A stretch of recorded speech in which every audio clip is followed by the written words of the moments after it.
Crew too, because I was the astronaut support person for that one, and also I'm quite an environmentalist at heart, so the reduce reuse recycle was one of my favorites. But then the bye. Oh, yeah. Okay. Well, let us know what you folks think, what your favorite license plate is. And remember, you can also ask Jessica questions. Hashtag AskNASA. Send it into our platforms on Twitch, Facebook, YouTube, and X. And as a matter of fact, we have a question for you right now. So let's take it. Pablo Moisem asks, each astronaut must have a personal routine before a launch. Do scrubs make them rethink it, make little adjustments, order a different meal, alter the playlist, or do they faithfully stick to their pre-launch routine? Kind of a nod to, like, I think of athletes and baseball players who have a very specific routine because many of them are, worried about things like that. Want to have the lucky charm, so to speak. Yeah, Pablo, I think that it really does depend on the individual, but I think probably more than likely most people stick to that tradition. As Daryl was just kind of mentioning, you get a little bit superstitious about that. I know that's something that I really did all through the last 12 years of training. I eat the same thing the night before I do training in the spacesuit. Really? Very recently, I guess I've become sort of old and crotchety, but I sometimes don't do it anymore, but I was always religious about it. So I think probably they're sticking to those traditions, probably not changing the playlist or anything like that, though as we did mention, they did have a different meal before. They had that butter lemon chicken last night, whereas before Wednesday's attempt they had fajitas. So steak fajitas, right? I think so. I think they might have a mixture. But yeah, so it depends on the individual. I'd say more than likely they're keeping most of the same traditions. Great question, and thank you for sending that, Pablo. We've got another one. And I'm going to apologize in advance if I get this name wrong. But Ann Modzalewski asks, I know that the astronauts are in excellent health, but has there ever been research done with someone who is in not perfect health to see how zero gravity affects different diseases? Yeah, good question. I mean, generally, we do need to be in good health. That's very important to the mission since we wouldn't have direct access to all the medical resources or a hospital, if something happened. Though we are very adequately staffed on the International Space Station in terms of supplies that we have for any medical emergency, and the fact that you're really not that far away from home. So you could be on Earth back in a few hours if you had a major medical situation. Of course, that won't be the same when we go back to the moon and to Mars, and so that's when we need to think about being a little bit more autonomous. But about studying different diseases, that is something that we do all the time on the International Space Station. Not directly through an unhealthy astronaut or person, but with a whole suite of biological, physiological, and medical experiments that is designed precisely to understand more about disease states back on Earth. For example, there are a lot of parallels with osteoporosis or muscle wasting diseases on Earth with processes that happen in space. And really what happens, space is kind of like an accelerated aging model. So we can study bone cells, we can study muscle cells, we can study our cardiovascular physiology on board and get that data to use not only just for the future of astronauts in space, but also with all of these disease applications that are really direct in many cases back to help improve the lives of patients back down on Earth. Well, I was excited to go to space until you said it accelerates aging. But I had heard that, and I thought that was interesting. Temporarily, yeah. It depends on the system, and it depends on the effect. But, for example, one of the experiments that I participated in when I was there it was called vascular echo, and there's a follow-on vascular aging, and it's looking at blood vessels in the human body. We use the ultrasound on board the station to look at what's happening in these blood vessels. And what was found on some of these previous studies is that the blood vessels actually get thicker and stiffer, the walls of the blood vessels, equivalent to about 10 to 20 years of aging in only a 6-month time period. So really important that we understand these kinds of things and start unraveling the mechanism behind it so that we can keep astronauts healthy. But then, as we just mentioned, a lot of corollaries to aging back down on Earth as well. You're looking live now down the hallway towards astronaut crew quarters in the suit-up room where the astronauts will turn the corner, walk that hallway, get into an elevator. go down to the ground floor and pop out those doors before walking to their vehicles and having a few minutes of time to spend with the people who have gathered there. Special guests, VIPs, family members, loved ones, and the press. And we can see in the middle of the screen, I do believe, we have our acting administrator, Janet Petro, there. Yeah, I see Vanessa Weish as well. She was very recently the director of the Johnson Space Center, and now she's the deputy for the administrator. Yes, there is Vanessa on the right side of the screen. And Janet Petro, currently blocked by the fellow there in the blue suit. But Kelvin Manning, I see him in his Crew 10 shirt, or Crew 10 cap, rather. Yeah, and he's acting director of KSC That's now, right. Where we are.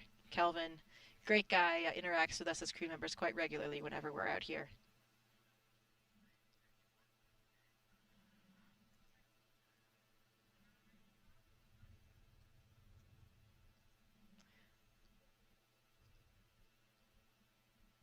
I think we saw Casey Swales there as well. She's a NASA Deputy Associate Administrator.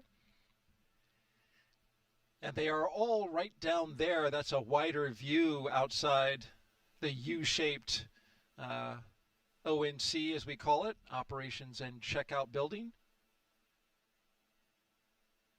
The caravan departs from this location. You can see towards the back and at the top of your screen the SWAT vehicles, the 3 astronaut vehicles, and then at the front, security gives them an escort across the Kennedy Space Center. It's about a 20-minute drive to the Launchpad. We've got some folks also here visiting as part of NASA's social program. And there they are waving. I think they turned around and waved. But a great group of folks here who are social influencers who have come to document what's happening. Countdown, advanced team work complete, ready for crew arrival. Commencing crew walkout and ONC departure. And here they On come. schedule. Walking down the hallway, Crew 10. Leaving the astronaut crew quarters, going into the elevator amidst some applause and revelry. That was astronaut Kjell Lindgren just on the other side of the elevator door. He is the acting director of the Flight Operations Directorate. So that's the directorate that resides above the astronaut office, the flight director office, all the flight controllers. And Kjell actually flew on Dragon as well himself back on Crew 4. He did indeed. And he and his fellow crewmates all came out to Kennedy sometime after their launch and did a meet and greet with everybody who works out here, and it was really a special time to get close to the astronauts, ask them questions, take pictures. For the people who support the launch operations here at the Kennedy Space Center, I know that meant a lot to the people who went out and saw Crew 4 when they visited here. As you look here at the doors and see all the patches around the frame there from the various missions that have most recently been done, we have the mission signing for Crew 10. That was Anne McLean, and here's Nicole Ayers, Takuya Onishi, and Kirill Peskov. Yeah, I think that happened last Friday, and from that image you saw outside, the Crew 10 patch was actually the bottom left in that image. You'll see when they come through the doors. That sticker was placed on Tuesday evening by Anne and Nicole. You can see the bottom left over there. But another great tradition, because you can see all the stickers there, is there's certainly way more mission stickers than we've had Dragon missions, and that's because we see all the historical ones as well. Loads of shuttle mission patches there, and another one of these strong traditions that really bond us as astronauts and really add another element of what makes the things that we do unique and makes us all connected. Jessica, when you eventually fly, I dare you to put one right there smack dab in the middle of the NASA meatball. Okay, challenge accepted, Daryl. Challenge accepted. All right. There you can see Haley Esparza and Katie O'Neill walking out. They gave a little fist bump. They're getting ready to pump up the crowd. They are SpaceX employees that really are the key liaison for SpaceX with all of the things that astronauts do. So two incredible women that we know very, very well in the astronaut office that are really essential to all of the SpaceX operations.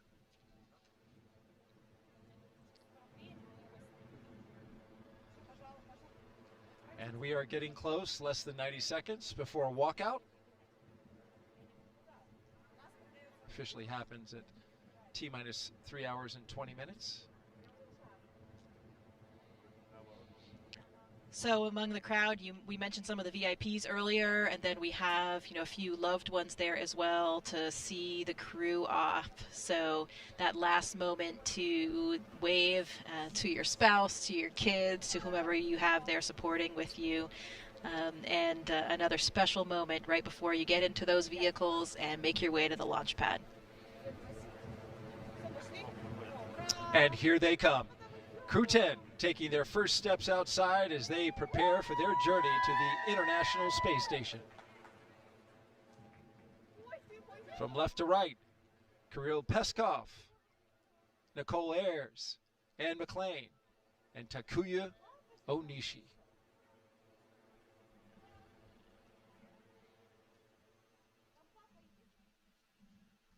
Well, this is the second time they've done this, so when you do something a second time, does it have the same feeling? Yeah, I think it's actually probably a little bit better for them because some of those nerves are gone. They've kind of gone through it already the first time, and so I think they're probably a little bit more relaxed, but still feeling all of that excitement and exhilaration for launch day. So I'd say it's probably the best of all worlds to, really combine those things. Once you've been through something before, you have a little bit less anxiety about it, right? Like you know what to expect, and it just makes you a little bit more calm and at ease. So my guess is that's what they're feeling today. Well, a relaxed crew is the kind of crew you want to have on launch day. Absolutely. You can see the big smiles on all of their faces as they're looking out toward their loved ones, their families, friends, colleagues. I imagine the conversation is a little different than it was on Wednesday, right? Because you said your favorite goodbye words, and now goodbye again. Yeah.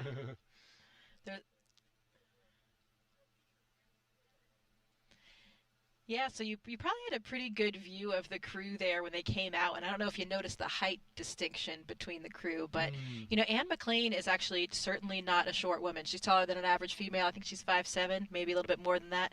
But in her crew, she's actually the short one. If you noticed, her crew is exceptionally tall. So they actually made an unofficial logo, which I love, and it has all the 3 crew members as giraffes and the 4th crew member of Anne as the panda on the crew.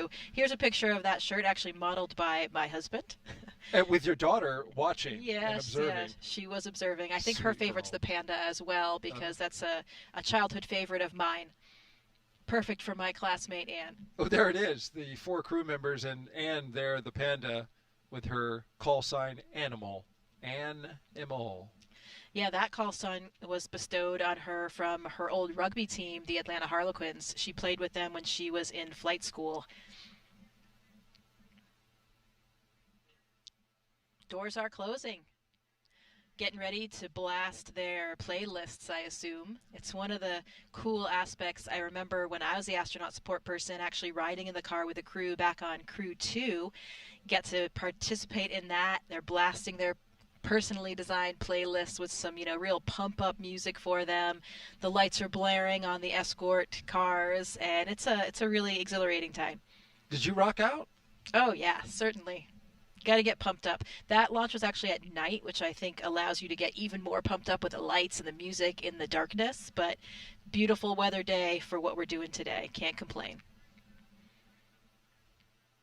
Speaking of the weather, Daryl, I'm glad we have such a sunny day, because on that walkout, not sure if you knew about this, but Nicole Ayers, call sign Vapor, she is actually very anti-umbrella, stemming back to her days in the Air Force.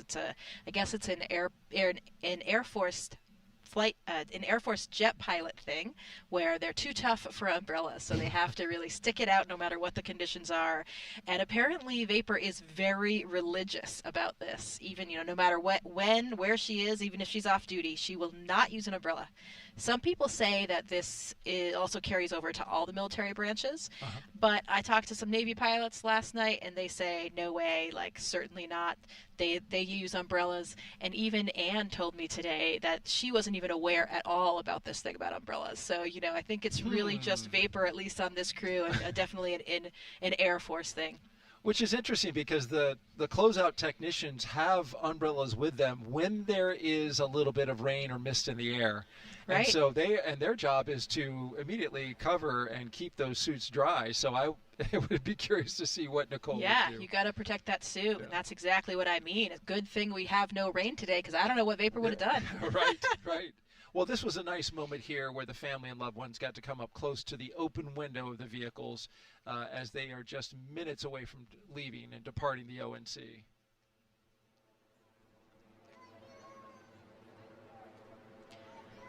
In the first vehicle, you've got the closeout lead and 2 suit technicians. In the second one, the commander and pilot, along with a flight surgeon. And in the third, the 2 mission specialists. They're getting a wave out the window as they drive off.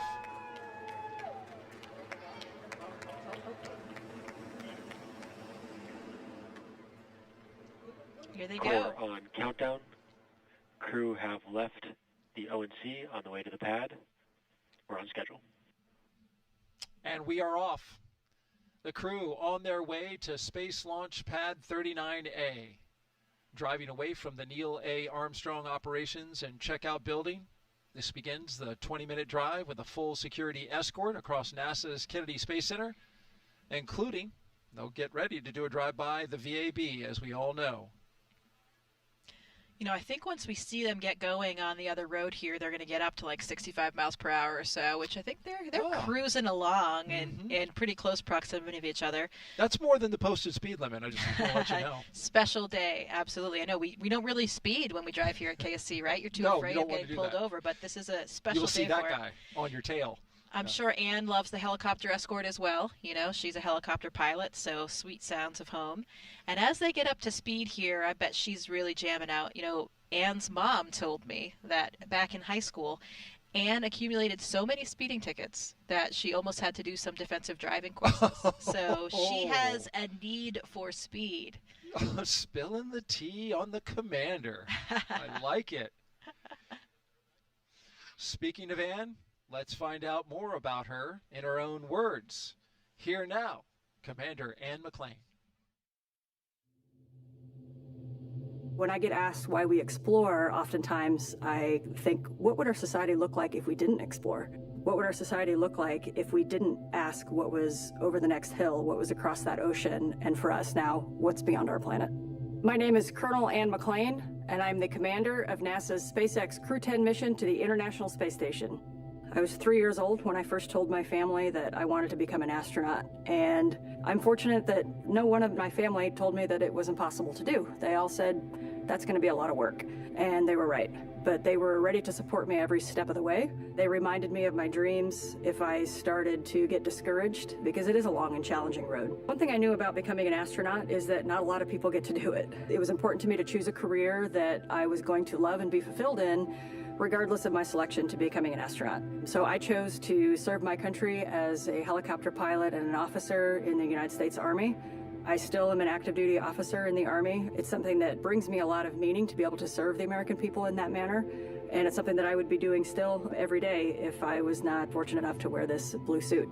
This is my second flight to the International Space Station. I think on your first flight, there's a lot of unknowns, right? You don't know how it's going to feel to go to space. You're very focused on making sure that you know your stuff.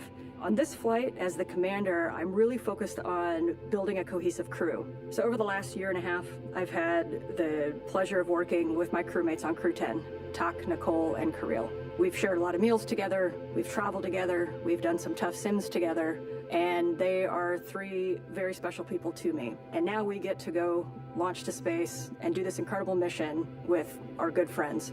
The International Space Station is a proving ground for a lot of technologies for deep space exploration, but it is also a national orbiting laboratory where the U.S. can work with universities, research labs, other countries to develop things that benefit us on Earth, everywhere from cancer research, Parkinson's research, materials research, and at the same time, we're looking at the things that we're going to use on Mars and future moon missions. In my career at NASA, and especially on my first space flight, there were certain moments that I had, like when I came out of the hatch on my first spacewalk, where I realized we are operating at the edge of what humans are capable of. And that is such a special moment. I think it's that intersection of the magical and the technical, where I can look across the amazing beauty of the Earth, but I can see also this amazing creation, the International Space Station. And it doesn't belong to me or to NASA anymore, that it belongs to every single human on Earth. It's our platform to figure out how we got here, or where we're going in the future, and the context in which we live. Our goal is to be a beacon of hope for all of humankind, so that people can look and say, this is what we can accomplish when we work together. The next member of Crew 10 we'd like to hear from now is pilot Nicole Ayers.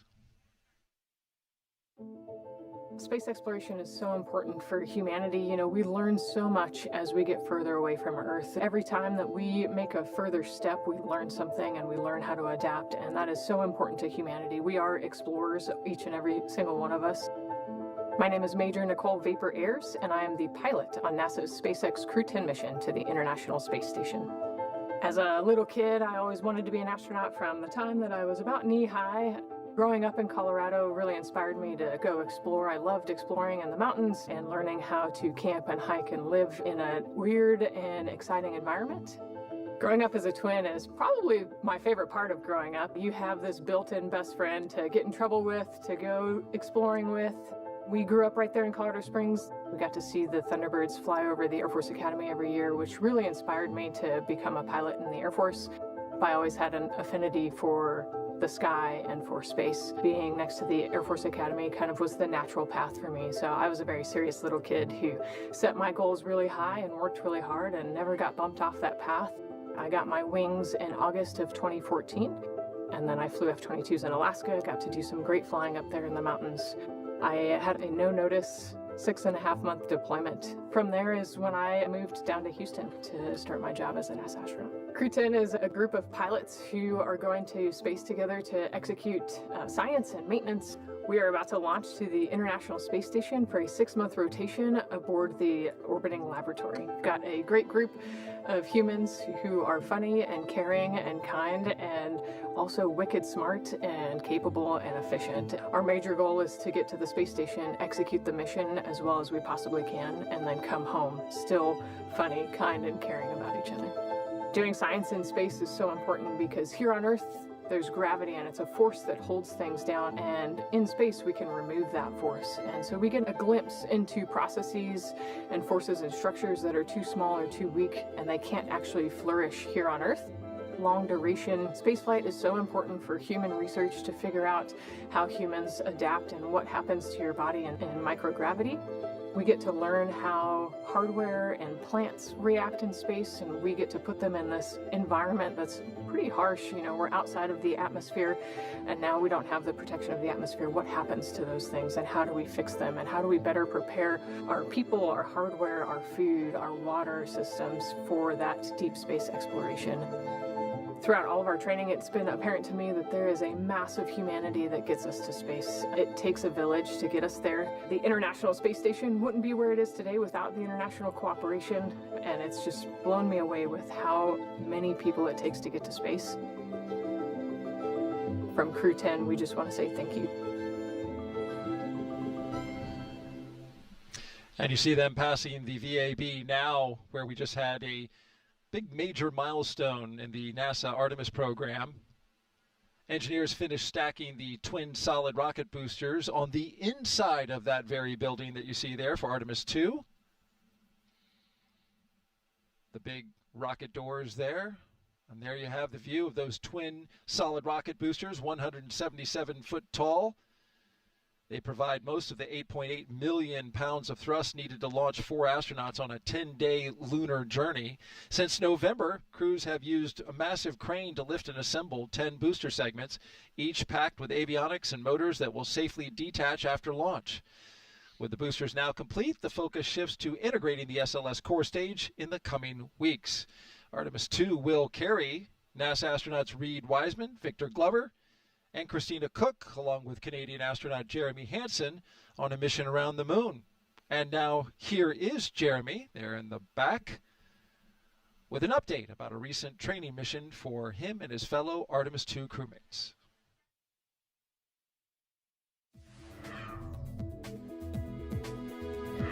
Hey everyone, I'm Canadian Space Agency astronaut Colonel Jeremy Hansen, mission specialist for the Artemis II mission. I'm here at the Johnson Space Center here in Houston, Texas, where we normally do most of our training. But every once in a while, we like to change it up a bit. Reed, Victor, Christine, and I recently spent several days in Iceland training in our spacesuits for hiking gear to study its geology and surroundings. Why Iceland? Well, as you can see, it has a similar landscape and terrain to the moon with various volcanic rocks like basalts and breccias and has limited to no vegetation. The Nordic island has been a lunar training site for NASA astronauts since the days of the Apollo missions. My crewmates and I teamed up with scientists and geology experts to explore the huge boulders, formations, and volcanic craters across the lava fields. During our journey, we stopped at various spots to discuss what we observed. Some of the really fine material is compacting into what's like the glue holding this together. And even tested different types of tools to collect rock samples. Although we won't be landing on the moon during our mission, this field work and navigation practice will allow us to make informed observations when passing the lunar surface and pave the way for future Artemis crew training. And that's your Artemis Moon Minute. For more Artemis updates, scan the QR code on your screen that you see right here. There it is.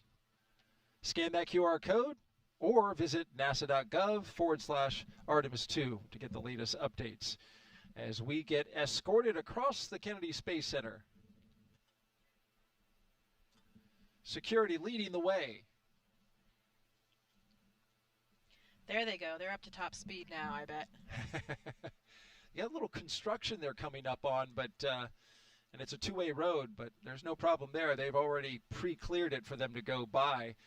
Another interesting note that we get to see when we have a daylight launch is those crawler tracks that you see just to the top of the screen.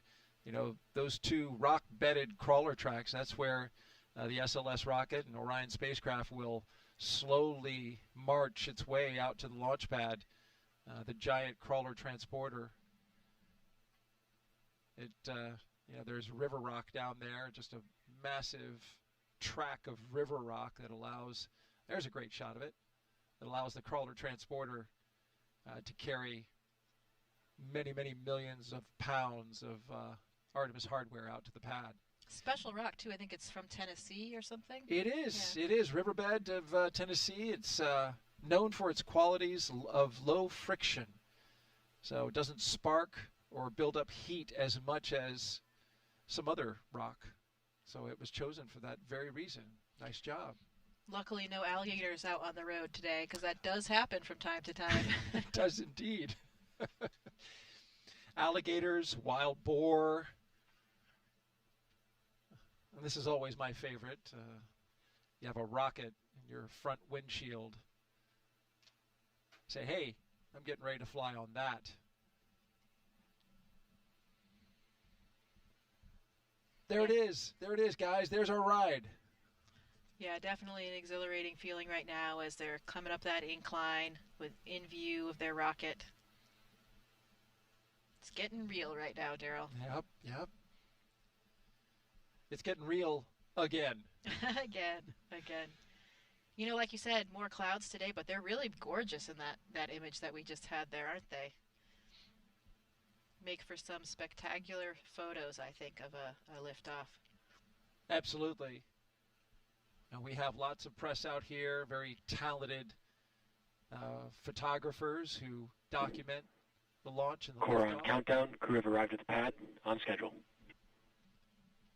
I'm always amazed at how they're able to incorporate the environment around the rocket as it's flying, whether it be a moon or a cloud. They do a great job. We enjoy their imagery. Let's pick back up with finding out our crew, learning about them firsthand. Up next is JAXA astronaut and mission specialist Takuya Onishi. He is one of the Crew 10 mission specialists. When people are born, they naturally want to explore their environment. That's how we expand our world, and that's how we find something new, advance our technology and civilization. My name is Takuya Onishi, and I am a mission specialist for NASA's SpaceX Crew 10 mission to the International Space Station.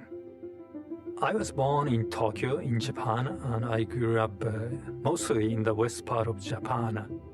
My family moved our locations so often, so that experience actually helped me to get used to a new environment quickly and comfortably. I have always been interested in space since my childhood, but I never thought I would actually become an astronaut. I chose to become a pilot. I think I was very lucky because the experiences as a pilot of a commercial airplane really helped me to go through astronaut selection process. Space is hard, very challenging, sometimes unpredictable, and there is no 100% guarantee of success. And that's why I think cooperation is the key to success. Each country, each crew member, each agency, each company brings its own expertise and its strength in order to be able to cooperate as a team. And I hope our Crew 10 mission becomes one of the best models of that cooperation. We've been training together more than a year. I believe we can be very successful in our goals and build a closer friendship among all of us. And of course, most importantly, have a lot of fun together. While we are on board the ISS, we are going to perform a lot of scientific experiments, including some medical experiments to better understand our bodies and for future space exploration. Our ultimate goal is to go to Mars, but it's not an easy journey, and when we face a new challenge, we must solve it step by step. Continue pushing the boundary of possibility makes us gain new skills and also enhance our experiences. What I like about the International Station program is each country brings its own strengths. It's like a patchwork quilt. Each country is just one patch. Putting all the patches together creates one beautiful quilt that is ISS. And now our other mission specialist, Roscosmos cosmonaut Kirill Peskov. I think that we explore because it's a really deep part of our nature. This is one of my things that makes us humans. My name is Kirill Peskov. I am a mission specialist for NASA's SpaceX Crew 10 mission to the International Space Station. I grew up in a Siberian town called Nazarovo. It's in the middle of Russia, in the middle of Siberia. I decided to be a pilot. Actually, this was my dream during my childhood. And after becoming a pilot, I realized that it's not a limit and we can go higher and further. So I started to work towards becoming a cosmonaut, and now I'm standing here. Our crew is great. I love the fact about our crew that all four of us are pilots. I think that it helps us to understand each other really well, sometimes even without saying a word. Every day we learn something new about each other. The training itself, this is the thing which brings us closer. We do science in space because it's an environment that cannot be created on the ground, and it helps us to develop all kinds of materials, medicines. It helps us to push our knowledge forward. I think doing research is not only on station, but everywhere is somewhere deep inside in human nature. And this hunger for exploration, this is one of the main things which drives us forward and helps us to survive as a species. I think it's hard to overestimate the value of international cooperation in space exploration because it takes much time and effort represented by how much money spent to space exploration. So like more people and more ideas we have, faster the exploration goes and safer and better our life on Earth becomes. I love the space exploration because it's the endless process. When I became a cosmonaut, I was surprised how big this team is. The team who makes these flights possible. It is like thousands and millions of people, and what I would say is to say thank you, not only for aerospace industries, industry agencies, but also for all the people who are involved in creating something and in different kinds of research. You are making the world better.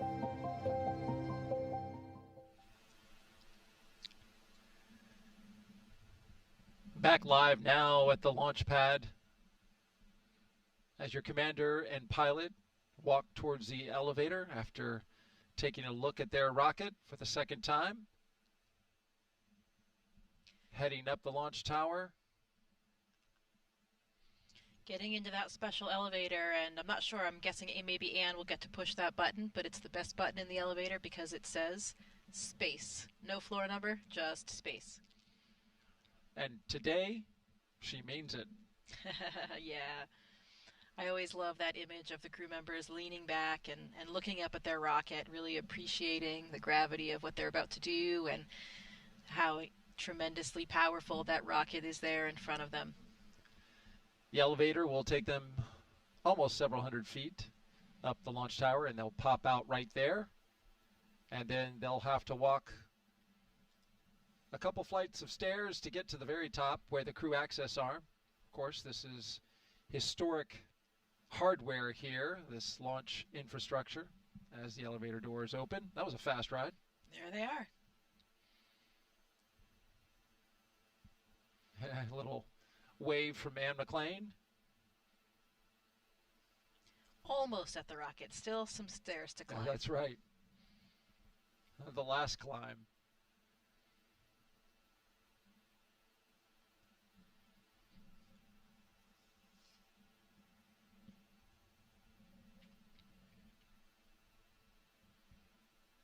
We talk about how this, is a launch tower that went all the way back to Apollo and through shuttle. So that's why this, slight modification where the elevator doesn't quite go to the spot of this taller rocket where the spacecraft is and where the door and the hatch are. But a lot of history at these pads, both 39A and 39B,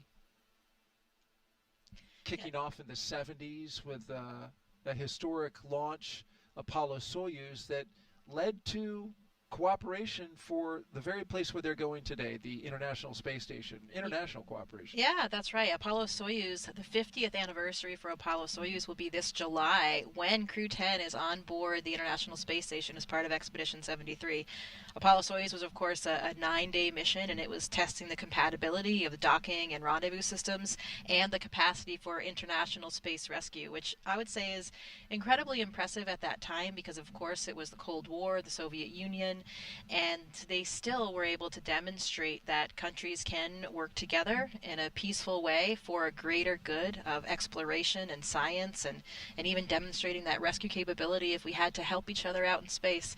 I always love that bit of history that, depends on where you're from. Some people call it Apollo-Soyuz, and in Russia they call it Soyuz-Apollo.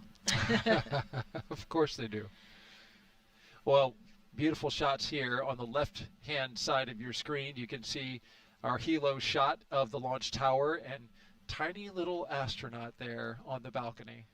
Yeah, that's Kirill and Tak, and we just heard in Kirill's package that he's from Siberia. And I love this fact that his fellow colleagues told me. Even though he grew up in Siberia, he never saw a bear until he came to California for training. So that was his first bear, being from Russia and from Siberia. I thought that was a very fun fact. And speaking of animals, here comes Animal, Anne McLean on the right, and to the left, Nicole Ayers making their way into their Dragon spacecraft Endurance. They signed the patch yesterday, so no need Core on to countdown, sign it crew in again. the white room.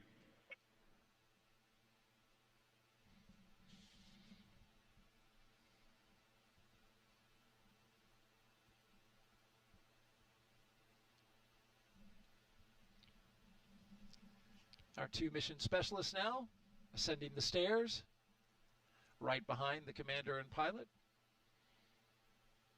And another commander coming up the stairs, since Tak will be the commander of the International Space Station once they arrive up there. So excellent experience for an experienced crew member like Tak to be in charge of the space station. And it's a really nice transfer of controls from Anne McLean being the commander of the vehicle and then handing over to Tak, really giving both of those experienced astronauts a chance for leadership and a commandership.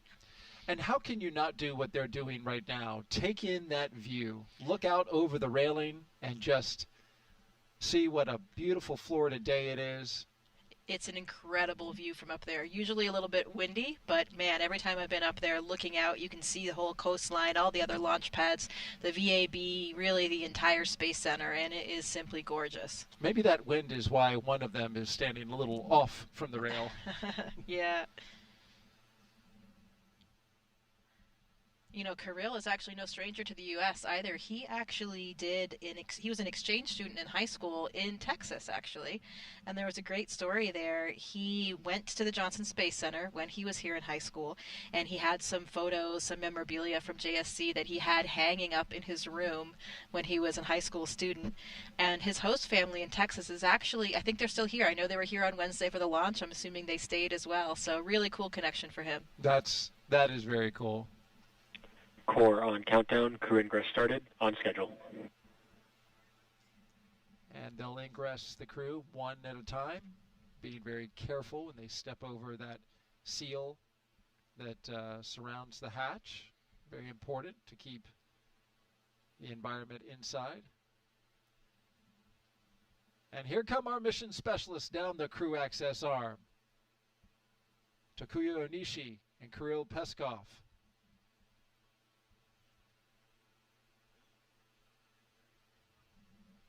We can see them on both sides of your screen there, from the outside and the inside. Love that shot. Yeah, that seal that you were talking about, of course, incredibly important to the integrity of the vehicle. And, you know, there have been instances where even a hair or something can get in the seal and prevent the pressure integrity. But luckily they will do a pressure check to make sure it's all situated before liftoff. They can control for that.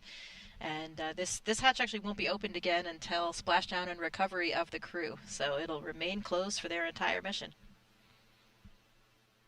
Yeah, that's a great note there, because it's such a big deal when they close that hatch to know that door is going to be shut for months before it's opened again.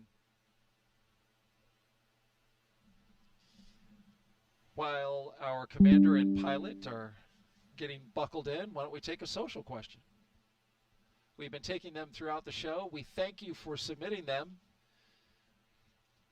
Chloe Bokeli asks, Jessica, what is your favorite part about the ride up to the International Space Station?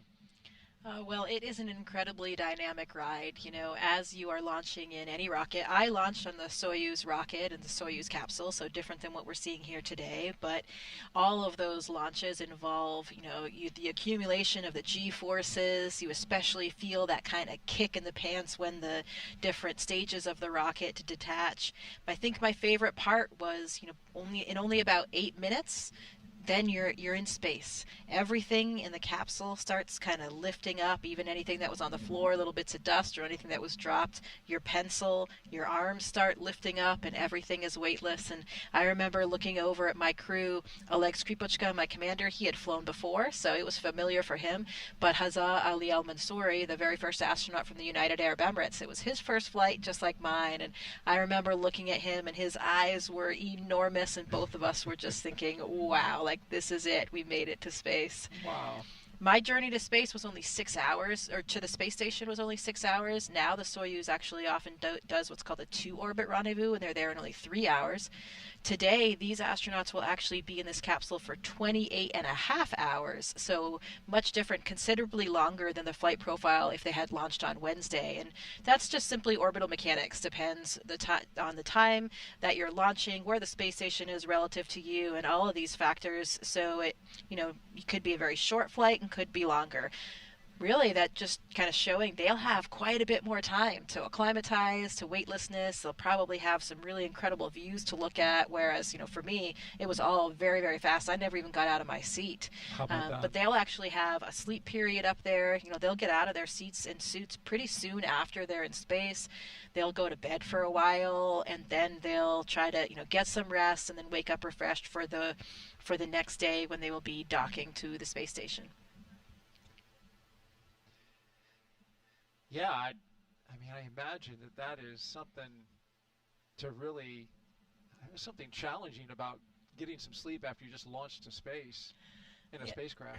Yeah, for sure. I haven't had to do that yet, but I do remember when I got to the space station, you were pretty exhausted. It's a very long day, but your head is just going through so much.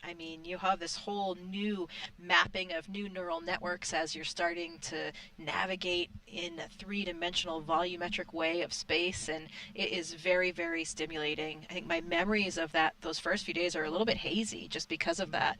So it'll be interesting to see. I know we talked about that a little bit on Wednesday with Anne and Talk, both experienced astronauts. Generally we see the veteran astronauts emerge and they look a little bit more graceful. I think because they've already had those neural networks formed. Even if they haven't used them in many years, they're already there. Whereas the rookie astronauts, Nicole and Kirill, they'll probably be a little bit less graceful as they kind of navigate and all of those mechanisms start coming into fruition.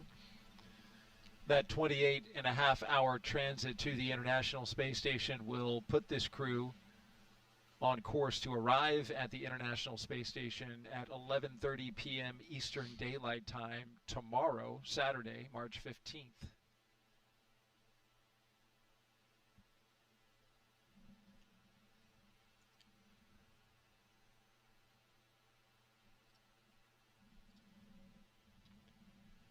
Let's take another social question now, Jessica, as we have all 4 crew members inside the Dragon Endurance now as they're getting settled in.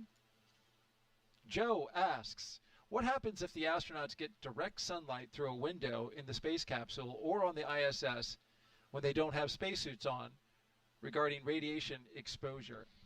This is a curious question because I was wondering that. You don't have the atmosphere, filtering the sun in any way.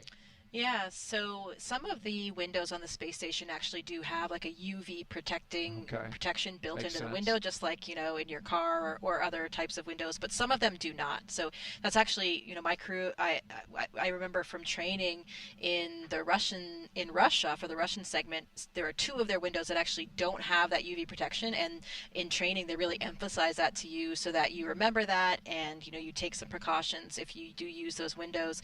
We do have different types of sunglasses on board so we can help protect our eyes. We don't actually have sunscreen though, so you can put clothes on to have cover your skin with clothes, but you can get a sunburn through the windows.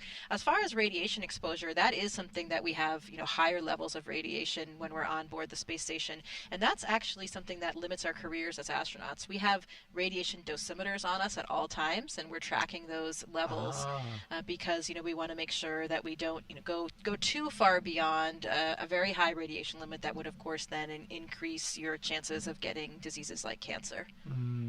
That makes sense, and they use, I think, a metric, comparatively speaking, for how much radiation you get for, like, how many dental x-rays you could get in a lifetime. Like, it's a fair amount of radiation, so that's why they keep track of it. Yeah, and the limit basically just is a certain threshold beyond which your chances of getting cancer are increased by a certain percent over the general population. So it's pretty conservative, but it is something that we track regularly because it is a concern. Of course, it'll be a much larger concern when we go back to the moon and eventually onto Mars. There we'll be experiencing, on those journeys, we'll have much higher radiation levels than we do have in the low Earth orbit of the space station. So that is a very big topic of research in terms of human health and physiology and how to protect the astronauts. So, engineers are looking at what type of materials can you use to protect astronauts. Things like lead are the best protection, but of course launching lead would be sort of prohibitive. But you can use things like water, for example. So engineers have been pretty creative in thinking, can you line a spacecraft with water that will then be consumed throughout the mission and then replace it with with any human waste instead to get that same level of protection. Definitely a big concern for those exploration missions further in the future. That's pretty interesting. Thank you for that answer, Jessica. Really, really interesting. We got another question here queued up.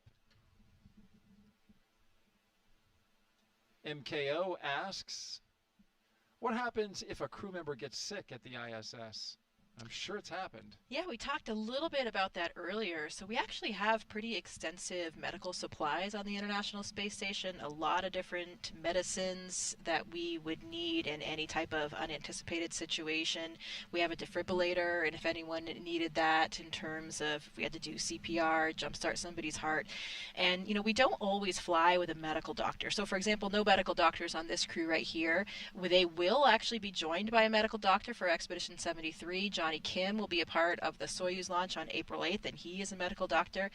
During my mission, I had Drew Morgan, so I had a medical doctor on board throughout my mission, but that's certainly not a requirement. You know, it was something that made my mom happy to know that I was flying with a doctor, but not a requirement for us at NASA. And so what we do is we have pretty extensive medical training.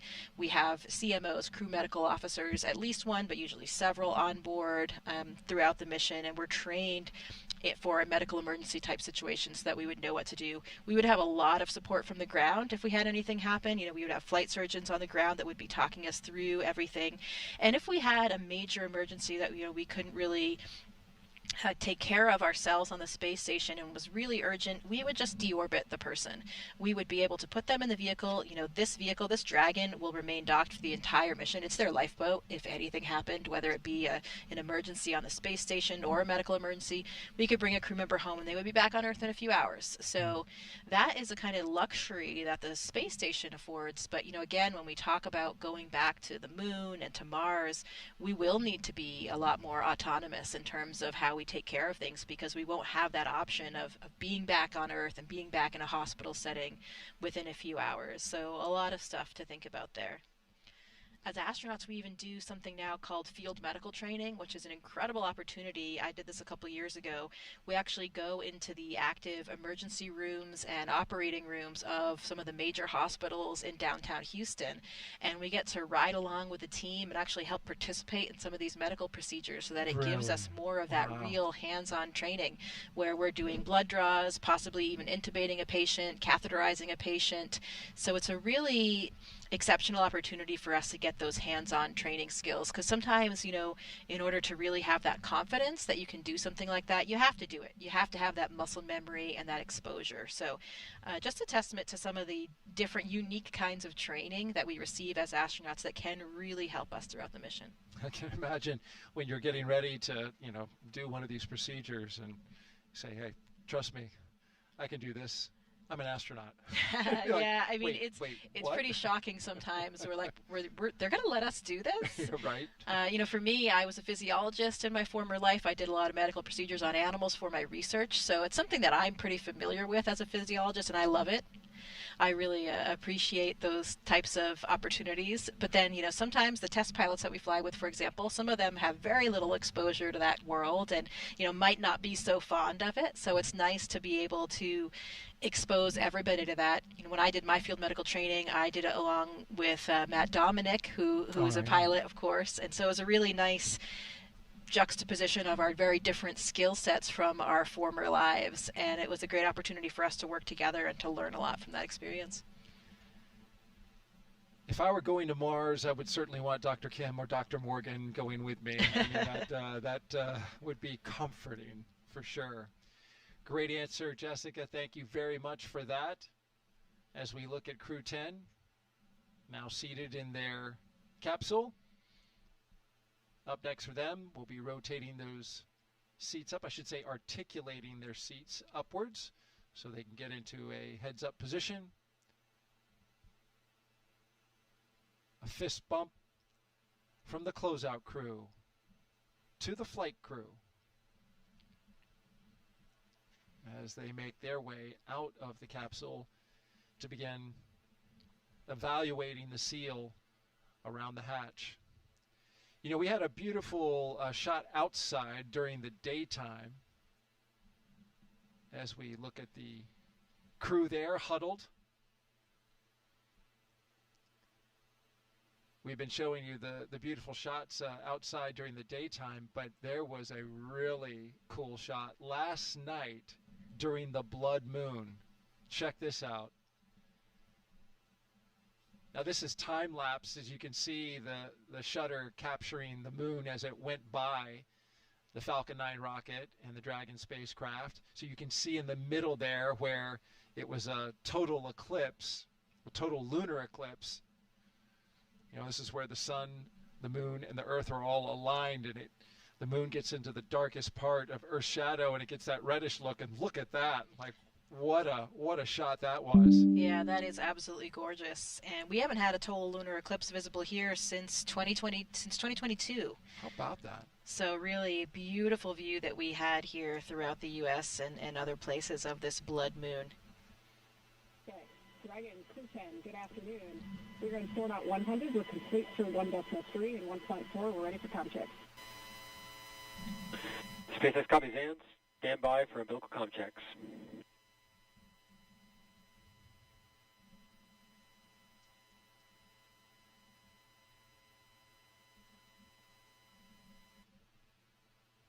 Each one of the crew members will now do a series of communication checks with the ground team. Commander, pilot, MS-1, MS-2, comm check. Loud and clear. Clear. Loud and clear. Loud and clear.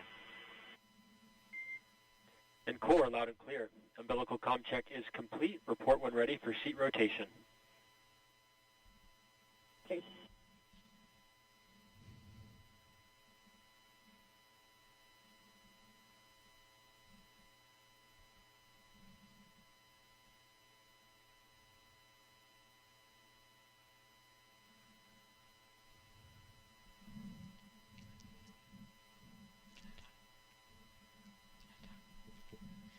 So you can see Nicole Ayers is reaching up there to the displays above her, and once their seats rotate back... Dragon, step 1.7, ready for seat rotation. SpaceX copies will report when initiating.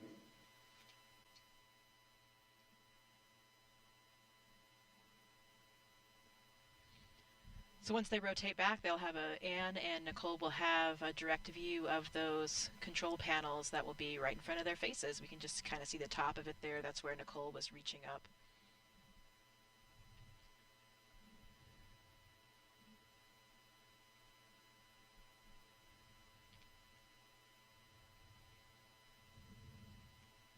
So they're all strapped in there with their seat belts and their 5-point harnesses, and even their boots have a little, kind of like a guide that they can slide onto. Slot. Yeah, it's a little slot, exactly. That, yeah, it slides onto the corresponding part on the little footrest.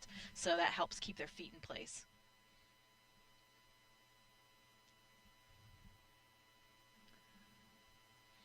They have what's...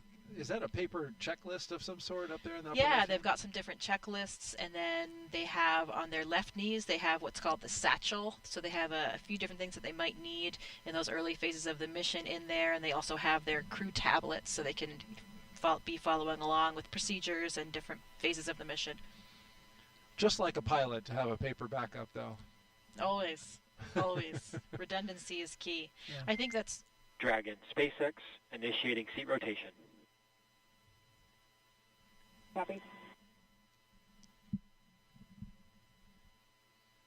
I think with that cue card that we see there is probably their launch cue card, which has kind of their key trajectory and the key phases of that, the different corresponding abort sites if they would need to abort anywhere along there. And we'll actually hear them call out those different phases as they initiate the launch profile. And there they are rotating back to that position. You have a better view there of that display panel.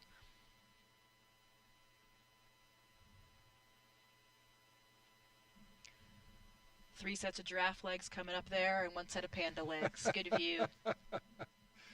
It's quite stark in this particular camera view. Black and white, just like a panda. There you go. Dragon, SpaceX, seats are in the launch position. And the two mission specialists, they have a better view of their window. looks like to me.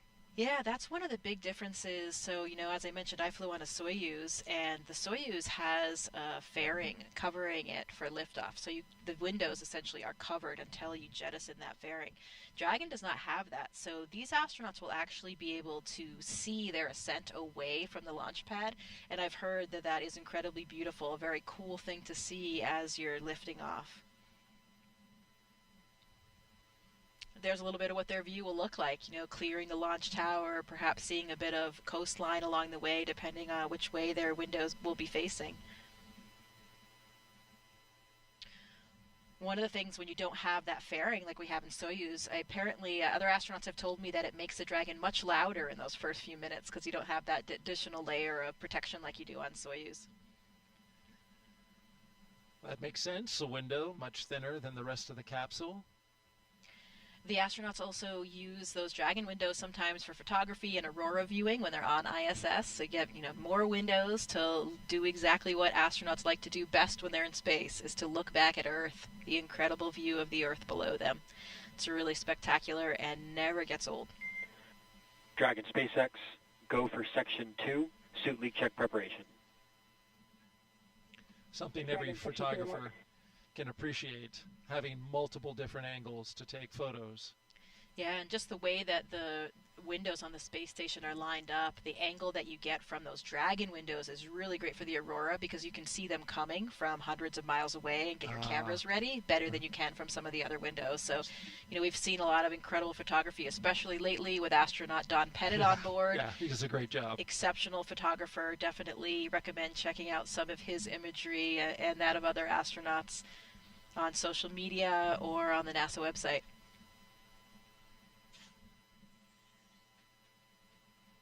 The cupola, does that look straight down? It does, generally. In the attitude that we generally fly in on the space station, the cupola is facing directly down, and there's some other windows that are facing directly down as well. And then there are some that are kind of looking out at the sides, the ones that are in the Japanese module. So you get a few different vantage points. You also have some windows in some of the Russian modules that are not facing directly down as well.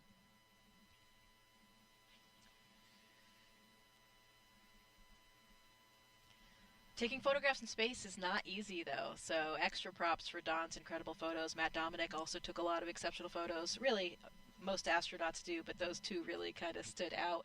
But it is difficult, especially because of lighting. The lighting is changing all the time when you're in your orbit, going around the Earth every 90 minutes, 16 sunrises and sunsets every day. Changing quickly. Yeah, changing all the time. So you think you have your settings perfect, and then suddenly the light changes. Suddenly there's some different shading from a cloud on the subject. There's all kinds of things that are changing all of the time, and that makes it really difficult to get that perfect photo or video. I had never thought about that. Of course, on Earth, when you're trying to shoot photos in the dusk or dawn time and that light is changing quickly, it's a challenging time. But when you're going around the Earth every 90 minutes and the sun's zipping around... Dragon 2.9, care complete, ready for leak checks. That can really be challenging. So we got leak checks coming up right on time. SpaceX copies. You are go for Section 3, suit leak check. Go for Section 3, suit leak check.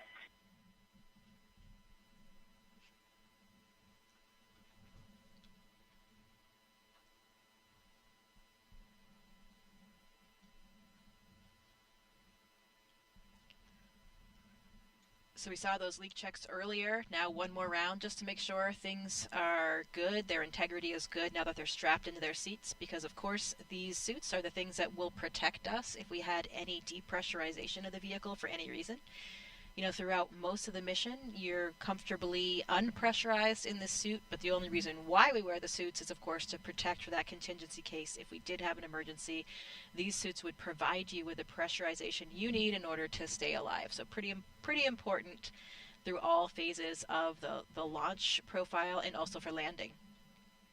And why they check it a second time, as you mentioned, because they did disconnect since doing that first test with their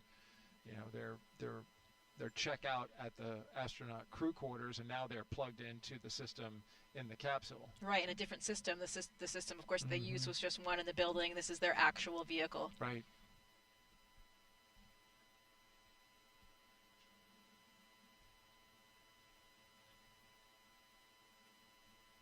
if you're just joining us, it is T-minus 2 hours and 27 minutes and counting until Crew 10 launches to the International Space Station as part of NASA's Commercial Crew program.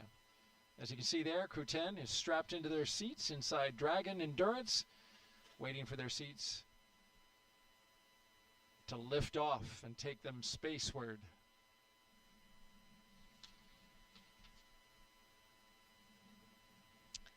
Yeah, so these vehicles actually don't have a ton of cargo space when we have the astronauts on board.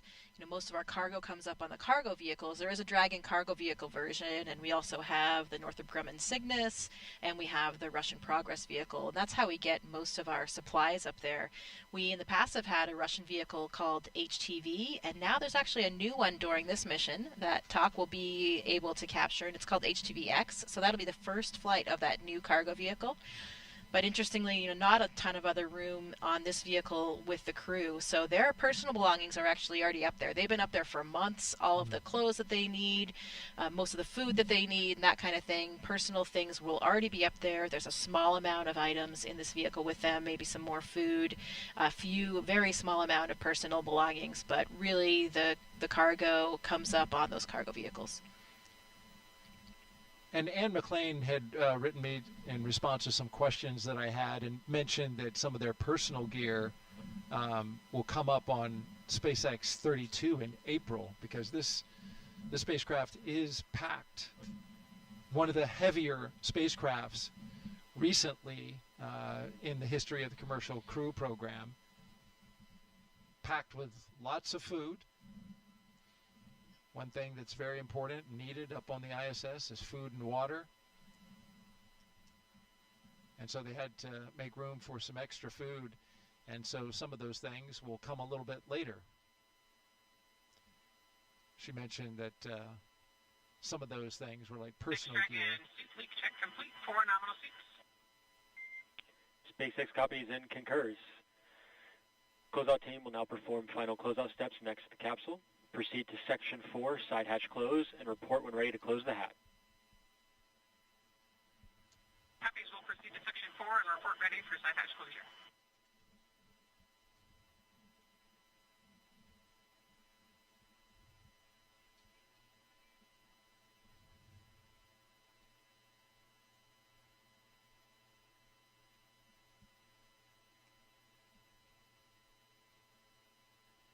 Anne McLean said that she packed some shirts from sports teams. Dragon SpaceX, we got a question for MS2. Would Seat 4 like their Valsalva installed for launch?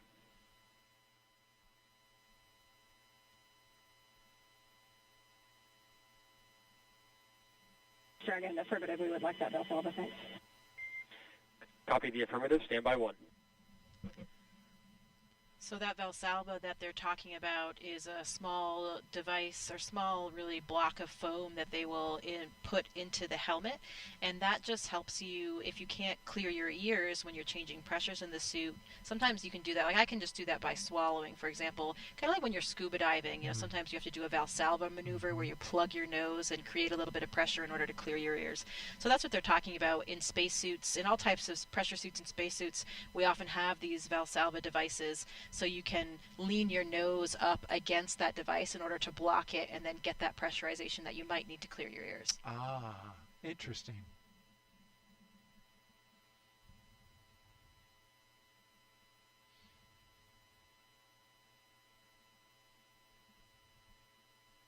I can, you know, when I'm diving, just kind of do it. I guess some people can do it, just kind of Yeah, exactly. open up that, you feel it open up and the pressure releases. Of course, pressure's built up, so it'll easier to get it out. For some people, swallowing or kind of massaging your eustachian tubes in your neck. And when I'm diving, I actually do have to physically hold my nose to do it. But when I'm not in a water environment, if I'm in a spacesuit, I actually don't need to use a Valsalva at all. I can just swallow or even kind of move my jaw. So I think it depends a lot on your physiology. Everybody's a little bit different. But for me, with the air interface versus the water interface, I think that makes a pretty big difference. Right. So it's more like when you fly on a plane, right? And you get up 33,000 feet. Exactly. You feel your ears clear. That is complete. Crew is ready for Section 4.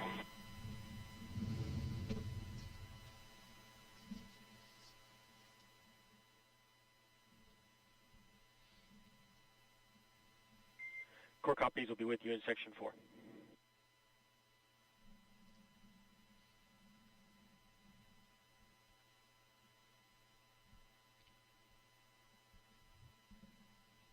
A look outside from the press site. A historic site itself for the fact that that countdown clock. And Dragon SpaceX, for one more ask following that install for Valsalva, we'll look for affirmation that crew is go for hatch closure.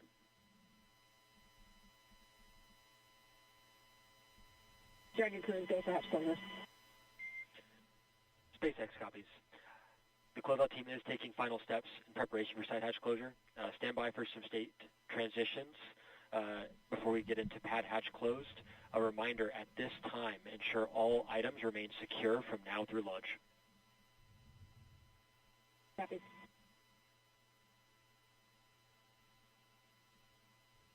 And there they are, removing the protective cover for that seal, so they're now ready to do an inspection of it and then get the hatch closed.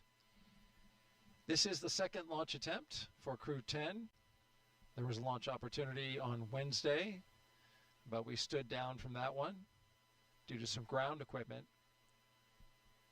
In the interim, though, between that attempt and this attempt, the astronauts had some extra time on their hands, and we were talking earlier about them going out to the beach house and, of course, having a variety of experiences for the crew.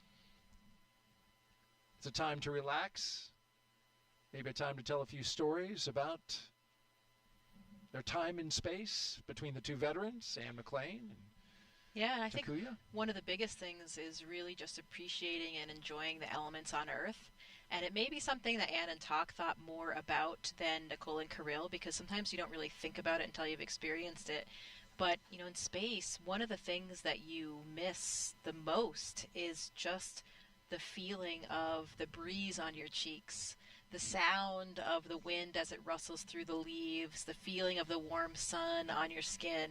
Those kinds of things you don't experience with like you do down here on Earth, and you suddenly realize how much you miss them. Mm-hmm. So hopefully out there yesterday at the beach house, they were taking that time. Certainly was a beautiful sunny day, and it was breezy on the beach as well. Yes. So hopefully they were thinking about that. It's not something that really occurs to you until you don't have it anymore.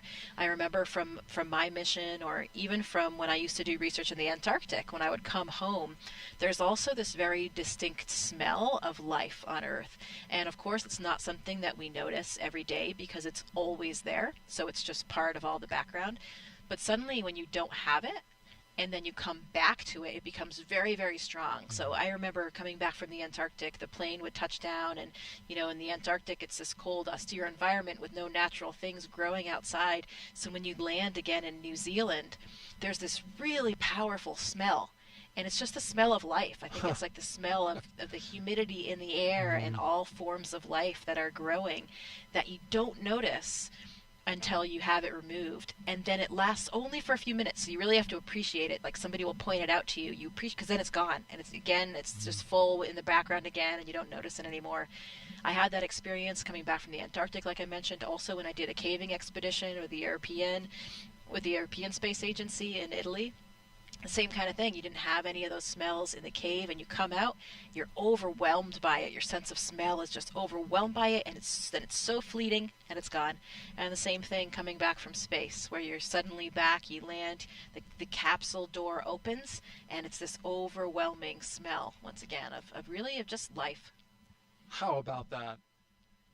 For all the excitement of going to space, it's oftentimes these things here on Earth that just give you such a feeling of nostalgia once you come back into it. And that smell of life that you're talking about, that is fascinating.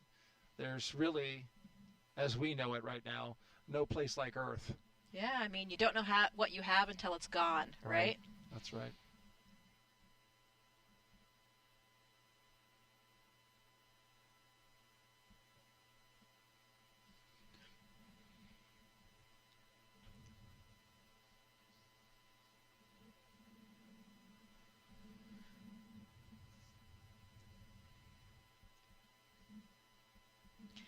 I'm thinking about the crew in there and what are they thinking about right now? And maybe they're taking some time to think about their family members and loved ones that are friends and family that are here today for the launch. And there's a lot of special people here today that I know for all of these crew members.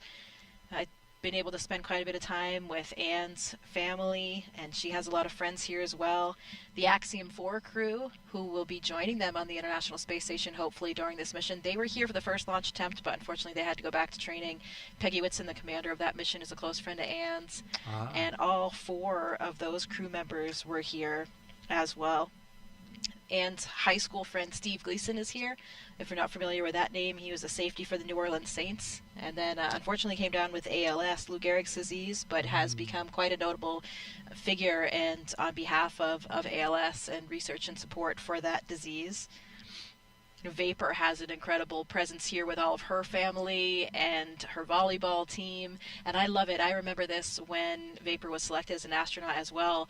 Both Anne McLean and I were actually on the selection board for Nicole Vapor's class, and I remember her family being there to celebrate their announcement. They all had matching t-shirts, and they do again today, her volleyball team as well, so a lot of spirit that they're showing. Kirill, I mentioned he has his host family from when he was a high school student in Texas, as well as friends and family members here from Russia. Dragon, SpaceX side hatch is closed, and we have begun the side hatch leak check. Copy. And Tak has a lot of friends from school and his previous jobs back in Japan, so everybody has an incredible representation of family and friends here to support them. And I bet the crew members are thinking about them a little bit.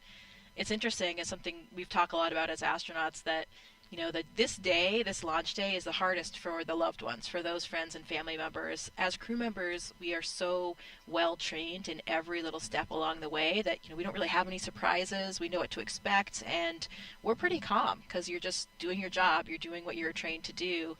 But it's the family members that really this is the most difficult on, because they don't have that same level of training. They don't necessarily understand all the nuances, and it's their loved one sitting on the top of that rocket. So it's an interesting dichotomy, though, where I think the astronauts are quite calm, but they're probably more worried about their family members and how they're feeling than they are really about themselves right now.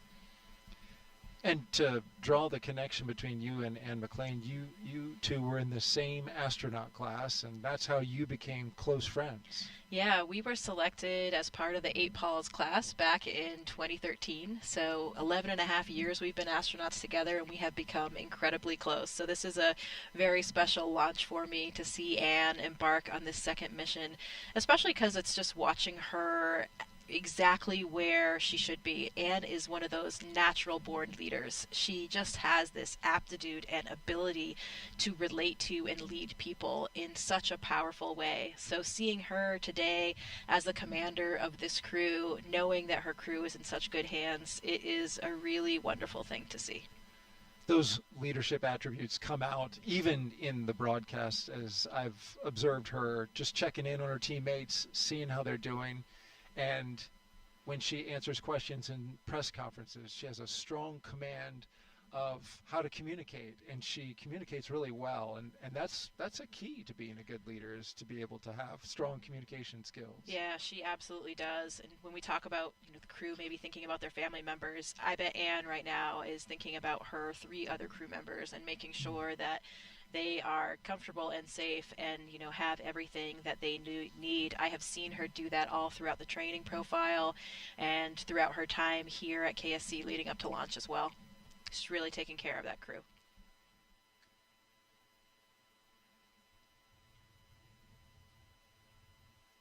From inside the capsule to outside of it, there at the press site, see the countdown clock, a historic site. It's on the National Historic Register, in fact. With the flagpole blowing and the nice breeze going. Weather conditions for liftoff today, they're fabulous. There's your forecast. We are 95% go. Winds are coming 7 to 12 miles per hour out of the south-southwest. Temperature is a mild and comfy 70 degrees.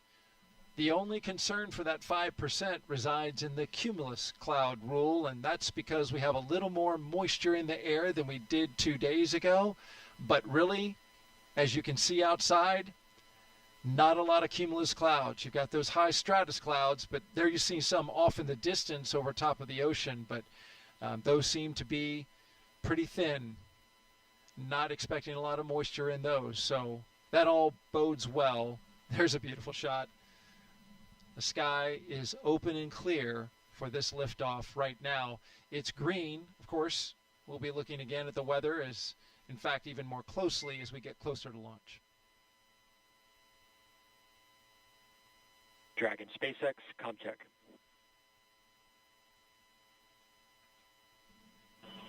SpaceX Dragon, loud and clear. Core, loud and clear. TDRS comm check complete. Stand by for comm checks with DC, MD, and LD in the launch configuration.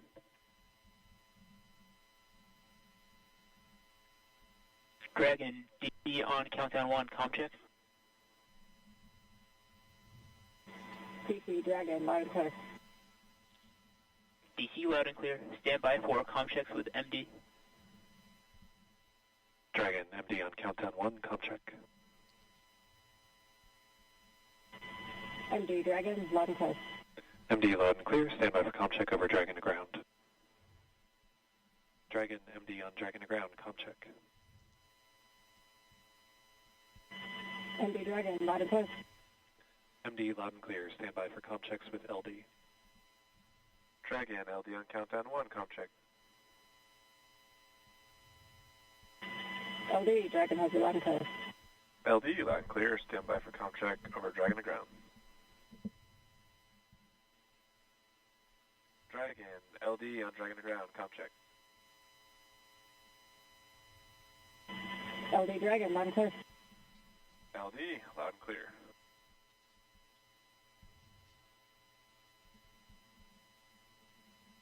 Dragon SpaceX, launch configuration, comm checks complete.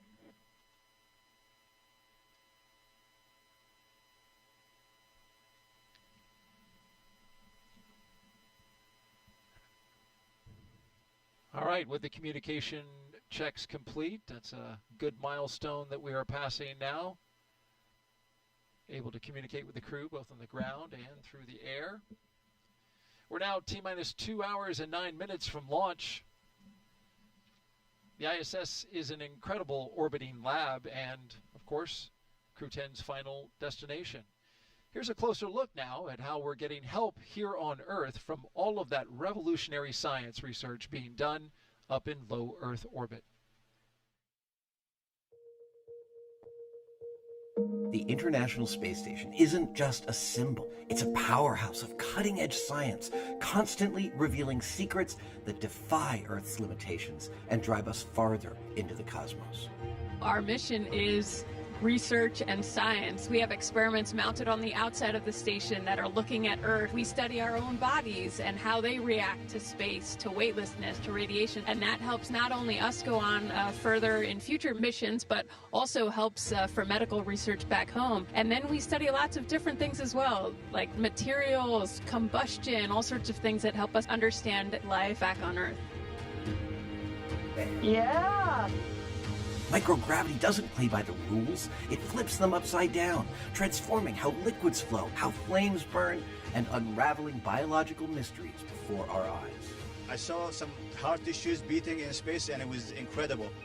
So Tom, you see that top one beating. Looks like happy heart cells. But we're not just along for the ride. We're explorers, diving headfirst into the challenge and harnessing the power of this unparalleled platform, just as we have been for decades. We're on a relentless quest for answers, seeking to understand the intricate workings of the human body in space and ensuring future crews stay safe on their daring journeys beyond Earth's orbit. The human aspect of human space exploration is always going to be very important for decades to come. And when it comes to technology, we're not waiting around. We're discovering new ways to grow crops in harsh environments and engineering innovations to tackle Earth's greatest challenges. We have amazing technology that allows us to recycle water and create water for us to drink. It's delicious. Microgravity isn't just a curiosity. It's a game changer in the fight against diseases back on Earth. paving the way for breakthroughs that benefit us all and enabling new economic opportunities in space. Welcome, Axiom 3, on board the International Space Station. From our vantage point more than 200 miles above Earth, we are not just spectators.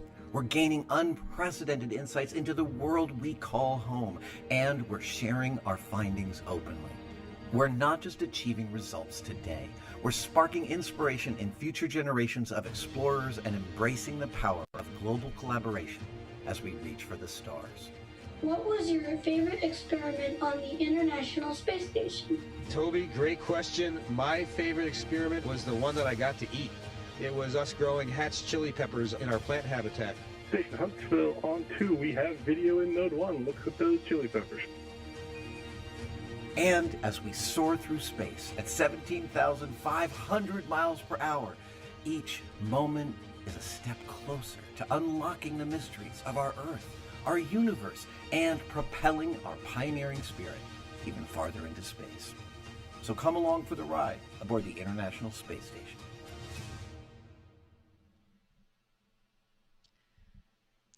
Seeing that video brings a lot back of a lot of fun memories of my mission. We didn't grow peppers, but we actually grew Mizuna lettuce during my mission, and that was something that I very much enjoyed because you had something green and growing that you were taking care of. You were giving it water every day and monitoring the growth. And then the best part was at the end of the experiment, we processed the lettuce, and some of it, of course, had to go back down for science, but then we were able to enjoy a fresh salad. So that was a big moment for me. And we have so much incredible science going on the International Space Station during all increments. And there are some specific experiments I can highlight today for what this crew specifically will be doing. There are kind of two areas. We're actually gotten into the time now where we even do some science on board the Dragon before the crew docks to the International Space Station. Some of those experiments that they'll be doing in Dragon, they have an experiment called Space Health, which is a Canadian Space Agency experiment. It's a biomonitoring wearable technology garment, and it's looking primarily at things like the cardiovascular system in terms of understanding more about how that system responds to microgravity to make sure that we can monitor these aspects of astronauts and keep them safe on orbit. There's an experiment called Thigh Cuff that they'll be doing in Dragon as well, and this is really a small kind of restraint that they put around their thighs, and this can help prevent and counteract some of the fluid shift that we experience in microgravity.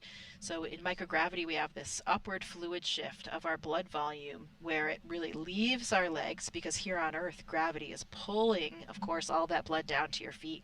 So in space, you have this upward fluid shift where the blood goes upward into the torso area and in the face. Sometimes you can see that in some of the astronauts, especially as they start adjusting to the microgravity environment. And some of these fluid shifts may be actually contributing to some of the problems that astronauts are experiencing in space. There's one example, the spaceflight associated neuroocular syndrome, and this has some different hallmark features, but basically it is causing some vision deficits in some astronauts when they come back, and actually changes to the anatomy of the eye, the back of the eye, the retina, and the choroid layer, which has the blood supply for the retina. Some astronauts have an optic disc edema, so a swelling of the optic disc, and also even a flattening of the eyeball. So a flattening of the back of the eyeball actually changes the refraction and changes your vision. This was something that I actually experienced during my mission. I had a pretty severe case of SANS. Luckily, everything is kind of back to normal now, but the one lasting symptom that I have is that I have perfect vision now. When I launched to space, I actually did wear glasses and contacts, and because of that globe flattening, I now have 20/15 vision that has persisted for the last 5 years. So, most expensive corrective surgery I think possible. Thank you, taxpayers.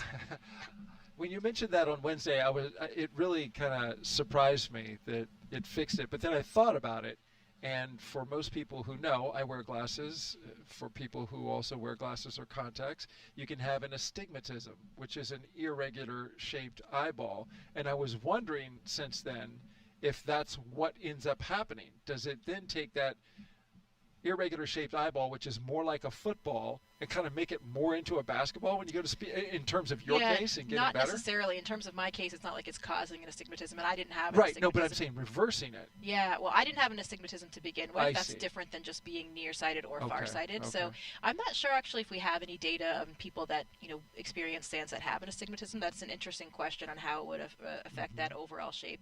This is kind of just a flattening of the back of the eyeball that's normally round, so it changes that refraction, which of course changes your prescription and changes your vision there.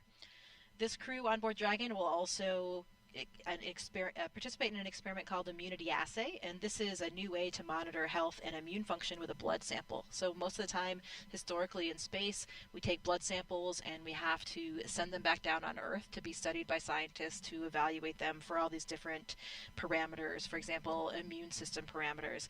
This is actually an in-flight assay that would allow the data to be collected in flight without going back down to the ground. So could be really important in terms of physiology and medical research, and also direct health of the astronauts as well. Yeah, because when the blood comes back down to Earth, instantly gravity is then a factor. So studying it in that microgravity environment while it's up there, right? Yeah, the blood sample itself, the parameters that they're looking at, they won't be changing anymore because it's not in the human body anymore. But you're right, now, we are keeping the experiment a little bit more clean since we're never exposing anything back to that 1G environment.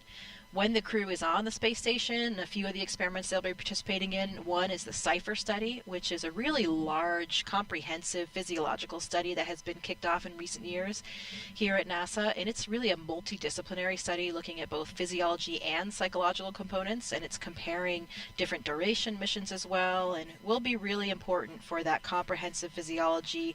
For example, applications to SANS, like we talked about.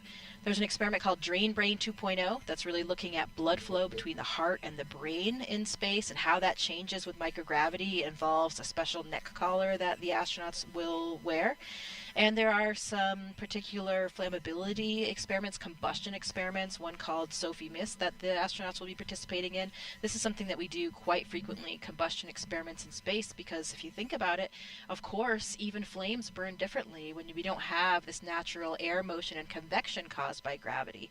This particular experiment is looking at different models for flammability that can be used on future space missions and has terrestrial applications for combustion models as well. So lots of different types of science, really engaging and really important, not just for the future of astronauts and future space exploration, but direct applications to disease states and other factors back down here on Earth. The burning stuff in space sounds like fun. It is fun. Don't worry. It's very well contained. Are you just not taking a match? We have, yeah, definitely. We have a special facility where it's a very contained environment in a glove box where we do these types of experiments, so we can make sure that we keep the astronauts in the space station safe. Well, that's important. We are at T-minus 1 hour and 59 minutes and counting from liftoff of the Falcon 9 rocket and Endurance Dragon spacecraft from Launchpad 39A here at the Kennedy Space Center. Crew 10, as you can see here, currently inside Dragon. So far, Crew 10 has completed their comm checks to make sure they can communicate with the teams here on the ground. Their seats have rotated from their upright to their reclined launch position, which allows them to see and access their display panels. They have also completed their suit leak checks to make sure that their spacesuits are working properly. We also heard verification that we have a good side hatch leak check, so that's good.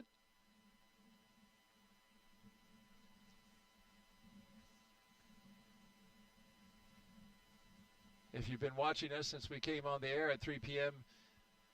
Eastern Time, you know that we've had fantastic commentary from NASA astronaut Jessica Meir. My name's Daryl Nail. I get the pleasure and the honor to sit next to her and help document this journey to the launch pad with all of you.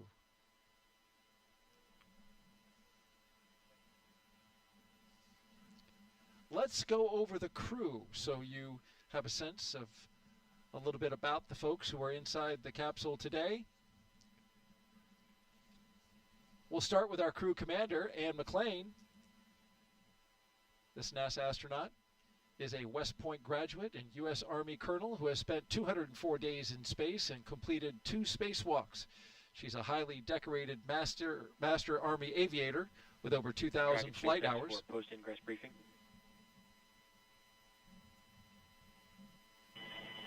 SpaceX Dragon, go ahead.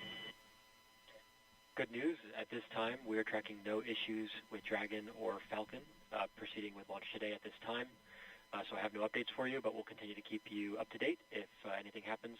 Otherwise, the closeout team is performing their final steps in the White Room before they depart the pad. How copy?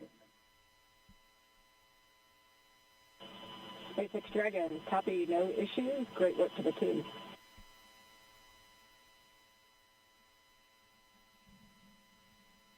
That's a great update. Working no major issues. The launch vehicle, the spacecraft, the ground systems, all good as we watch the closeout crew continue to do their work before leaving the launch complex. And just to wrap up on Ann, she's a former rugby player and a pretty good one from what I hear. She got the nickname Animal. Yeah, she is pretty tough. We talked earlier about her need for speed, and I think that leads into the story we told on Wednesday that I have to retell about how she has a particular inclination to operate vehicles in complex situations. And this one goes back to high school where she apparently ordered a pizza so large it could not be transported in the car. So she and her friend got in the car, they put the pizza on top of the car, and Anne, as the driver, natural commander seat of course, had her left arm up on top of the car to hold the edge of the pizza box and her right hand on the steering wheel, and her friend had her right hand up on the other side from the passenger seat. So Anne is really ready for anything, I would say, in terms of transportation and complicated vehicle setups. And where in the world is it that you can order a pizza that's as big as the roof of a car? Spokane, Washington, apparently. Apparently so, right? Wow. Colossal something, I guess they were called. Ah, okay. Well, it's a good thing it didn't come off the roof because it sounds like it would cover an entire windshield. So good job, Ann. Hey, let's talk about our Crew 10 pilot now, NASA astronaut Nicole Ayers. She's a U.S. Air Force major and graduate of the Air Force Academy. Nicole has flown the T-38 and the F-22 Raptor, logging over 1,400 flight hours, including 200 in combat. This will be her first space flight, making history as the first astronaut from NASA's 2021 class to fly. And she has said that that is very special to her. She feels humbled by it, and she's flying stuff up into space for her fellow classmates in honor of her being able to go first. You know where she got her call sign, Vapor? I do not. It's an interesting story as well. You know, she's an F-22 pilot, and apparently is one of her early flights, and I think she had a formation flight with her colonel or something as her on-wing, so big deal flight.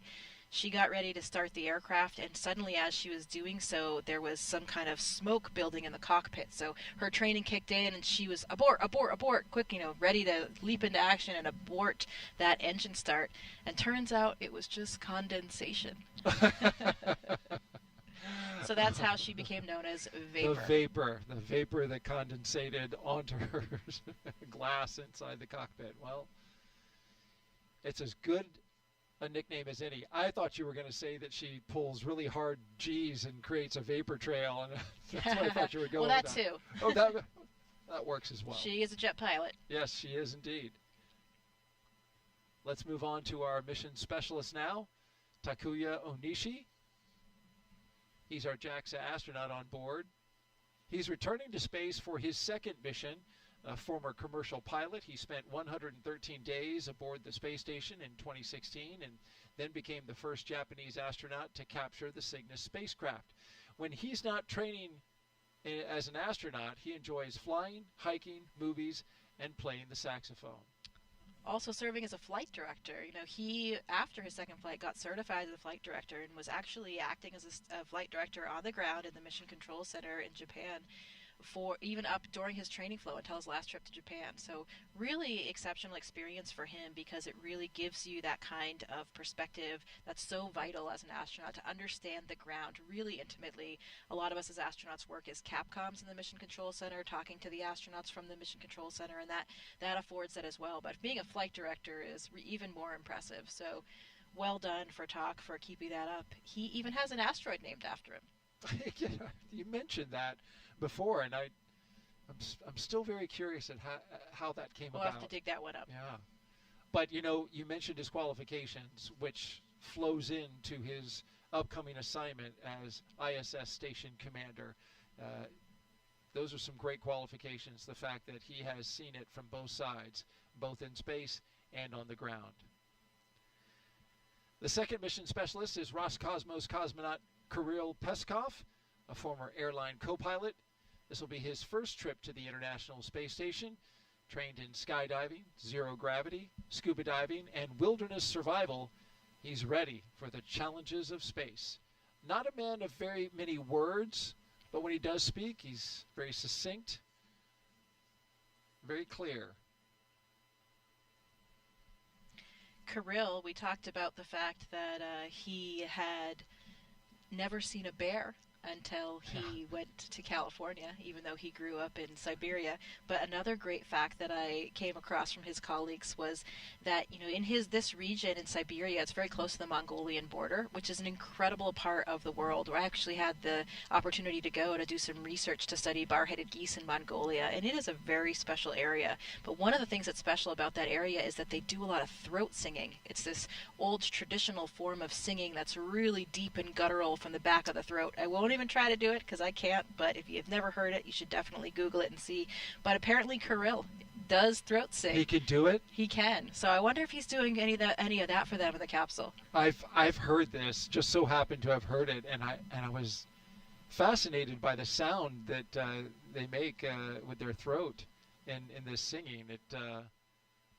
It's really pretty cool. At first I was like, oh, whoa. But there was a very popular commercial on TV in which they had some of that throat singing, and that's where I first heard it, so I had to go look it up. It is very cool. That very is pretty cool, yeah.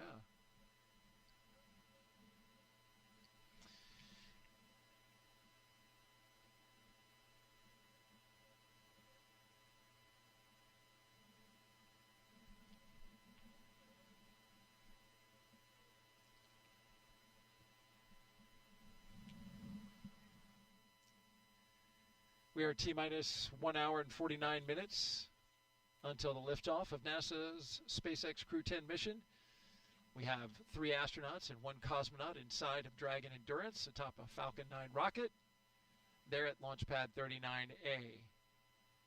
They are headed to the International Space Station to help maintain the orbiting lab. Once on board the International Space Station, Crew 10 will become members very briefly of Expedition 72 for a few days. And there you see the members they'll be joining, Crew 9. And then they will become part of Expedition 73. They will conduct research to understand material flammability, contributing to the future spacecraft design, and study how spaceflight affects human physiology and psychology. And that's their patch. Yeah, this is an interesting one, Daryl. The Expedition 73 patch was designed to honor the science and scientists that make space exploration possible. And if you look at some of the elements on the patch here, the number 73 is a prime number and a binary palindrome. There's a good one for Pi Day for all the NASA geeks watching today. And that's represented at the base of the patch. 73 is also a star number, represented by the hexagonal shape of the patch, accented by white stars, and symbolize the crew's dedication to space exploration. The grid lines illustrate our earthly perspective from the cosmos, and finally the ISS, the International Space Station, symbolizing humanity's continued collaboration across space and time. Those grid lines to me look like something out of an 80s video game. Yeah, or the Matrix. I believe Johnny Kim was the mastermind behind this mission.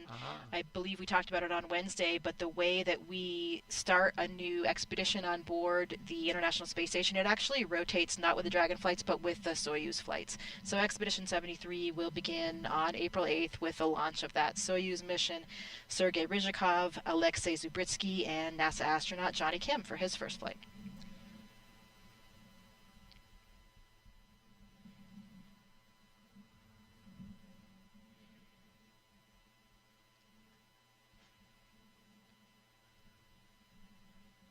Well, we have a moment. Let's take another social question. Laura, let's see. Landon Davidson asks, how long does it take to readjust to gravity on Earth once you return? Well, Landon, like all things physiology related, there is a bit of individual variation, so different humans experience it a little bit differently. For me, it was interesting when I went to space, I actually adjusted very quickly. Even though, as humans, we've never evolved without gravity, I felt really comfortable and like I was at home. Some astronauts do experience space motion sickness, though, for those first few days, where they may feel a little bit queasy, even a little bit nauseous, maybe even vomiting a little bit. But that's normal and usually resolves in the first few days. And most of these effects are really due to your neurovestibular system. So your inner ear, we have these semicircular canals and some other organs that are actually gravity dependent in terms of how they work for your neurovestibular system, which is of course responsible for spatial awareness and balance and those types of things. So that system goes a little bit haywire when you first experience microgravity, and then once again after you've adapted to that and you come back down to Earth. So when you come back down to Earth, you don't feel great. You literally feel gravity, kind of like the bully on the playground that has their hand on your head and is pushing you down. You feel the weight of gravity when you're sitting down, like you just feel heavy. You go to get up from sitting on the couch. I remember having some lower back pain that actually persisted for many months. I just felt really stiff, like I was suddenly 80 or 90 years old and I couldn't, quite straighten out my back. But overall, astronauts generally adjust pretty quickly. In those first few minutes and even hours, you're a little bit like a drunken sailor when that neurovestibular system is really kind of readjusting. Some people have a little bit of motion sickness in those first few days. I didn't really have that. I was pretty fortunate. And then, you readapt to things like walking kind of quickly because your body just, gets used to it. You've been doing it for so many years before flight. It takes a little bit longer to adapt to running because it's this more complex motor neuron connection for running than it is walking. And I remember that very well. I was in the gym with my trainer and, she's like, okay, go ahead, run across the gym. And it felt so strange as I took kind of that upstroke of one foot. It felt normal, but then when I landed my foot, I felt like I was an elephant crashing down to the ground. Wow. And, we run in space on the treadmill every day, every other day. And so you're used to running, but you're not really used to running at your full body weight because in weightlessness, we have a harness that we use to hold us down on the treadmill, but we usually only run at about 75% of our body weight. And of course, it's so different when you're not under the full effect of gravity. So running takes a lot longer to kind of get normal again. So depending on what exactly you're talking about, the first days, even weeks, you feel pretty tired, but then you adapt fairly quickly after that, and maybe some lingering effects for some people, back pain and that kind of thing, but really a lot of individual variation there. And you touched on it. It's not like you're not working out on station. Your exercise is part of your daily regimen, and you're staying as fit as you possibly can. So it's really interesting that when you come back down, that neurovestibular system, that's the thing that's not used to it and is throwing everything off. Yeah, because your cardiovascular system, you are running and bicycling every day pretty much up there to maintain your cardiovascular system. But of course, the rest of the time, your cardiovascular system is not acting against the force of gravity like it is here on the ground all the time. So there's some level of deconditioning that just happens where, on the space station, I'm up there, I loved running on the treadmill. You kind of feel like a gazelle since you're a little bit offloaded. I feel fast. And yeah, even your gait changes, your stride changes a little bit because of the mechanics of running are just different up there when you're not under your full body weight and you're kind of, you're being held down by this harness. But I really, really enjoyed it. But you're running for miles, every day. So Sonny Williams did and a few other people have actually done marathons. Dragon SpaceX closeout team has departed the crew arm.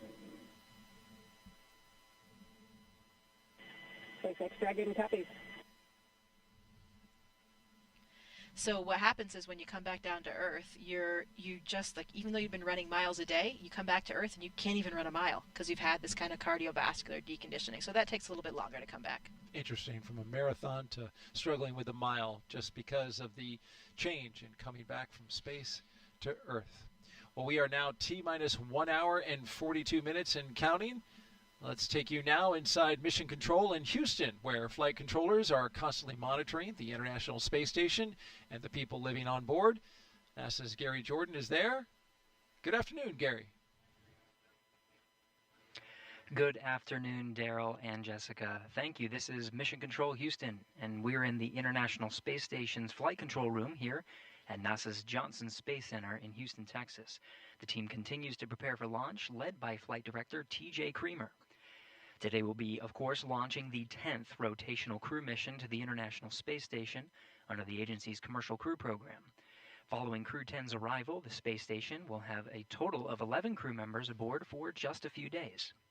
4 of those 11 crew members include the Crew 9 cadre, with NASA astronauts Nick Hague, Butch Wilmore, and Sonny Williams, alongside Roscosmos cosmonaut Alexander Gorbanov. During the next few days, Crew 10 will go over handover procedures with the off-going Crew 9, including a safety briefing and orientation. Then the new crew will jump right in to help advance scientific knowledge and demonstrate new technologies. After a few days of handover activities, the members of Crew 9 will prepare for their undocking and return to Earth. Direct handovers between crews allow for continuity of the activities and helps to ensure a continuous U.S. presence on the space station, which is now at 24 years and counting. Ahead of Crew 9's return, NASA astronaut Sonny Williams turned over command of the space station to Roscosmos cosmonaut Alexei Ovchinin. In just a few weeks, NASA astronaut Johnny Kim and Roscosmos cosmonauts Sergei Ryzhikov and Alexei Zubritsky will join the on-orbit crew. Shortly after the departure of the Soyuz MS-26, with NASA astronaut Don Pettit coming home, will mark the commencement of Expedition 73, led by the new commander, JAXA astronaut Takuya Onishi. All of this, of course, coming up after today's launch. We continue with the countdown, and with under 2 hours before launch, we'll send it back to Kennedy. Daryl?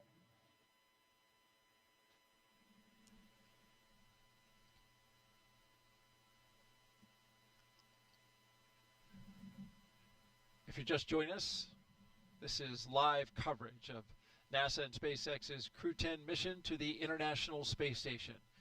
We're now T-minus 1 hour and 40 minutes until liftoff, and so far we've had a smooth countdown.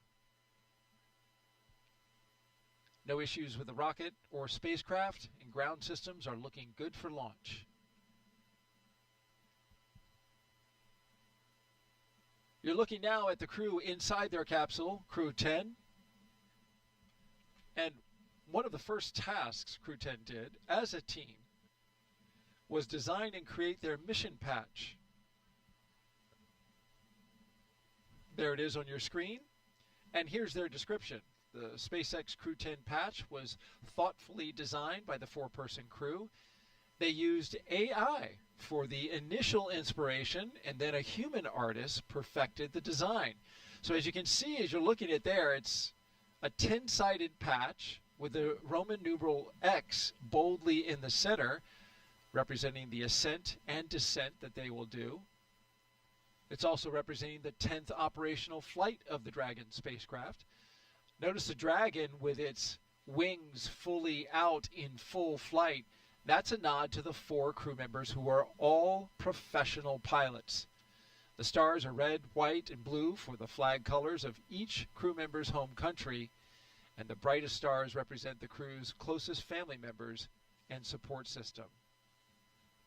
It's a lovely patch.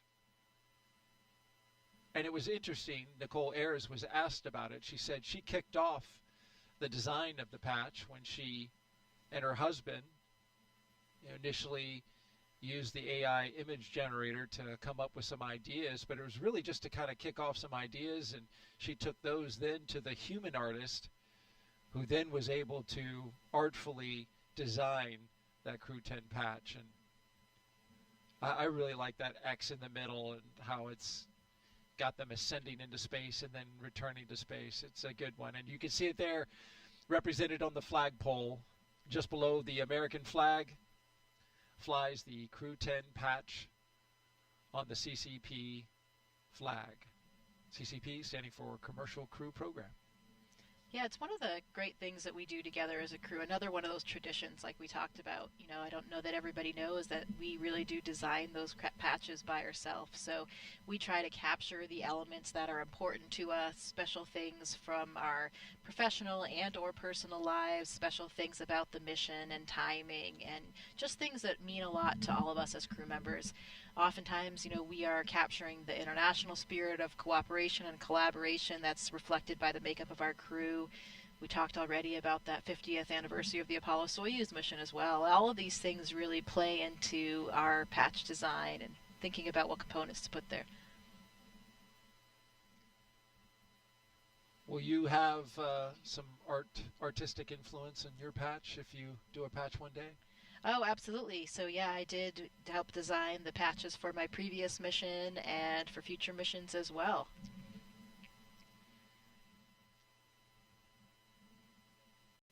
Crew 10 is also allowed to have some personal items, as you well know, Jessica Meir, astronaut with NASA, joined us here on the broadcast.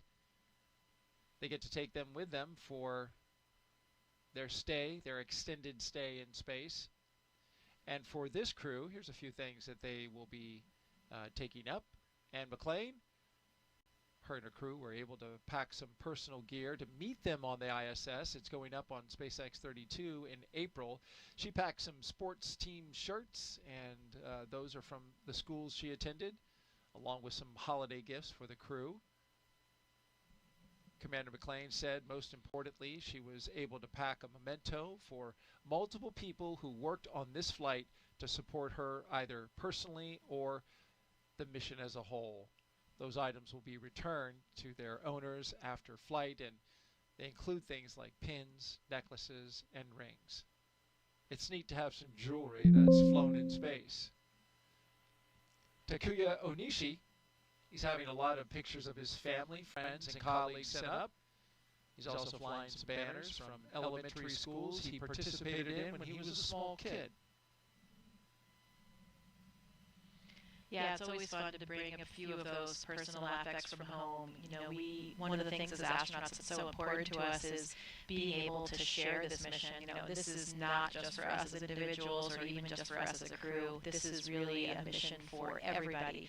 Everybody at NASA and all of our partner agencies, all of the people of our countries, really all of the citizens of the world. So we try to bring up things to represent that, whether they're from universities that we attended, different organizations we belong to, things that really represent all of the different people who helped us get where we were and where we currently are on the International Space Station, and to really bring it back to them, to tie it to them as well, to share the mission and remind everyone that this is truly for them and for all of humanity.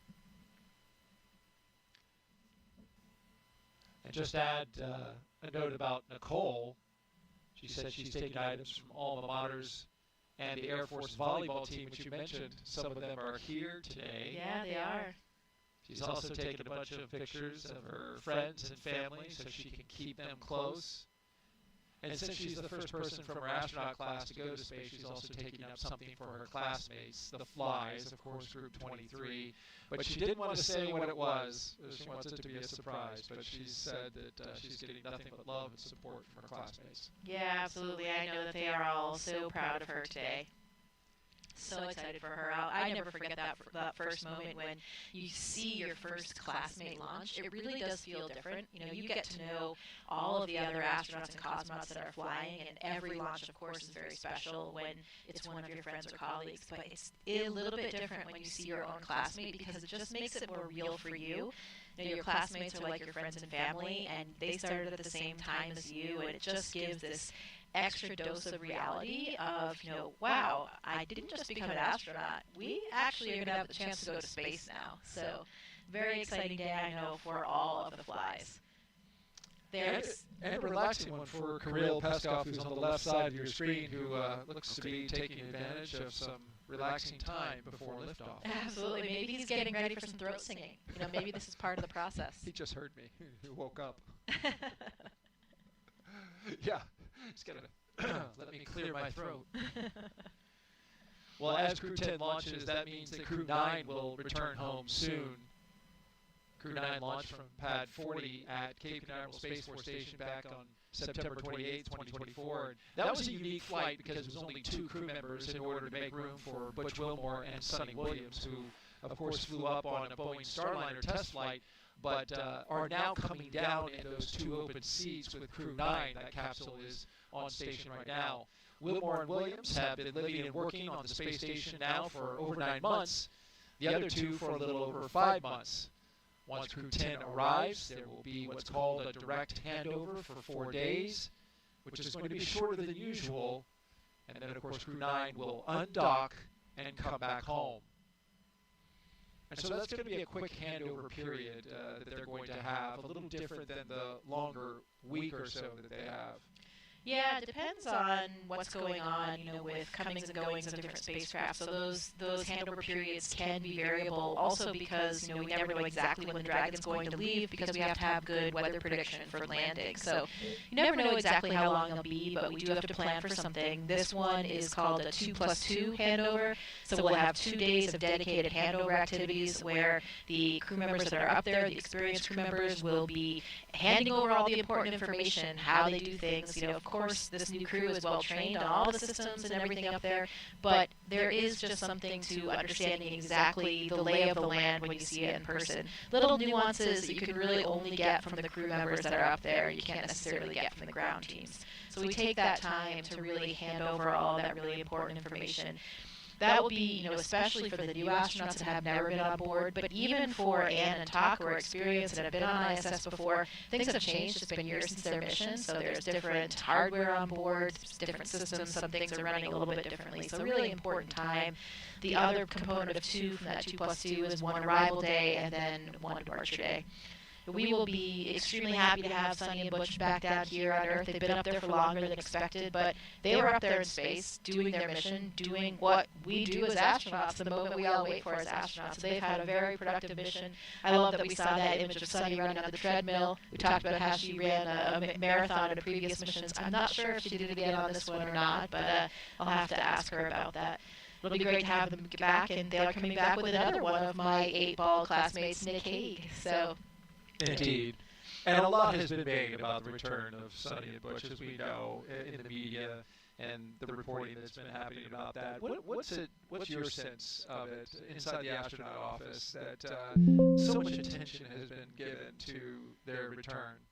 Yeah, definitely a lot of attention. But as I was saying, they are up there doing what astronauts are supposed to do. That is what we live for, and that's really our main intent of being astronauts, is to go to space and to do science and to do maintenance and do all the work that you do on the International Space Station. So it's really no big deal that Butch and Sonny are up there, again, longer than expected, but they're contributing to all the science and all the maintenance on board, just like every other crew member.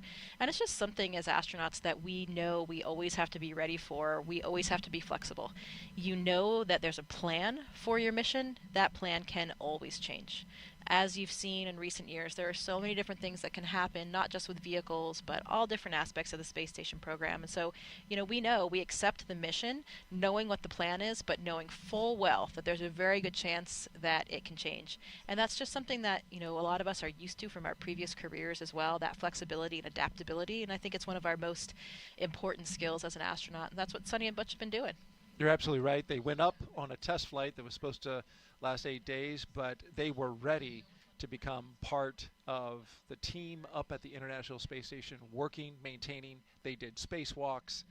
They have done it all. Yeah, they're both very experienced astronauts. They've done International Space Station missions before, so it's not something foreign to them, and they were incredibly productive during their time. All right, quick social question. We want to get another one up. We had a question come in from Swamp Smoke, who asks, what's one thing about living in space that no amount of training on Earth can fully prepare you for? Yeah, that one, we get asked that one quite a lot. And what I usually answer, I think, is true. We have so much extensive training that we've talked about today. We know all of these things. We have all this muscle memory for the spacesuit and all the things that we do up there. But what nothing can train you for is how it feels to live and work in microgravity all the time. Just the simple things, like the fact that you can't put your drink down on the table, you can't put your pen down, we've got Velcro on everything, and it's this really, if you see the photos and video of the International Space Station, there's stuff everywhere, on all the walls, on the ceiling, on the floor, cables everywhere.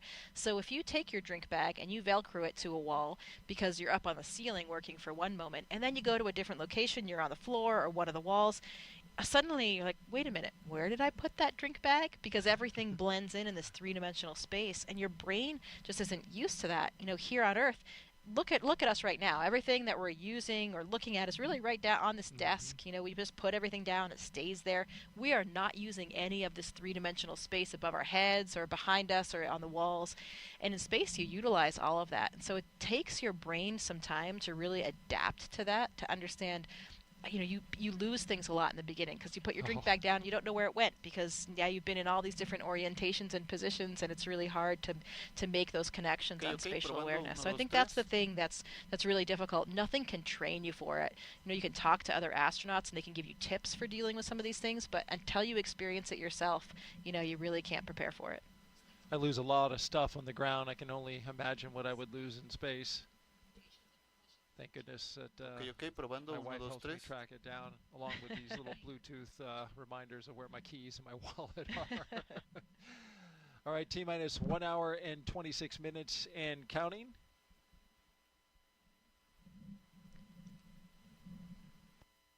Crew 10 getting ready for their mission to the International Space Station, and there you see them from left to right. We have Roscosmos cosmonaut and mission specialist Kirill Peskov. To his left, our right, the pilot, Nicole Ayers. To her left, going to the right, is the commander, Anne McLean.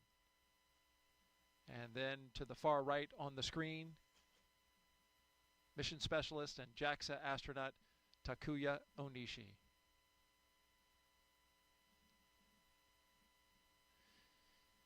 Up next, we'll be looking for the Launch Escape System Health Check.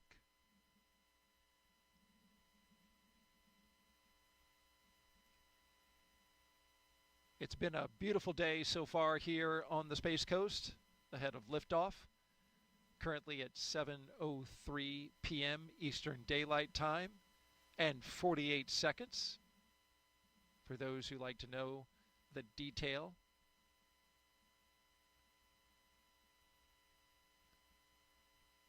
Our journey today began at astronaut crew quarters at T-minus 4 hours when the astronauts began suiting up after a good weather brief, some breakfast, and health checks.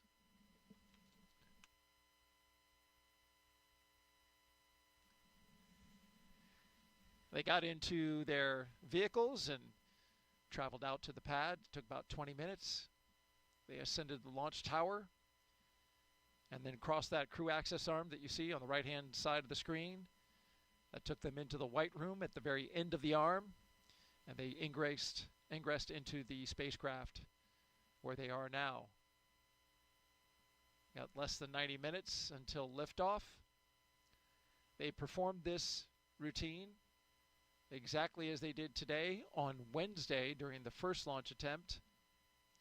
We got down to T-minus 43 minutes until we had an issue with some ground equipment and the hydraulics where there was a trapped pocket of air inside the system. That was fixed and bled out on Thursday, and now the ground support equipment is good to go. The launch vehicle is go, and so is the spacecraft.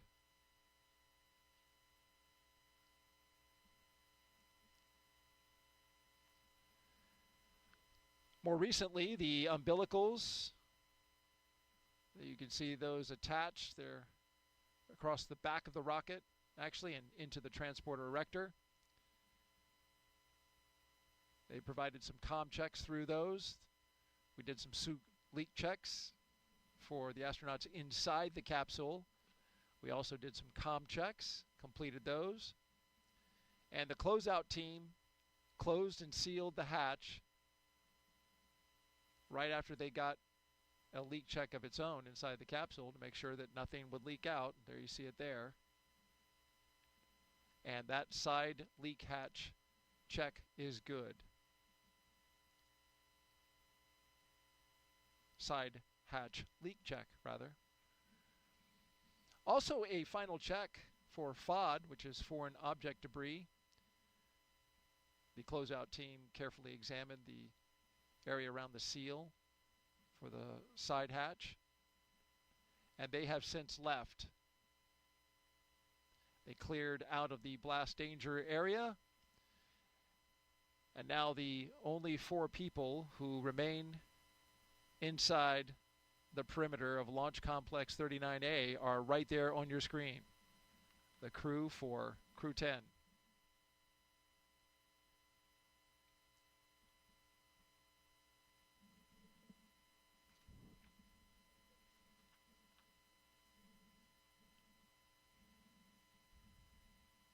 This Dragon Endurance spacecraft is a special one for NASA. It's also special to Jessica, as you noted so well, and talking about the name of Endurance, and a historic ship that helped Shackleton cross the Antarctic. The Dragon spacecraft Endurance will take Crew 10 to space today in its 4th space flight. Since its first flight in 2021 for Crew 3, SpaceX's Endurance Dragon has been a workhorse for NASA's commercial crew program, flying mission after mission. It has safely carried astronauts to the International Space Station. With Crew 7, Endurance proved its reliability yet again, marking its 3rd journey to orbit. In all, Endurance has flown 10 astronauts and 2 cosmonauts to and from the International Space Station. And it's supported international crews from NASA, ESA, JAXA, and Roscosmos.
Live coverage of NASA and SpaceX's Crew 10 launch to the International Space Station.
We are T-minus 1 hour and 17 minutes and counting until liftoff of Crew 10 on a Falcon 9 rocket to the International Space Station.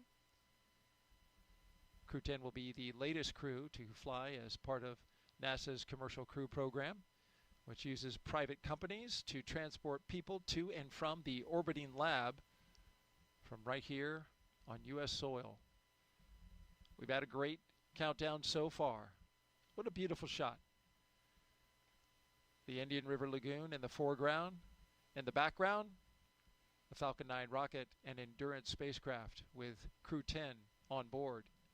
Weather is 95% go. The only tiny concern is the formation of cumulus clouds, but as you can see from this view, we don't have many of those around here, and that's a good thing.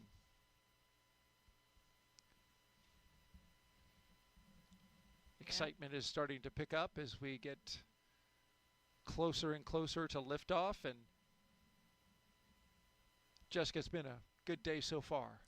Yeah, absolutely. The weather looks perfect, and much to Vapor and other Air Force jet pilots' delight, no need for umbrellas today. That's right.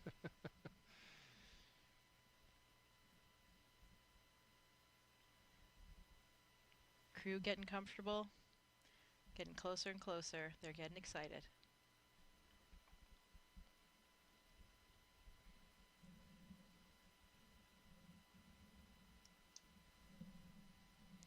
You know, Daryl, it's been 5 years since the Demo 2 mission, which was the first crewed mission of SpaceX, and that was an interesting timing. That was actually just after I left the ISS. I left in April of 2020, and Demo 2 occurred in May, and since then, we've had 11 crewed flights. This will be the 11th crewed flight. So this will be the 10th rotational flight for crew members after that Demo 2 flight. So pretty impressive that all of that has happened in that 5-year period. And another fun fact, the Demo 1 mission, which was of course the mission without a crew for that very first test of the Dragon and docking to the space station, that was when Anne McClain was on board for her first mission in 2019. So she played a very crucial role of getting in Dragon and doing all of those checkouts after that vehicle had docked to the space station. So pretty cool full circle story here of Anne being up there for that first uncrewed mission, and now in Crew 10, the 11th crewed mission in the last 5 years. So pretty impressive. How about that? She saw the first Dragon come up, and now she's on board the 11th. And for you too, right there at the beginning, you know, we're on our 10th operational mission, as you mentioned, and now when you look back, you think about just being right there at the beginning of the Commercial Crew program when that Dragon docked at the ISS. It was really exciting for, you know, the entire country was so thrilled to have the ability to fly to space from American soil again. Yeah, it was really wonderful to resume that aptitude to send rockets and with crew members on board from American soil again from here in Florida, and of course still trading off regularly with our Russian counterparts with Soyuz flights. So we're still continuing to fly American astronauts on the Soyuz, and as you see, we have a Russian cosmonaut on the Dragon today. So really nice that we maintain this spirit of international cooperation on board the International Space Station.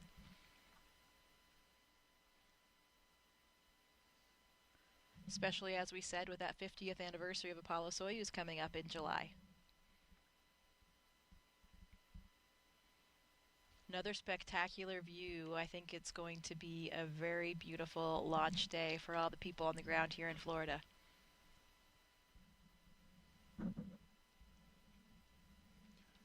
Absolutely, we are headed in that direction.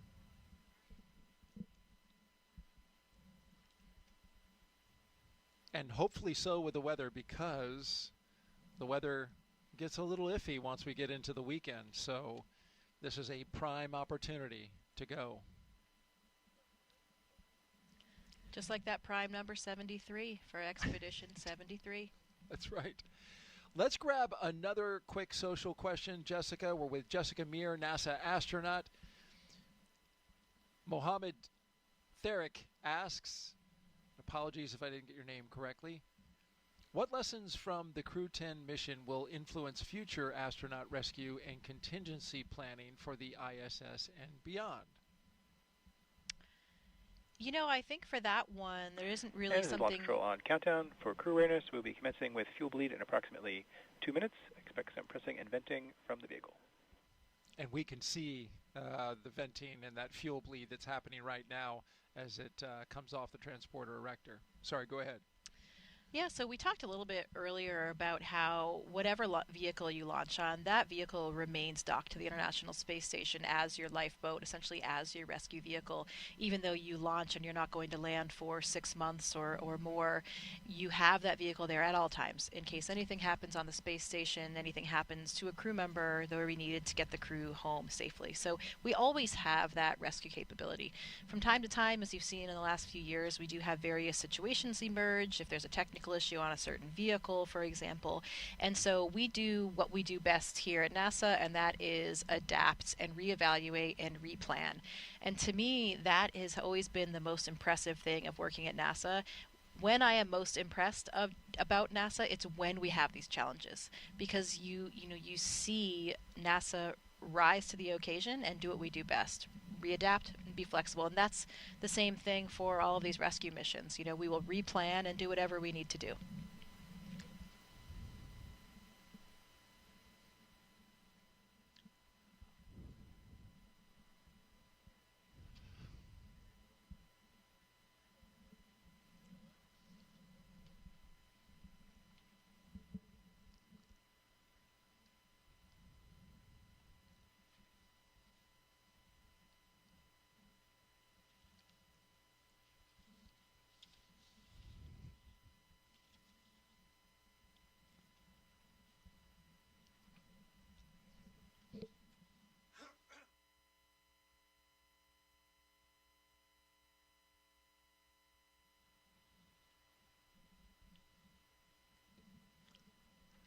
Good afternoon. You're watching live launch coverage of NASA and SpaceX's 10th rotational flight to the International Space Station. I'm NASA's Daryl Nail, and with us again today is NASA astronaut Jessica Meir. It's great to have you back again. Thanks, Daryl. It is wonderful to be here. Sending your friends and colleagues up to space is always the best thing that you can do as an astronaut here on the ground. So I'm so excited to be here playing a role in all of it. And a big reason that you're here, to see your good friend Ann McClain off to space. Liftoff for her and the rest of the crew is at 7:03 p.m. Eastern Time from here at Launchpad 39A. But before we continue our coverage, a quick reminder about Jessica's experience in space. Take a look back to 2019. Jessica Meir and Christina Cook made history with the first all-women spacewalk, the 221st for Space Station Assembly. 2 years later, Jessica served as astronaut support person for Crew 10, or Crew 2 rather. There you see her, number 38, helping the team all the way to the pad. Then she went over to pad 39B, where she rehearsed with the Artemis 2 crew. A great time with the astronauts was had, but this time this crew was practicing to go to the moon. I really like this video because it shows the enthusiasm that we all bring to the roles, whether it's a support role or whether it's a crew itself. There is nothing better than sending your friends off to space, as I just said. So one of the most interesting things about our job as astronauts is doing different things all the time. It is an incredible time to be an astronaut right now, where we have so many different vehicles we can launch on. The Soyuz, like I launched on, the SpaceX Dragon that you're watching here today. Soon, hopefully, coming up next year, the Artemis 2 vehicle will launch and send our first astronauts to an orbit around the moon. So it's a very exciting time for us. We certainly have a lot to look forward here on the Space Coast and for the United States space program. Some background, though, on today's launch attempt. It is the second launch attempt for Crew 10. On Wednesday, NASA and SpaceX stood down from the first attempt after teams discovered a suspected pocket of air trapped in the ground support hydraulic system used for the clamp arm that you can see there on your screen. It is wrapped around the Falcon 9 rocket and holds it to the launch arm. Yesterday, ground support teams successfully flushed that hydraulic system, and now it is ready to go for today's launch. The crew had a little bit of break while they worked on that. Yeah, they did. The crew was able to relax yesterday. I think it was a very fortuitous opportunity because, you know, the day before you launch, they're still probably doing all of these things that are giving them a little bit of stress, dealing with last-minute issues.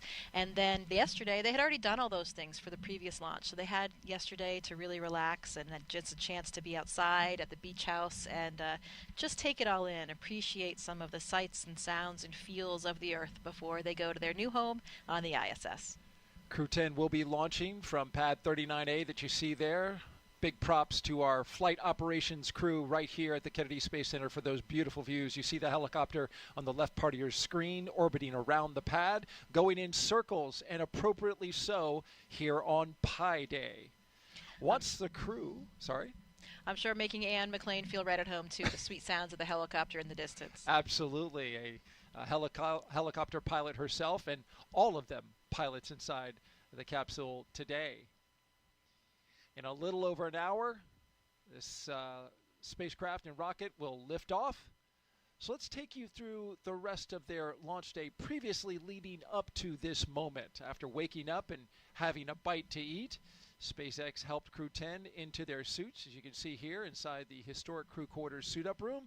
They also played a card game, a tradition to use to get their bad luck out of there, losing for the commander and the chief winning. Then we saw them walk out, Crew 10 waving, taking the same footsteps as every NASA astronaut since Apollo 7 in 1968, walking out, greeting the crowd, getting into their vehicles, and then joining a security escorted caravan for a 20-minute ride to Launchpad 39A. And then there they are, looking up and looking out as they walk down the crew access arm into their spacecraft on top of the rocket.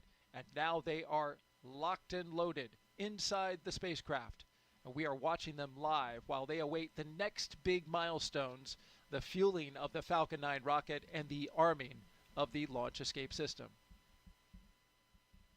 Throughout this broadcast, we've been taking your questions from social media, so keep sending them. Hashtag AskNASA on NASA's YouTube, Facebook, X, and Twitch platforms. Also, for those of you watching on NASA's YouTube channel right now, a reminder to make sure you refresh your player or browser to join our live chat.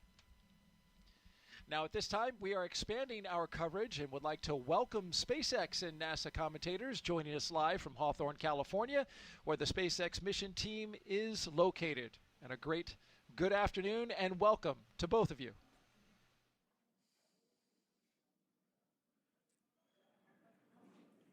Thanks, Daryl.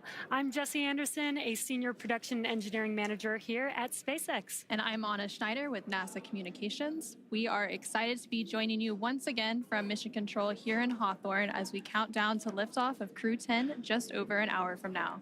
Of course, Crew 10 is our 10th operational mission with SpaceX, flying astronauts for long-duration missions to the International Space Station. Crew 10 will have 2 first-time flyers on board, as well as a veteran NASA astronaut and a veteran Japan Aerospace Exploration Agency, or JAXA astronaut. And the multinational crew represents 3 different space agencies, with NASA, JAXA, and Roscosmos all represented. Today's crew will fly aboard the Dragon spacecraft named Endurance, which previously flew the Crew 3, Crew 5, and Crew 7 missions. Overall, this will be Dragon's 46th visit to the space station and its 14th human spaceflight mission to the orbiting lab, which includes NASA's Commercial Crew Program missions and private astronaut missions with Axiom Space. We're also celebrating the 23rd anniversary of the founding of SpaceX today on March 14th, which also is Pi Day, a celebration of the mathematical constant pi.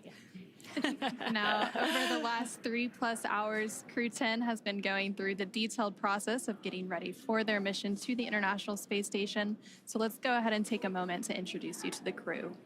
In the commander's seat is NASA astronaut Anne McLean. She's making her 2nd trip to low Earth orbit. The Spokane, Washington native and U.S. Army colonel was selected by NASA as an astronaut in 2013 and has spent a total of 204 days in space, completing 2 spacewalks totaling 13 hours and 8 minutes outside of the orbiting laboratory. Next to McLean in the pilot seat is Nicole Ayers, who was selected as a NASA astronaut in 2021. The Colorado native graduated from the Air Force Academy in Colorado Springs and is a major in the U.S. Air Force, and this will be the first spaceflight for Ayers. Serving as a mission specialist is JAXA astronaut Takuya Onishi, and today's flight will mark Onishi's second trip to the space station. He was selected as an astronaut by JAXA in 2009 and has logged 113 days in space previously. To round it all out, the final mission specialist is Roscosmos cosmonaut Kirill Peskov, and he was selected as a cosmonaut in 2018 and will also be making his first spaceflight today. Once on board the International Space Station, Crew 10 will briefly become members of Expedition 72 and then Expedition 73 in April. They will conduct space station maintenance and scientific research to understand material flammability, contributing to future spacecraft design and study how spaceflight affects human physiology and psychology. The crew will also engage with students worldwide via ham radio and use its existing hardware with newly integrated software to test a backup lunar navigation solution. To date, SpaceX has flown 56 crew members to space since the Demo 2 mission in May of 2020, which was almost 5 years ago. Coming up here at T-minus 45 minutes, we'll be listening in for the team to report their readiness for propellant load with a final go, no-go poll.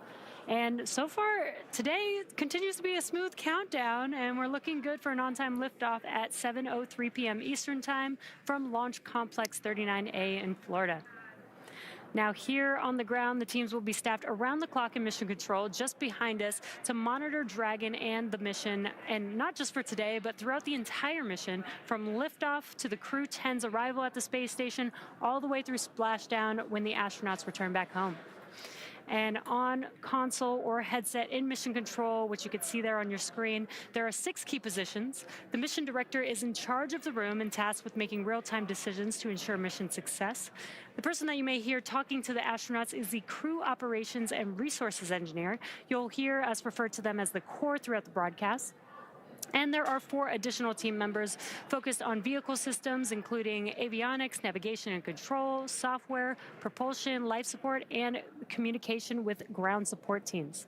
Now, apart from mission control, our Falcon 9 team... Dragon SpaceX, cycling orbit tank isolation valves to equalize low flow pressure. Additionally, I can give you a go to step into Section 5. When ready, report go for launch.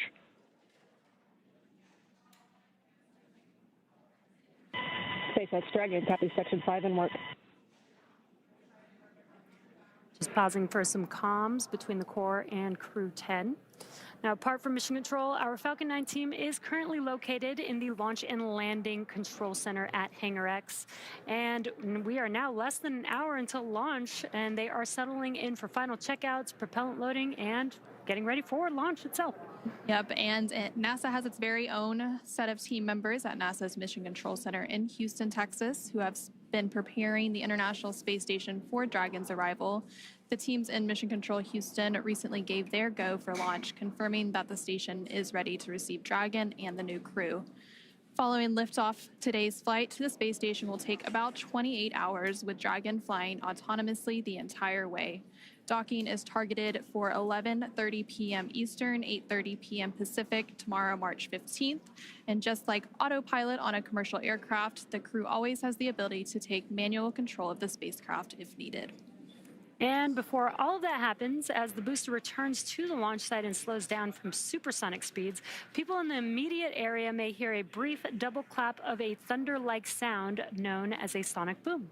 Similar sonic booms like this were heard during the return and landing of the space shuttle, and sonic booms like these are one of the hallmarks of reusable systems like Falcon. Here's what some of these booster returns have looked and sounded like on previous missions. I know a lot of people will be excited when they hear the sonic boom. And these are going to provide quite a show because you're going to hear the sonic booms.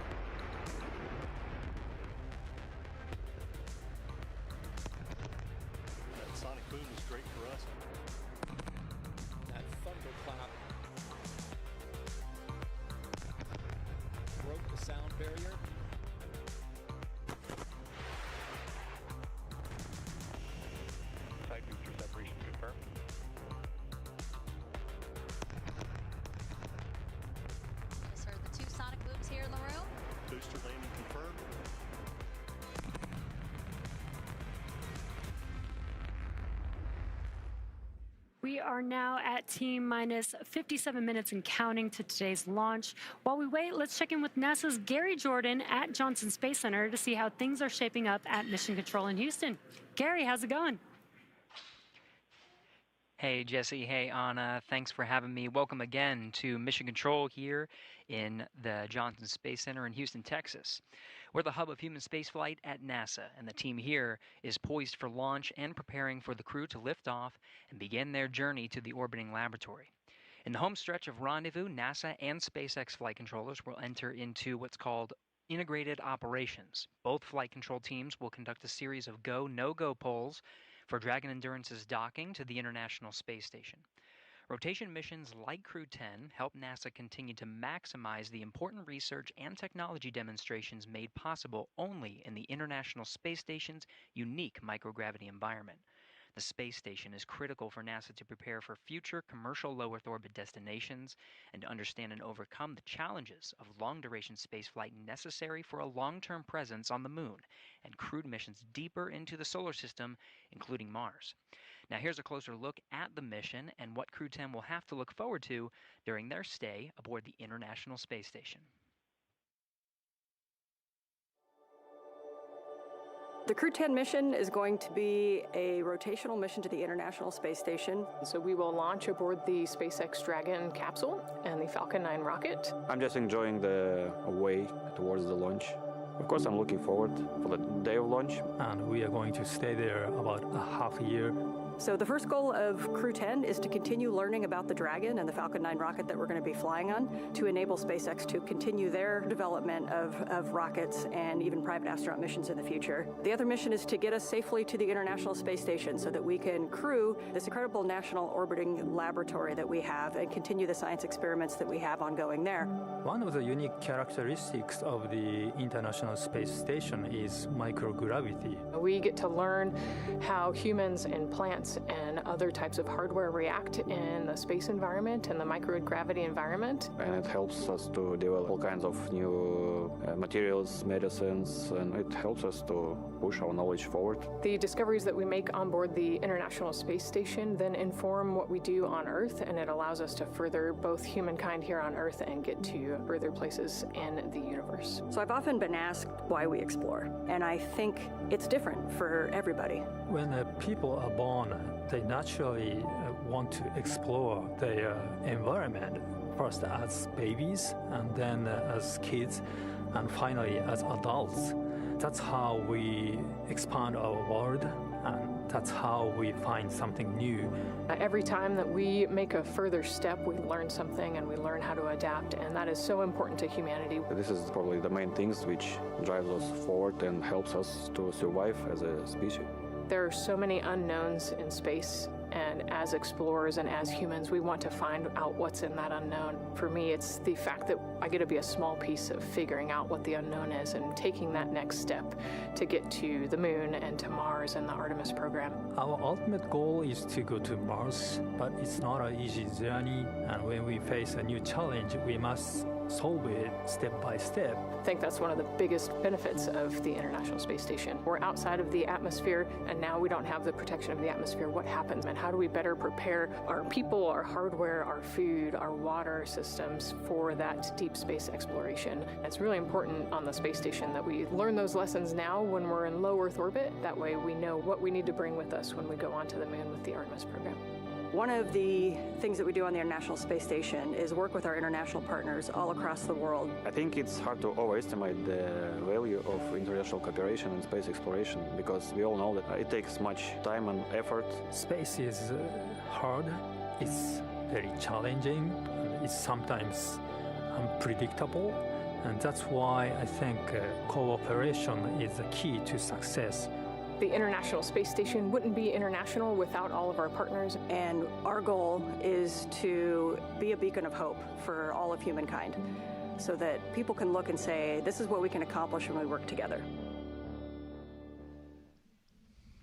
T-minus 52 minutes and counting. We just pulled go for NASA and SpaceX to begin propellant load at T-minus 35 minutes. A great update there to our milestones. We now have NASA's Megan Cruz live from a nearby launch viewing location here at Kennedy Space Center. Megan. Hey, yeah, back here again today, and the weather is as beautiful as it was Wednesday, and the crowd as excited as ever to see liftoff in less than an hour. Now, we again want to bring in Mike Ravenscroft with NASA's Commercial Crew program. He's on console working the launch today over at Cape Canaveral Space Force Station. Mike, great to have you back. Hi, Megan. Happy to be here. All right, so again, thanks for stepping off console. When we spoke during Wednesday's launch attempt, there was a ground hydraulics issue. What was done to resolve that to get us to launch today? Yeah, Megan. So the team worked really hard on Wednesday during that first attempt to resolve the issue. Unfortunately, we weren't able to get there. So the teams, the SpaceX and NASA team, met Wednesday evening, Wednesday night, and developed a troubleshooting plan to go ahead and restore this system back to operational. So we went ahead and met, and Thursday they went off and executed that plan. They went ahead and opened up some of the valves, did some inspections, opened up some of the valves, and went ahead and bled the system. And then they did perform checkouts and performed the checkouts, and the system was nominal at that point.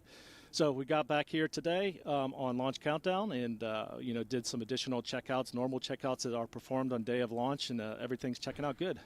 That's wonderful to hear, and it's always great to see teams coming together to resolve issues to get us to launch.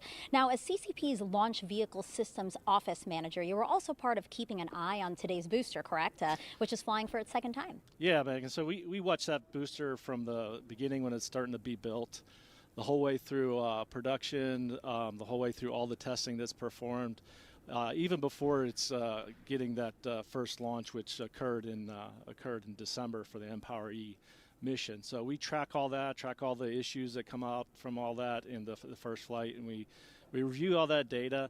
And then when it goes into maintenance for our flight, we are tracking all that work along with SpaceX and ensuring that the vehicle is ready for day of launch and a safe flight for the crew to the ISS.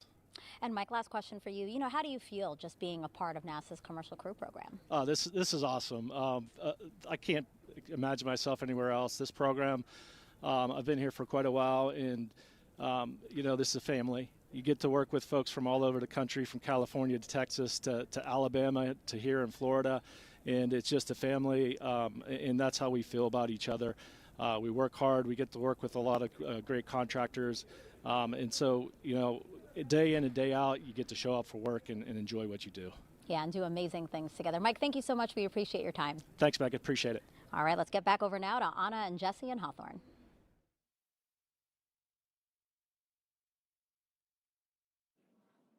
Thanks, Megan. Falcon 9 is the first orbital-class rocket capable of reflight. Together, Falcon 9 and Falcon Heavy have completed more than 450 launches and over 380 reflights. And today, the booster will be attempting to land at Landing Zone 1, which is just down the coast from the Kennedy Space Center in Florida. This will be the second flight of the first stage booster supporting the Crew 10 mission. Rapid reusability drastically reduces launch costs, helps increase launch frequency, and enables a wide array of new government, commercial, and scientific opportunities in space. Lowering the cost of access to space is helping take humanity's next steps into the solar system, whether in low Earth orbit, interplanetary, or even deep space. And when costs are lower, government and commercial customers can launch more missions, which helps accelerate development. This also helps commercial satellite and private research customers afford to launch more projects to space, which helps stimulate innovation here on Earth. All of this to say, reusability is the key innovation that is making space more accessible for the industry as a whole. And just like the first stage of Falcon 9, Dragon is also reusable.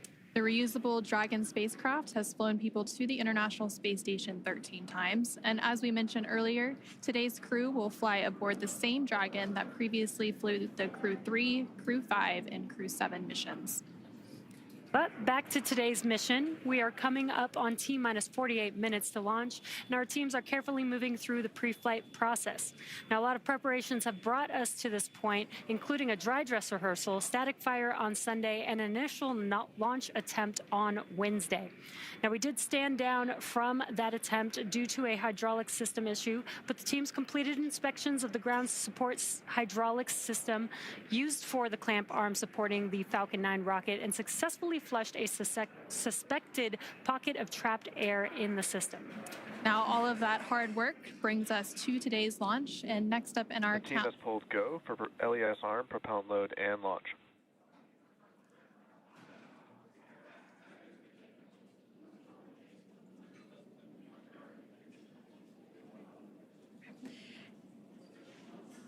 And there, you just heard that the team had pulled go for both prop load and for launch.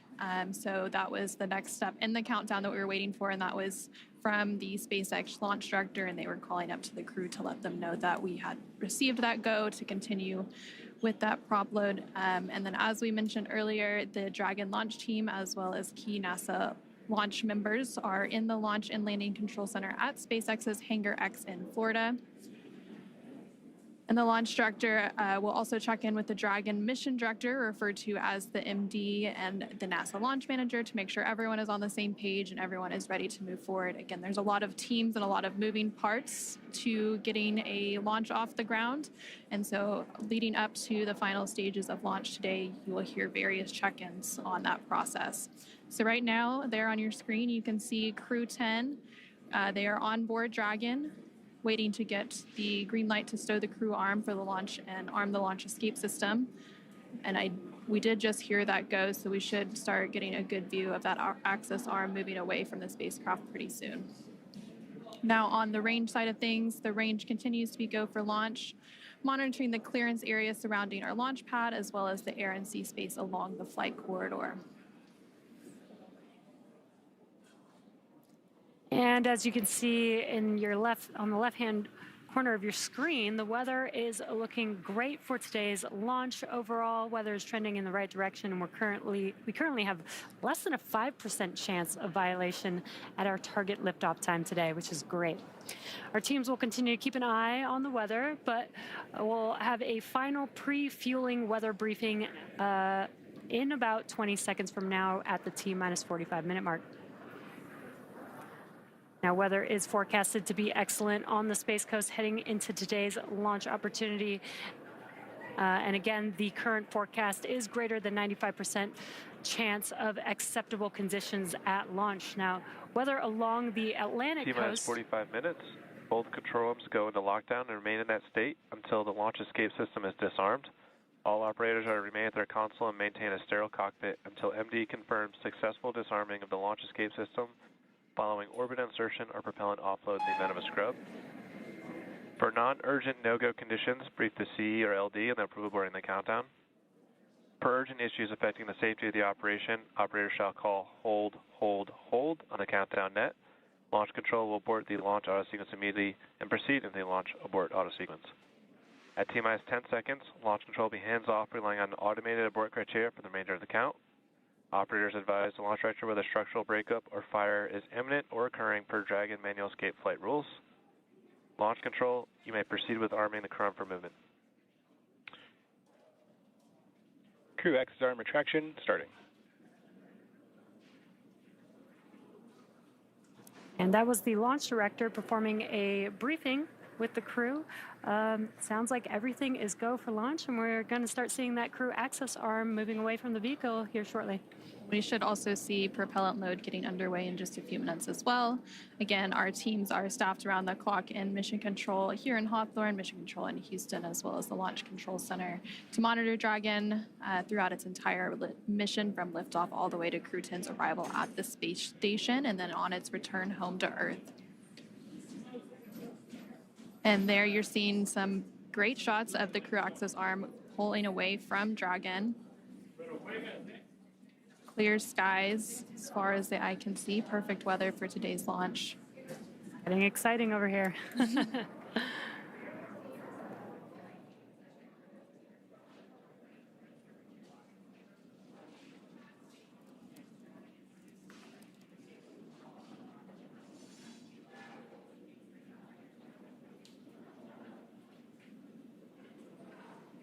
Yeah, weather looks amazing over there at pad 39A. You can see that crew access arm still moving. It'll move all the way to that 90 degrees away from the vehicle. Crew access arm retraction complete. And there we just heard confirmation that the crew access arm has been fully retracted. That process is now complete. Again, the next step in our process leading up to today's launch at 7:03 p.m. Eastern, 4:03 p.m. Pacific will be the propellant loading, and that should be getting underway here shortly. In the meantime, let's go ahead and check back in with Daryl at NASA's Kennedy Space Center in Florida. All right, thank you very much, ladies. Back here with NASA astronaut Jessica Meir as we orbit the Launchpad, Launch Complex 39A here at the Kennedy Space Center, going in circles on Pi Day. Seems fitting, Jessica. Absolutely, it does. This is the day for it. We've got a few milestones coming up here in the next few minutes. We're going to close our visors at T-minus 39 minutes and then start the process of getting that launch escape system armed. As we just saw, the crew access arm has moved away, so if there were to be an emergency, going through the crew access arm is one option up until the point in which the launch escape system is armed, and then it's off the top of the rocket. Yeah, that's right. That launch escape arm could actually swing back in just about 30 seconds, and during that time, the crew would actually be unbuckling their seatbelts and getting ready to egress, so that timing would work out. I just closed, arming the launch escape system. Copy, Dragon. You are go for 6.6 arm launch escape.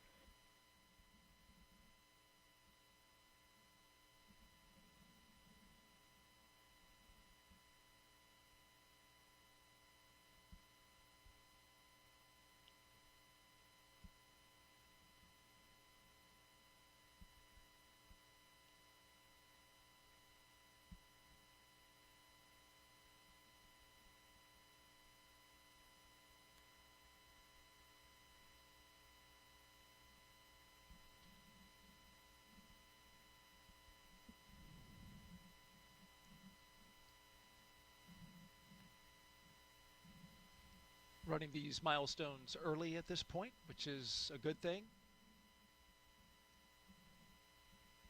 We heard Commander... Launch escape system is verified armed.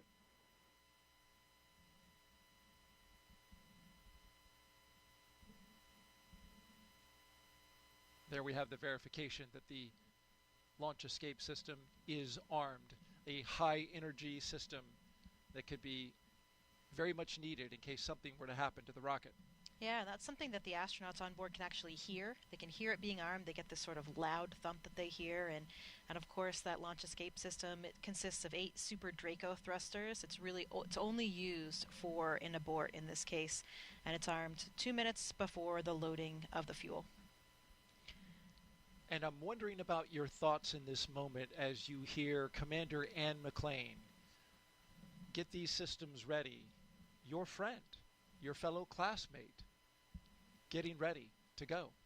Yeah, I think things are getting very real right now. It's really interesting on launch day. You know, I know from my own experience, sometimes you actually have to remind yourself that it's actually launch day because you have been through this whole series of readiness and all of these checks and all the comm checks and all the physical actions so many times in various simulations.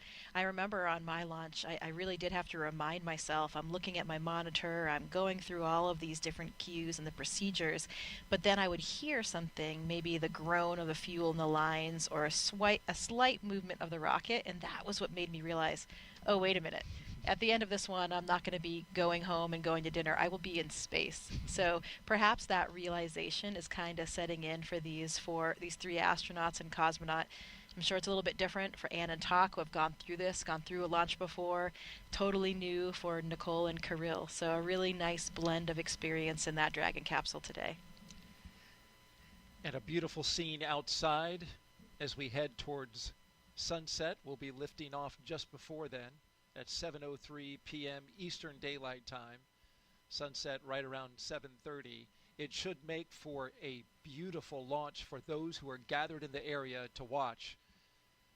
The sky will become lit up as the sun dances with the exhaust from the Falcon 9 rocket. These launch escape systems that we're talking about are, of course, a vital component of any vehicle that contains astronauts on board. And it's something that we hope, of course, to never have to use. but the few times historically when we have had to use them also provide such a testament, such a great test of that system. I remember very well Nick Hague and Alexei Ovchinin's abort on the Soyuz that happened in 2018. I was in training at the time in Star City. That abort happened when they were at about 30 miles up, and they ended up going up to about 50 miles and then landing safely due to the very reliable, highly functioning abort system. Search and rescue teams were there to pull them out in about 10 minutes. And a really stressful day, of course, for everybody. And tanks venting for propellant load.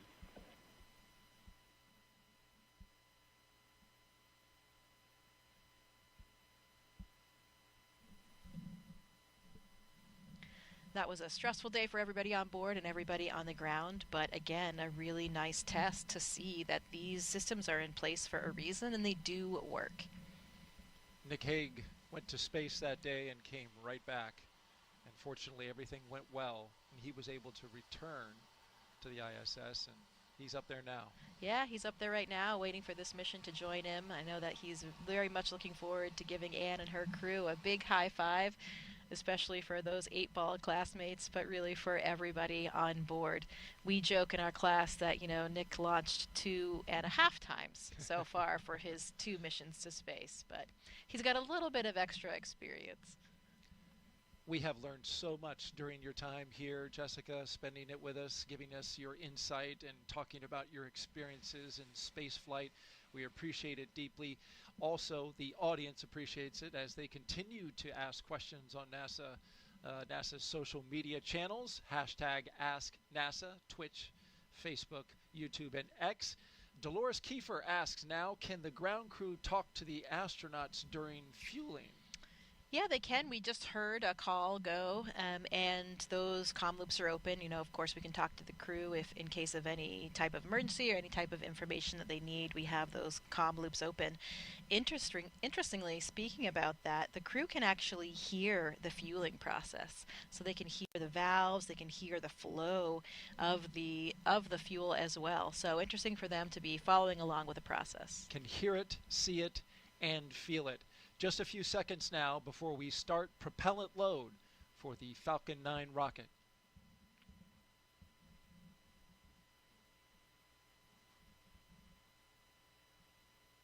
The launch auto sequence has started. And here we go. Tanks are being filled. Prop load is underway. A very dynamic time for the astronauts and the ground crews.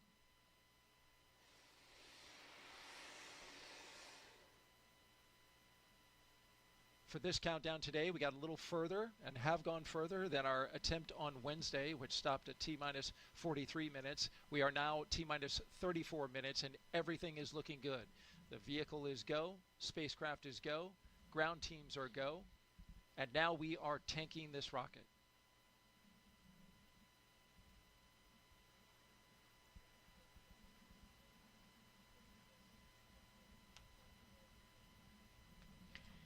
So this crew is hearing those sounds. As we mentioned, they can hear the fuel flowing through the valves and flowing through the pipelines. And this is a rocket-grade kerosene called RP1 and also liquid oxygen. That is the fuel for this powerful Falcon 9 rocket today. 1.8 million pounds of thrust once the rocket takes off. Thanks to our Kennedy Space Center flight operations team for these beautiful helicopter shots. Doing a great job. Let's go back now to Hawthorne, California, and join our commentators there.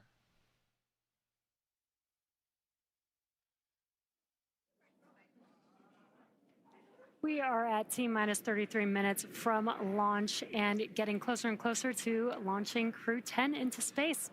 After the long-duration mission is complete, Crew 10 will be the first NASA commercial crew mission to target a return splashdown in the Pacific Ocean.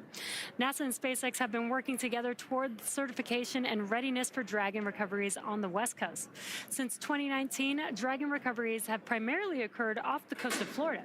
SpaceX is moving Dragon recovery operations missions to off the coast of California to allow Dragon to complete its deorbit before safely jettisoning the trunk over the Pacific Ocean, comparable to the first 21 Dragon missions. Crew splashdown locations are near Los Angeles, Oceanside, and San Diego. The recovery vessel Shannon will be stationed in Long Beach, California, to support the new operations. And to establish this capability that improves public safety, NASA and SpaceX worked for months establishing new sites, obtaining regulatory approvals, performing engine assignments and software changes, as well as tabletop exercises and flight rule updates. It'll be really exciting to see Crew 10 come home after they're done with their long-duration mission. But Crew 9, who Crew 10 will be handing over once they get docked to the space station, will, of course, still splash down off the coast of Florida in a few days. But back to today's mission, let's go ahead and learn more from the astronauts flying today. You know, I often get asked why we explore.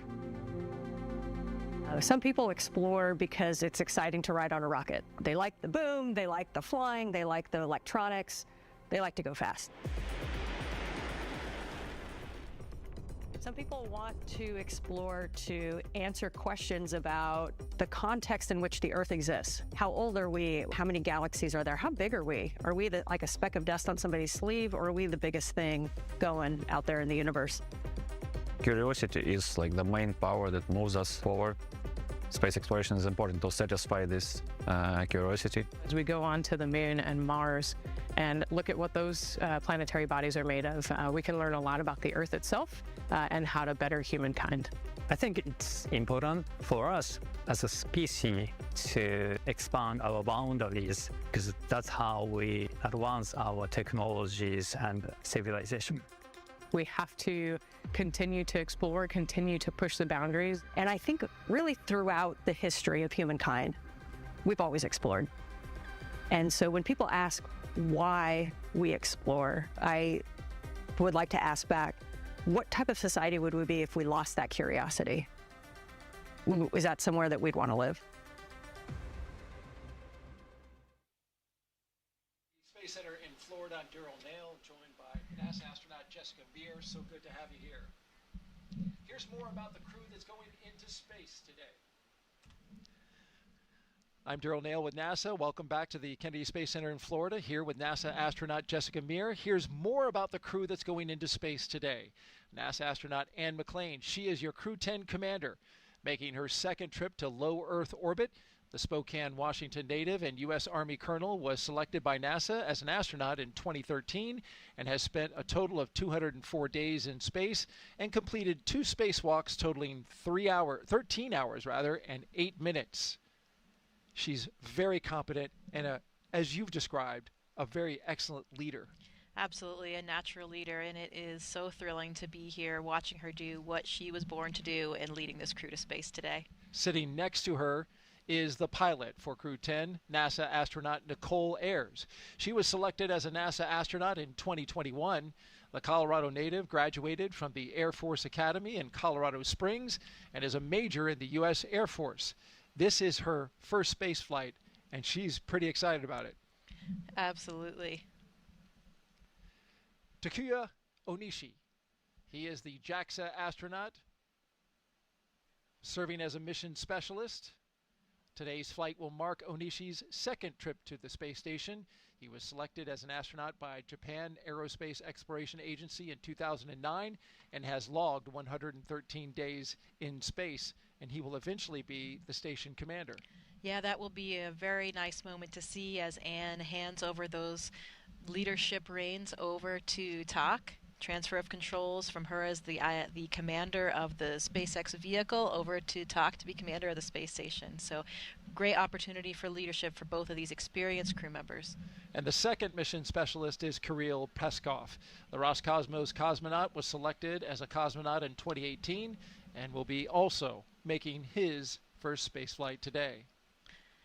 This is really the ultimate of Kirill's very curious and adventurous nature. I hear he loves to discover all aspects of and areas of Russia and the U.S. now in his SUV, and he is always exploring, so this will be the ultimate of his exploration today for him and for all of his crew. And all 4 of these crew members are pilots. they speak that common language of aviation. That must be comforting to all of them. I think so, and I think it has brought them closer together as a crew. They can almost read each other's minds, they say. Sometimes, they don't even need words, and they have this shared sentiment, this shared language. It makes them a very synchronous, cohesive crew. And for the past year and a half, that crew has been training diligently to be ready to help conduct science investigations aboard station. The crew will perform biomedical research and technology demonstrations over the 4-month expedition. Commander Anne McLean is participating in the Canadian Space Agency space experiment involving heart health. This headband is actually connected to sensors throughout my body, and they are collecting real-time data on my heart rate, oxygen saturation, and my respiratory rate. Imagine the day where you go see your doctor because you're concerned about your heart health, and they give you these sensors to wear, and they get this massive, comprehensive look at your cardiovascular health over multiple days doing multiple activities. Another science investigation on board involves tiny materials inspired by our own DNA that could help be used here on Earth with those people who suffer from arthritis in their knees.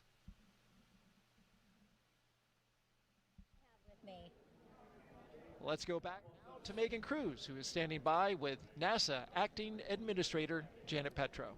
Yeah, that's right. Acting administrator since January. And then, of course, before that, center director here at Kennedy since 2021. And how does it feel to be back here to watch another crewed launch? Oh, my God. I can't, Megan, tell you how excited I am to be here. And I was here the whole week. We had unfortunately had the scrub on Wednesday.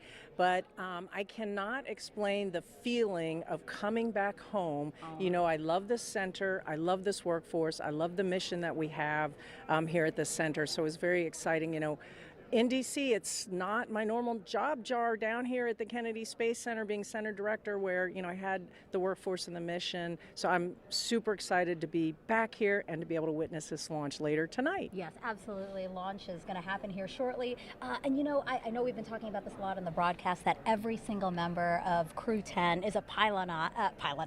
Yes, actually. A pilot, as are you. Did you get to talk to the crew? I see that they've signed your hat. I absolutely did. So I got to see them a couple times. So when they landed at the landing facility here, I got to see them and greet them. And that's where they gave me this hat, That's which amazing. is so cool. I've never gotten a present from a crew before. So Crew 10, hats off to them for giving me, and they did sign it. And then on Tuesday, we got to go what's called Behind the Glass tour and talk to them.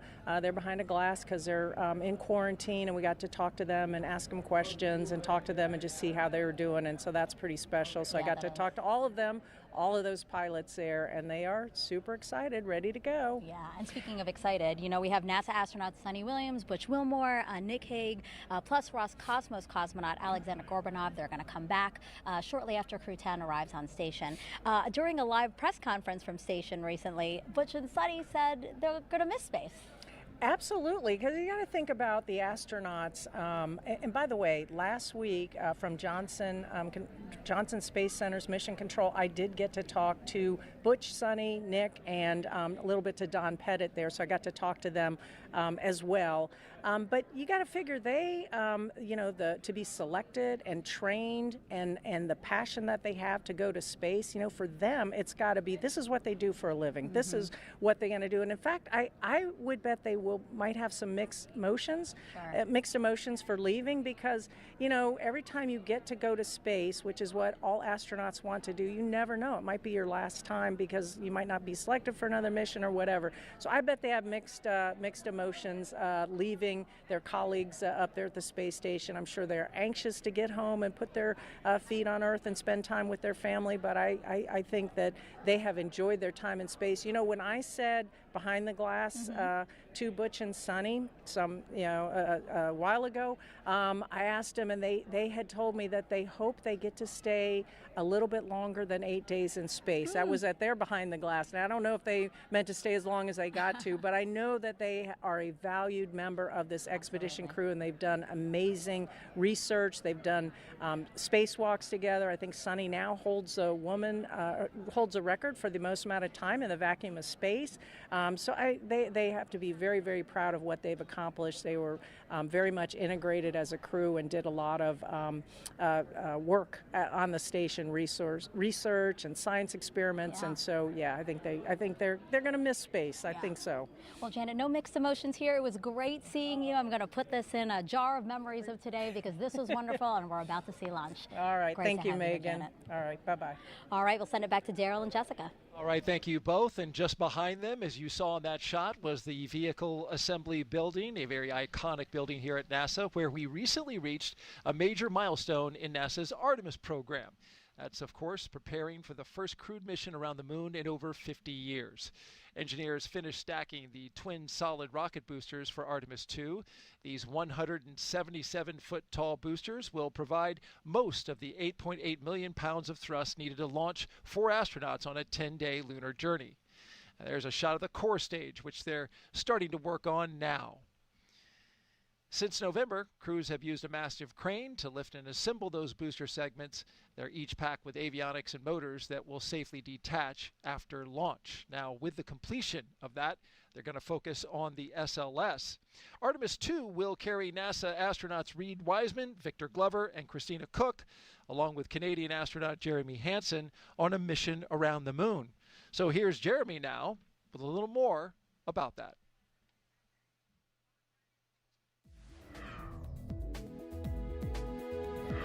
Hey everyone, I'm Canadian Space Agency astronaut Colonel Jeremy Hansen, mission specialist for the Artemis 2 mission. I'm here at the Johnson Space Center here in Houston, Texas, where we normally do most of our training. But every once in a while, we like to change it up a bit.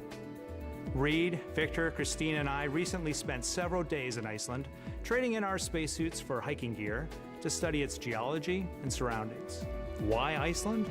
Well, as you can see, it has a similar landscape and terrain to the moon, with various volcanic rocks like basalts and breccias, and has limited to no vegetation. The Nordic island has been a lunar training site for NASA astronauts since the days of the Apollo missions. My crewmates and I teamed up with scientists and geology experts to explore the huge boulders, formations, and volcanic craters across the lava fields. During our journey, we stopped at various spots to discuss what we observed. Some of the really fine material is compacting into what's like the glue holding this together. And even tested different types of tools to collect rock samples. Although we won't be landing on the moon during our mission, this field work and navigation practice will allow us to make informed observations when passing the lunar surface and pave the way for future Artemis crew training. And that's your Artemis Moon Minute. For more Artemis updates, scan the QR code on your screen right now, or visit nasa.gov/Artemis-Roman numeral 2 or II. You don't have to worry about getting updates there, though, because, Jessica, you are friends and former classmates with both Victor Glover and Christina Cook. Yeah, that's right. They are my astronaut classmates, like brothers and sisters, and it has been so exciting to see this Artemis journey. I was here for the Artemis 1 launch, and that just made it all so real. We saw the hardware, we saw the vehicle, we saw the launch, and we knew that the next time that vehicle launched, it would be with my friends and colleagues on board. So it was an incredibly exciting moment for all of us as astronauts. That launch coming in February of 2025, currently scheduled on the calendar. Let's go back now to SpaceX in Hawthorne, California.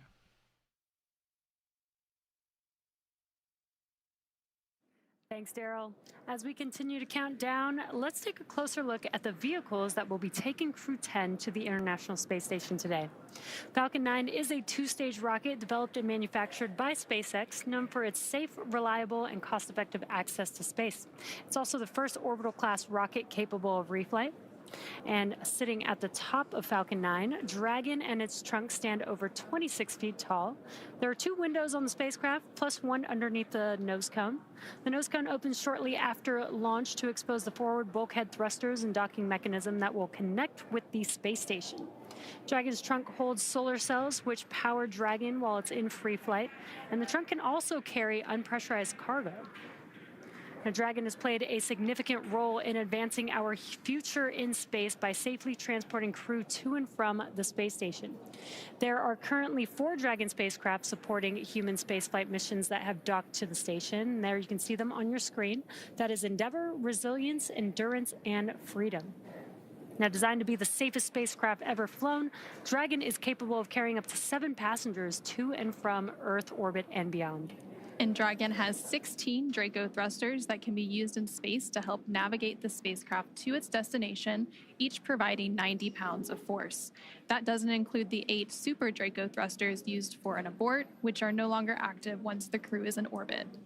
Dragon has flown 49 times, with 15 human spaceflight missions since 2020, when Dragon became the first private spacecraft to take humans to the International Space Station. In that time, Dragon has flown over 1,000 experiments to space and 56 crew members representing 14 different countries. Dragon has proven to be a versatile spacecraft. It can autonomously dock to the space station when outfitted with the International Space Station docking adapter, as it is for today's flight. When it's not going to the space station and in free-flyer mode, the docking adapter can be swapped out for a cupola. Another option that we have is the Skywalker hardware, which supports extravehicular activities as the crew used during the Polaris Dawn mission. Now, continuing down the vehicle, we do have the second stage. The second stage is powered by a single Merlin vacuum engine, or MVAC engine, which is optimized to perform in the vacuum of space. After stage separation, the MVAC will ignite and carry Dragon to its target orbit. Now, the Falcon 9's first and second stages are connected by the black inner stage, which houses the MVAC engine and the system that decouples the 2 stages during stage separation. And below that is the first stage. Stage 2 LOX load has started. Good call out. Stage 2 LOX loading has begun. Below that is the first stage, which is powered by 9 Merlin engines. These 9 Merlin engines provide the initial thrust to lift. Dragon SpaceX reporting that we continue to track no issues with Dragon or Falcon proceeding to launch. SpaceX Dragon, copy. Great news, just calling out that we're tracking no issues. These 9 Merlin engines provide the initial thrust to lift Falcon 9 off of the ground through the lower, thicker parts of the Earth's atmosphere. Now, each of these Merlin 1D engines delivers about 190,000 pounds of thrust at sea level, which gives Falcon 9 a combined 1.7 million pounds of thrust. And after stage separation, stage 1 will return to Earth for recovery and reuse on a future mission using a combination of the Merlin sea level engines and the 4 titanium grid fins located near the top of the booster, which will guide it during its re-entry and landing. The Falcon 9 first stage is also equipped with 4 landing legs that deploy and allow for vertical landing on a drone ship or landing pad. Now, today we will be attempting to return the booster to land at landing zone 1. The second stage will power Dragon into its initial low Earth orbit before separating, leaving Dragon to continue its journey to the space station using its own thrusters. About 40 seconds after separation, Dragon's nose cone deploy sequence will begin, exposing the guidance navigation controls that help Dragon autonomously fly to the space station. With T0 coming up in just under 15 minutes, our teams are doing a series of system checks to ensure Dragon and Falcon 9 are ready to go. And we are still looking good for an on-time launch today. Both Dragon and Falcon 9 continue to be healthy. As we continue to listen and watch the countdown, our teams are preparing the vehicle for flight. Propellant loading of both RP1 and liquid oxygen began at T-minus 35 minutes. And we also heard the call a few minutes ago that the launch escape system is armed. The launch escape system is designed to propel Dragon away from Falcon 9 in the event of an emergency during launch. Now, the range, which is monitoring the keep-out zones among other key flight requirements, also continues to report no issues, and they are go to support today's launch. And weather also continues to look good. You can see it there on your screen, clear skies. And we are still tracking a roughly less than 5% chance of violation at our target liftoff time of 7:03 p.m. Eastern, 4:03 p.m. Pacific. And as you heard earlier, we're continuing to be optimistic that we're going to maintain these good conditions into launch. And as a reminder, today we have an instantaneous launch window driven by our planned rendezvous point, the point at which Dragon and station will meet in orbit. The station is orbiting the Earth at more than 17,000 miles per hour, and Dragon needs to catch up. That means we have to deliver Dragon to the correct orbit by timing its trajectory relative to the orbiting laboratory so that they are in the same place in orbit at the same time. Ok, bueno, pues bienvenidos a esta transmisión. En estos momentos el lanzamiento de este cohete ya se encuentra en espera de lanzamiento. Hace unos momentos confirmaron que todos los sistemas están bien, entonces al parecer pues ya va a empezar la secuencia de lanzamiento. En unos 2 o 3 minutos van a seguir actualizando.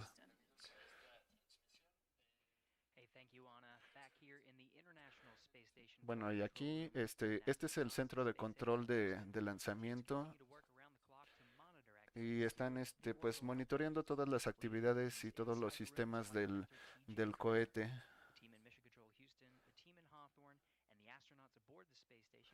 Y bueno, recordemos que dentro del cohete ya están los 4 astronautas que van a ser lanzados al espacio. Su misión es pues llegar a la Estación Espacial Internacional, en la que van a cumplir con algunas misiones de investigación principalmente.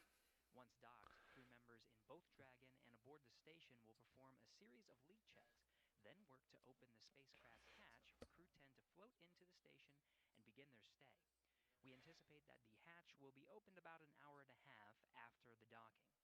When they enter the orbital outpost, Crew 10 will be greeted by the rest of their Expedition 72 crew and will come together for opening remarks.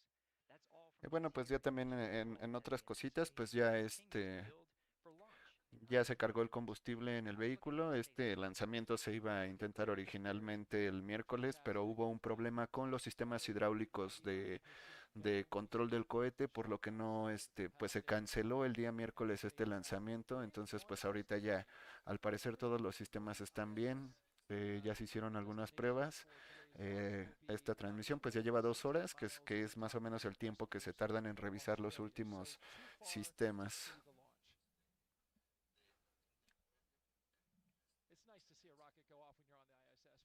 Y bueno, pues estas son imágenes del centro de control. Todo esto es lo que se necesita para monitorear el lanzamiento de un cohete. Muchas personas, tanto en este centro de control como pues en la torre de lanzamiento, que es donde está justo esa de ahí, que es donde está el cohete.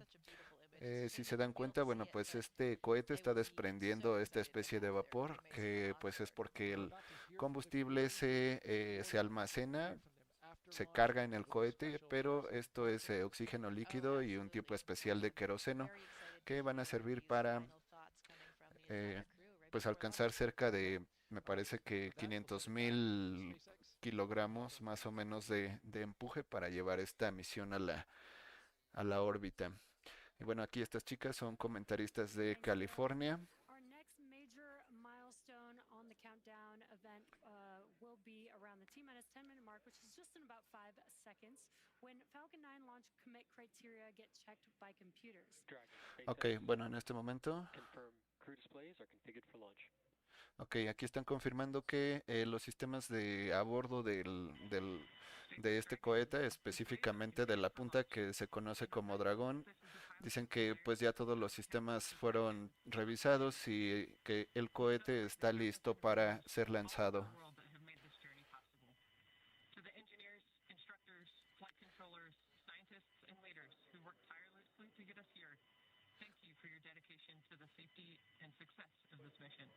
Aquí están agradeciendo pues prácticamente a todas las personas que colaboran en estos lanzamientos, ingenieros, científicos y astronautas. Está dando unas frases de motivación. Ahí si se dan cuenta, esto lo puede escuchar la tripulación, que también están pues ya listos y contentos porque pues ya finalmente van a ser lanzados. It's been a pleasure working together to prepare for this mission. And from all of us, good luck, Godspeed, go Crew 10, and enjoy the ride. Aquí les están diciendo que disfruten el viaje. Miren, ahí están contestando. Estas son las 4 personas que tripulan este cohete en esta nueva misión.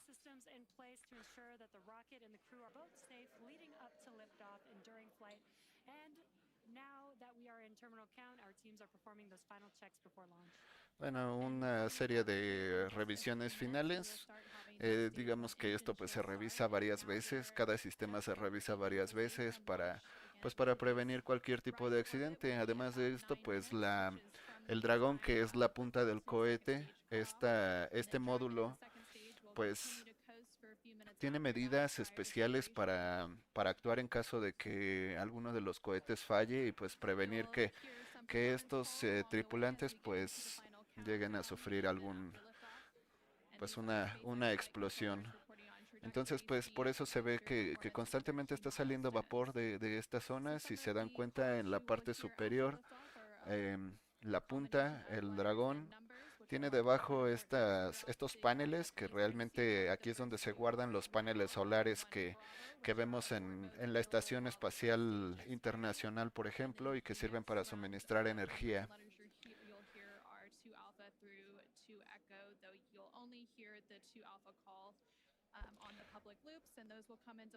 Y pues bueno, ya estamos a 7 minutos del lanzamiento, 7 minutos y 15 segundos. Entonces pues sin duda debe ser uno de los momentos más tensos para la tripulación. Recordemos que hace 2 días pues este lanzamiento se iba a realizar, pero hubo problemas con los controles hidráulicos en tierra. Esto puede pues ocasionar un problema porque pues si uno de los sujetadores no se libera, pues prácticamente se atora y detiene todo el cohete. Ok, aquí dicen que la fase 1 de enfriamiento.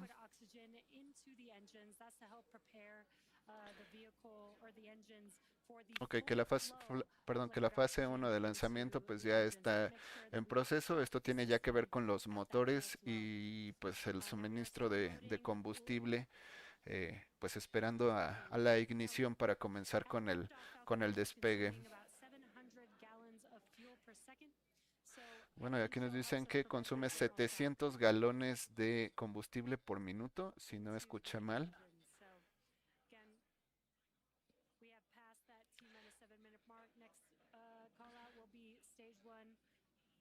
RP1 loading complete, which we just heard that.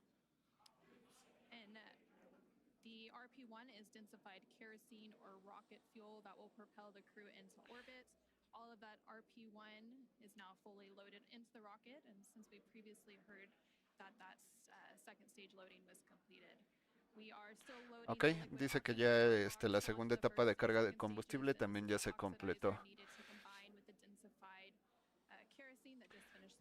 Y pues bueno, es lo que les comentaba, este vapor es en parte oxígeno que está siendo liberado pues del cohete, pero también pues una parte de este vapor es porque este combustible está extremadamente frío, entonces al interactuar el aire circundante con la superficie del cohete pues se condensa. Y estamos ya a 5 minutos del despegue, entonces pues esperemos que no haya ninguna complicación por aquí en cuestiones de algún sistema que vaya a tener alguna falla y que nuevamente tengan que cancelar el lanzamiento.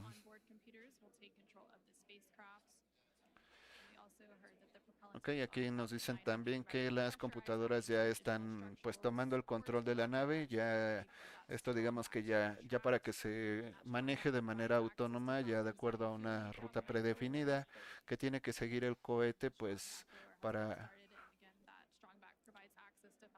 llegar digamos que a la Estación Internacional Espacial, Estación Espacial Internacional lo más recto posible.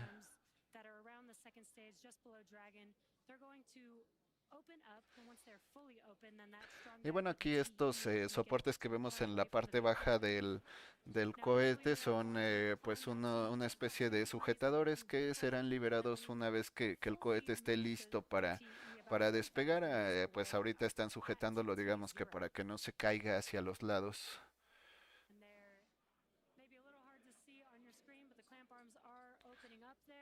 Ok, al parecer ya se están liberando estos brazos sujetadores.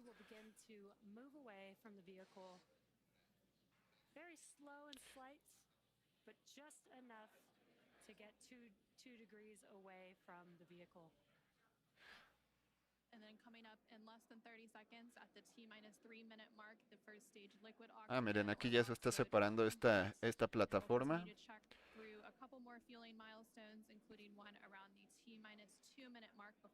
Y estamos a 3 minutos ya de este despegue que pues lleva a 4 personas desde la Tierra, desde el centro de lanzamiento en Florida hasta la Estación Espacial Internacional.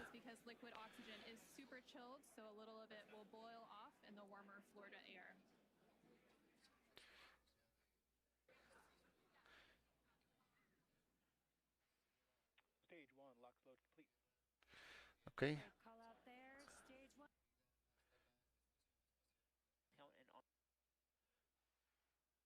Putting liquid oxygen onto stage 2, and that'll wrap up here at the T-2 minute mark, just about. Ok, y 2 minutos 20 segundos. Ya pronto vamos a empezar a escuchar las instrucciones del centro de control que ya son referentes a lo que tiene que suceder en la secuencia de lanzamiento. 2 minutos y contando para el lanzamiento. Este es el momento que no se deberían de perder. Stage 2, lock load complete. We just heard confirmation of the stage 2 liquid oxygen loading is now complete. We are under 2 minutes away from launch. Gas closeout has also begun. So we're now isolating all of the feed lines for the different gas systems from the Falcon 9 rocket. Ok, aquí me parece que ya se están separando todas las conexiones que aún están conectadas, valga la redundancia, al cohete. Y aquí ya vemos un poco más de actividad del cohete.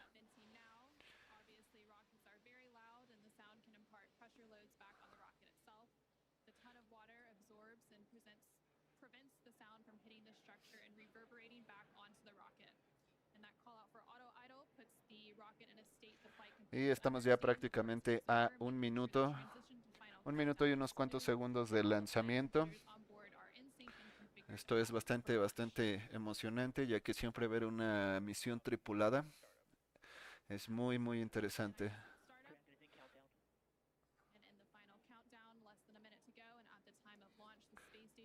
Ok, 45 segundos. 45 segundos para el lanzamiento.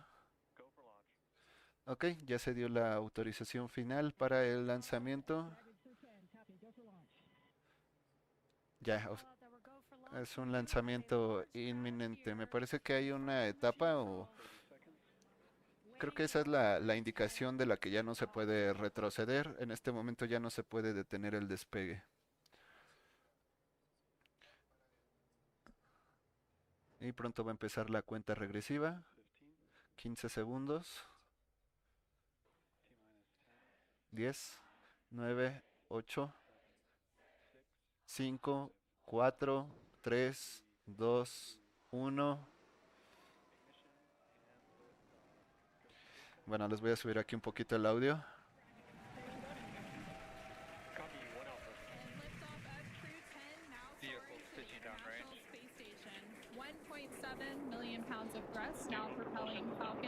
Esperemos que aquí no nos falle tanto la señal. Ah, es el cambio de cámaras, pero miren, aquí ya se está elevando el cohete. Esperemos poder ver alguna imagen de la tripulación, a ver si podemos ver alguna de sus reacciones.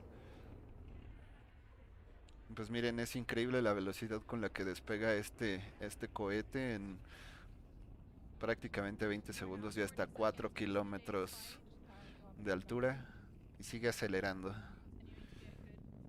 Y pronto va a superar la barrera del sonido, más o menos a los 1200, 1250.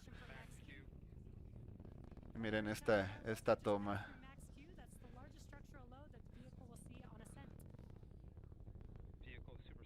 Ok, ya superó la barrera del sonido. No pudimos ver el boom sónico, pero pues ya es supersónico. Y bueno, esto de Max Q es el momento en el que se alcanza la mayor presión sobre la estructura debido a las fuerzas que actúan tanto de empuje como de gravedad.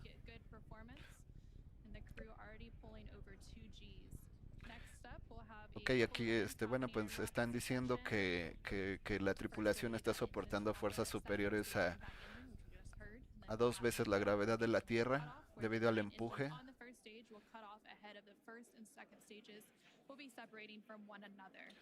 Then the single Merlin vacuum engine on the second stage will ignite and continue to carry Crew 10 to orbit while the Me first parece stage que en un begins momento its ya routine se va a separar el cohete.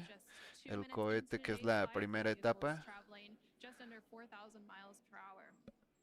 We're just about 20 seconds away from those Miren, events ya está a that 50 Anna just kilómetros de mentioned. altura.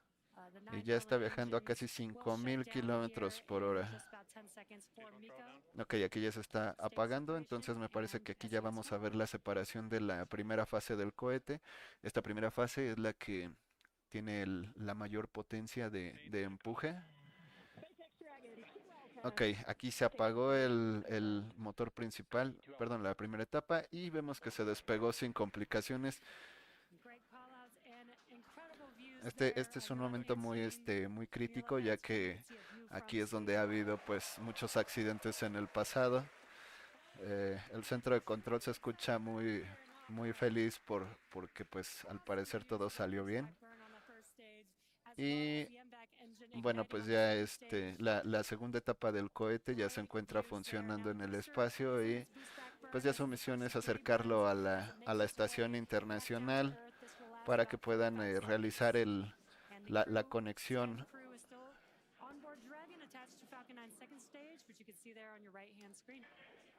And we're now 3 minutes and 20 seconds into today's flight. The vehicle is traveling about 6,500 miles per hour. They are on their way to the space station. And we did have that confirmation coming up of the boost back shutdown. And then coming up at the T+6 minute mark. Y miren, aquí al final vemos a la tripulación. First images of the crew inside the Dragon spacecrafts as they make their way into orbit.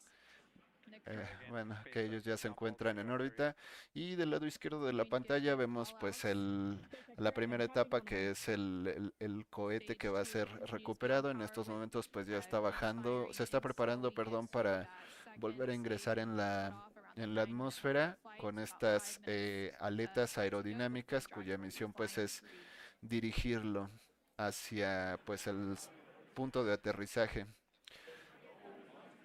Entonces, si se dan cuenta, del lado izquierdo, pues el cohete está pues liberando combustible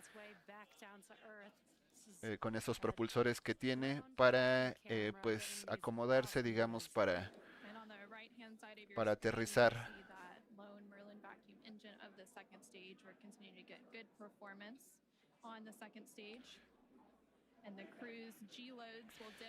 En un momento ya vamos a ver cómo el cohete, no estoy seguro si va a aterrizar nuevamente en tierra o si va a aterrizar en una plataforma marina. Cualquiera de las dos opciones es posible dependiendo de la trayectoria que sigue el cohete, aunque generalmente en este tipo de lanzamientos pues aterrizan sobre una plataforma que se encuentra flotando en el mar. Continuing to get good call-outs as Stage 1 makes its way back to Earth, and Stage 2 continues to fire, propelling Dragon into orbit. If you're just now joining us, the 4 members of Crew 10 launched from Launch Complex 39A at Kennedy Space Center in Florida, and they're currently on board Dragon, still attached to Falcon 9 second stage, which you're seeing there on your right-hand screen. Ok, del lado derecho pues ahí vemos la segunda etapa del cohete, que pues ahorita debe de estar acercándose a la estación internacional, Estación Espacial Internacional. Y en un momento ya va a encenderse el cohete en su pues etapa de frenado. Entry burn is coming up here in just under 20 seconds. We'll reignite 3 of those 9 Merlin 1D engines to help slow the vehicle down. Aquí pues se están diciendo nada más lo de referente a que los 9 motores nuevamente se van a encender. Los 9 motores de la etapa 1 miren ahí está, del cohete. Esta quema pues ya es para frenar la caída prácticamente libre del cohete, y pues aquí se ve un poco errática Se ve un poco errática la caída del cohete. Esperemos que se acomode porque debería de caer en posición vertical. Dragon SpaceX, nominal trajectory. Me parece que acaban de decir que la trayectoria es la esperada. Pero no estoy seguro si se refieren a la trayectoria de la segunda etapa, que ya está en órbita prácticamente, o del cohete que está reingresando. Ok, sí, parece que todo está bien. Aquí nuevamente va a frenar el cohete y me parece que sí va a aterrizar en tierra. Y pues nuevamente todo el centro de control está emocionado porque pues ha sido una misión prácticamente exitosa hasta ahora. El Falcon 9 ha regresado a la Tierra y aterrizado de manera adecuada. Entonces pues toda la gente en el centro de control está contenta y pues es muy emocionante que una misión de esta magnitud funcione salga de acuerdo a lo planeado. Aquí no estoy seguro si van a seguir transmitiendo hasta que la etapa 2, que es la que vemos ahora en pantalla, llegue o se acople con la Estación Espacial Internacional.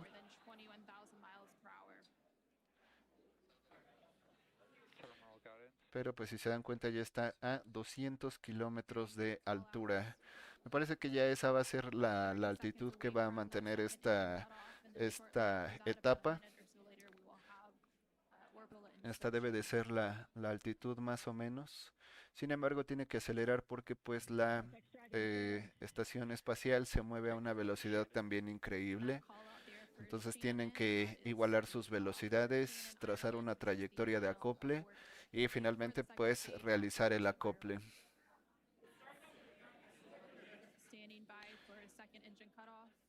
Ok, aquí dicen que se va a apagar el segundo motor, perdón, la segunda etapa, que es la que incluye a este motor, y probablemente la veamos desacoplarse, aunque no estoy seguro. Dragon SpaceX, nominal orbit insertion. Ok, aquí ya acaban de anunciar que el Dragon, que es pues la punta del cohete, se encuentra en su trayectoria nominal, lo que significa que todo está bien con la trayectoria, la altura y la velocidad.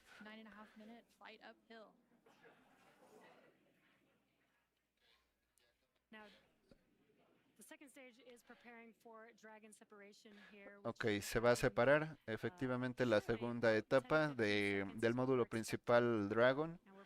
Aquí está.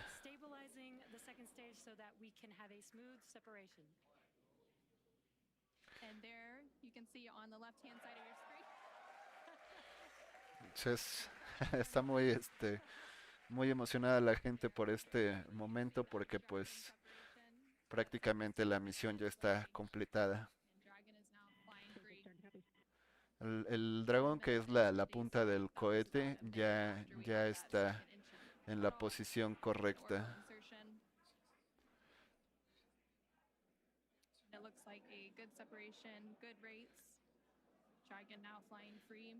Y aquí ya va a empezar a propulsarse con estos propulsores como de gas que deberían de acomodarlo y dirigirlo hacia la trayectoria de la Estación Espacial Internacional.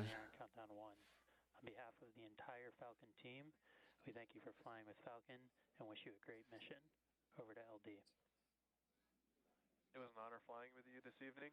We wish you well on your journey and give Crew 9 our best. Thank you for flying SpaceX. Ok, aquí están agradeciendo a todos y gracias por volar con SpaceX, ya que bueno, esta es una misión coordinada entre la NASA y SpaceX, orientada también hacia la parte comercial de los vuelos espaciales. Aquí si se dan cuenta, bueno, pues es la tripulación, esto es lo que ellos pueden ver desde sus asientos. Y pues ellos ya están probablemente trazando la trayectoria para acoplarse con la Estación Espacial Internacional. y una serie pues de monitoreos referentes a los sistemas que incluye el Dragon en sí mismo.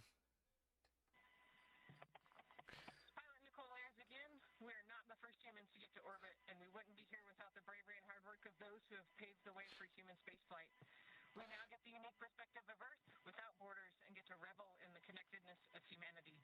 I would be remiss to not once again acknowledge those who helped me get here to this wonderful view and this perspective, to the teachers, coaches. Aquí está hablando me parece que es la capitana, pero miren, ya están pues con sus primeras reacciones a la gravedad cero del espacio los astronautas, que debe de ser un momento pues increíble para algunos de ellos, porque me parece que 3 de ellos nunca habían estado en el espacio. Entonces pues están experimentando esto, que también debe de ser muy emocionante. Ok, aquí está hablando el tripulante japonés. Está hablando en japonés, me parece, no lo entiendo. Me parece que son 2 americanos, un ruso y un japonés.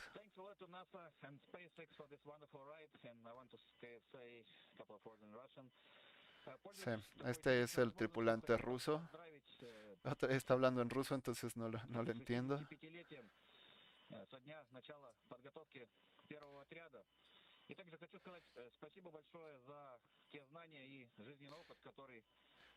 Pues bueno, ya me parece que el centro de control seguirá en un cierto monitoreo desde tierra también para asegurar que no haya complicaciones. También el tripulante ruso me parece que está agradeciendo a todos por haber hecho esta misión. No sé ruso, pero escuché por ahí algunas palabras comunes.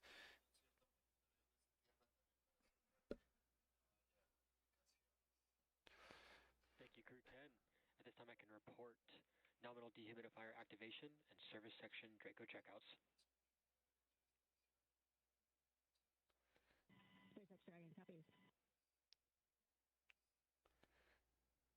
Y pues bueno, en este momento hay algo de silencio aquí en las comunicaciones, pero pues veo que por aquí tenemos algunos espectadores. Los invito a dejar su like y posteriormente voy a estar haciendo una edición de pues los momentos ya más cercanos al lanzamiento.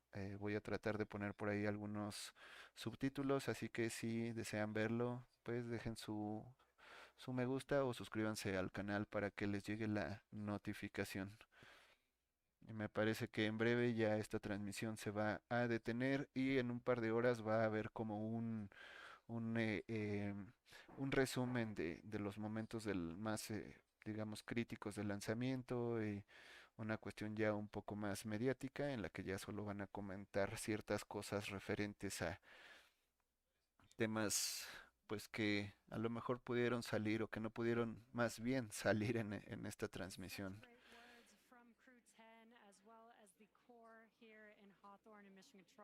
We also got confirmation that the nose cone deploy is underway. The 6 hooks that hold the nose cone in place during the launch and ascent portions have to retract, and then the nose cone will be able to start.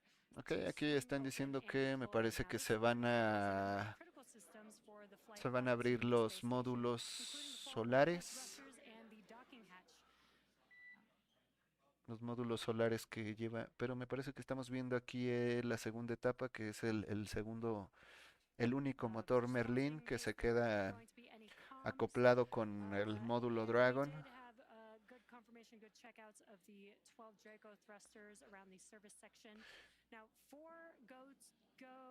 Four to go after we get the nose cone open and then the eclipse, the environmental control and life support system activated inside of Dragon. Now soon the crew will be able to get their visors open and get out of their suits and settle in for the ride. Ok, bueno, aquí ya nos dicen que en breve la tripulación estará lista para quitarse sus trajes espaciales y poder a lo mejor moverse un poco más libres dentro del módulo Dragon. 703 3 p.m. Eastern, 4:03 p.m. Pacific. Pues bueno, mientras tanto, pues comentar que la misión ha sido un éxito, todo salió de acuerdo a lo esperado, los tiempos, el cohete de primera etapa Falcon 9 aterrizó de manera adecuada en el centro espacial en Florida. Les comentaba por ahí que no estaba seguro si iba a aterrizar en una plataforma marina o en tierra, pero pues sí fue en tierra.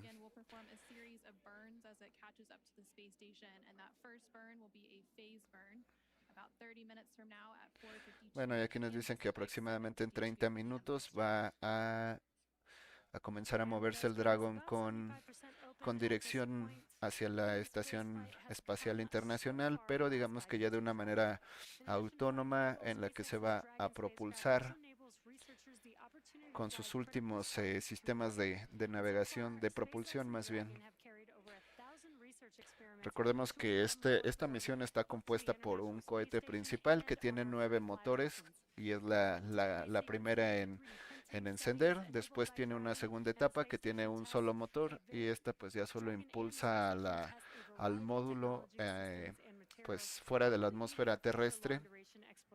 Es la que estamos viendo ahí en pantalla, ya solo es un motor.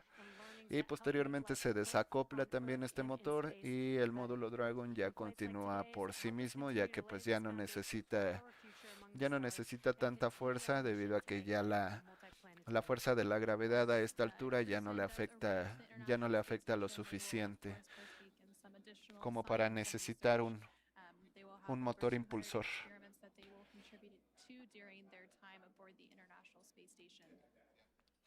Y pues los invito a dejar su like.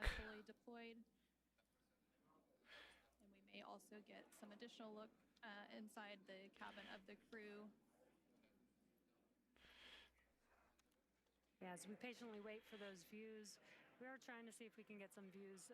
We were seeing some views from the second stage. This looks like it might be a view from the forward. Dragon SpaceX, nominal nose cone opening and forward bulkhead Draco checkouts. SpaceX Dragon copies and confirm nominal E+ activation and go for visors. Y pues bueno amigos,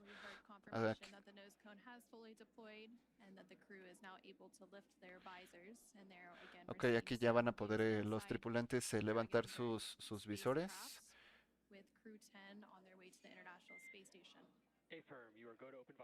Ok, aquí ya les dieron la autorización para levantarse los visores. Great calls there. They're go to open visors, which means that shortly they'll also be able to get out of their Aquí ya vemos preparándose para levantarse los cascos, lo que significa que ya hay oxígeno y suficiente presión en la cabina para que sea seguro hacerlo.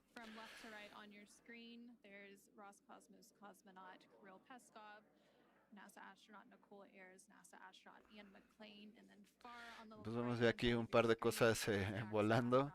Pero pues ven, esto ya es efecto de la gravedad cero que pues están experimentando ellos. Si se dan cuenta, todos estos instrumentos que ellos utilizan tienen un cordón para evitar que se les vayan de su alcance.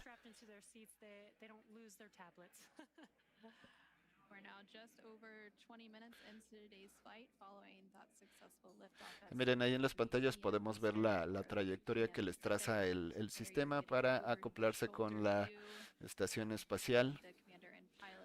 Y pues es increíble el nivel de tecnología que tienen que tener estos módulos para controlar todo esto, todos los sistemas de navegación, de propulsión, presión, oxígeno, todas las variables que podrían afectar a esta misión o a sus tripulantes. If you're just now joining us, you are watching live Crew 10 out in space in the Dragon vehicle. They lifted off from Space Launch Complex 39A at 7:03 p.m. Eastern Time. Dragon SpaceX, there are about 3 minutes remaining in the current ground station pass. At this time, you're welcome to introduce your zero-G indicator. We're using the full crew cam so we can see all 4 crew members right now. Copies. Thank you, SpaceX. We'd like to introduce the Crew 10G indicator. Takuya is holding him up. This is a hand crochet origami crane. The Japanese origami, hand crocheted in the United States, and his name is Drug, which is the Russian name for friend. Origami is the Japanese art of folding paper. This is a nod to the unique and deep cultural traditions from which each of us come. While we're from different parts of the world, we are brought together in this bold endeavor, and we represent all of humanity.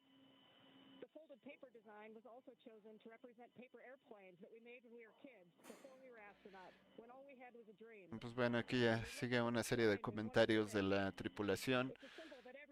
Están agradeciendo y está explicando algo referente al origami. And you listen only to those who believe in you. Crew 10 believes in all of the dreamers. Les están dando mensajes desde tierra, me parece. There's a number 10 on each of its wings and a flag from each one of our countries on the tail. This is a nod to each of our shared experiences as professional pilots. These patches are arranged to look like Bueno, los 4 tripulantes son pilotos, lo que significa que tienen conocimiento en aviación, y aquí les están diciendo eso, justo que pues esto no es como manejar un avión, pero es un logro increíble que estos tripulantes estén dentro de esta misión. Our zero-G indicator was handmade by a small business owner in the United States. This represents all the hands which created our Parece que les está diciendo que su sensor de gravedad fue hecho por una pequeña compañía en Estados Unidos, y pues esto es como que la forma en la que todo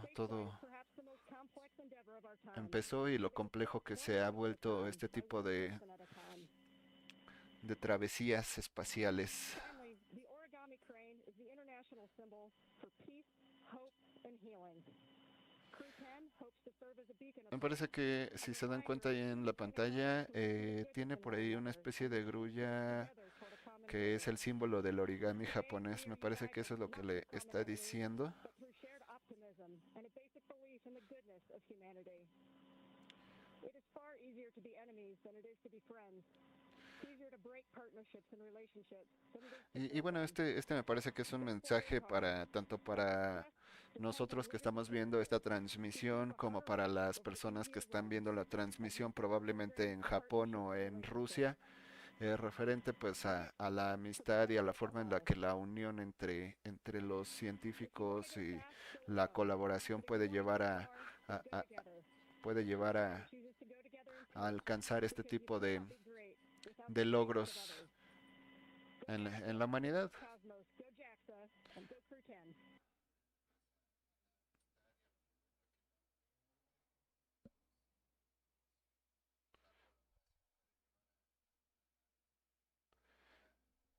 Y pues aquí tenemos nuevamente un poco de silencio en las comunicaciones de la Tierra a la nave, y estamos perdiendo por ahí imagen. Ok. Thanks for introducing.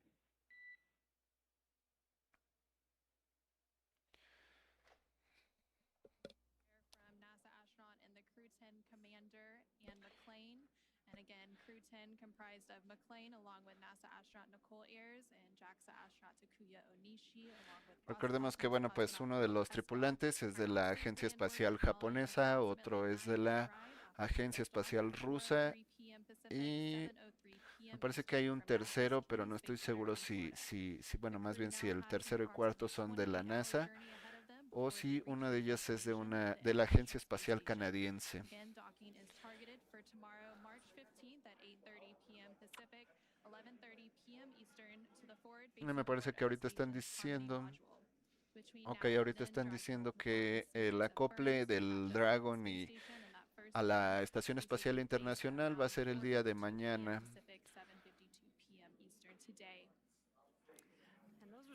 O sea que tienen todavía un camino bastante largo hasta llegar a la estación espacial.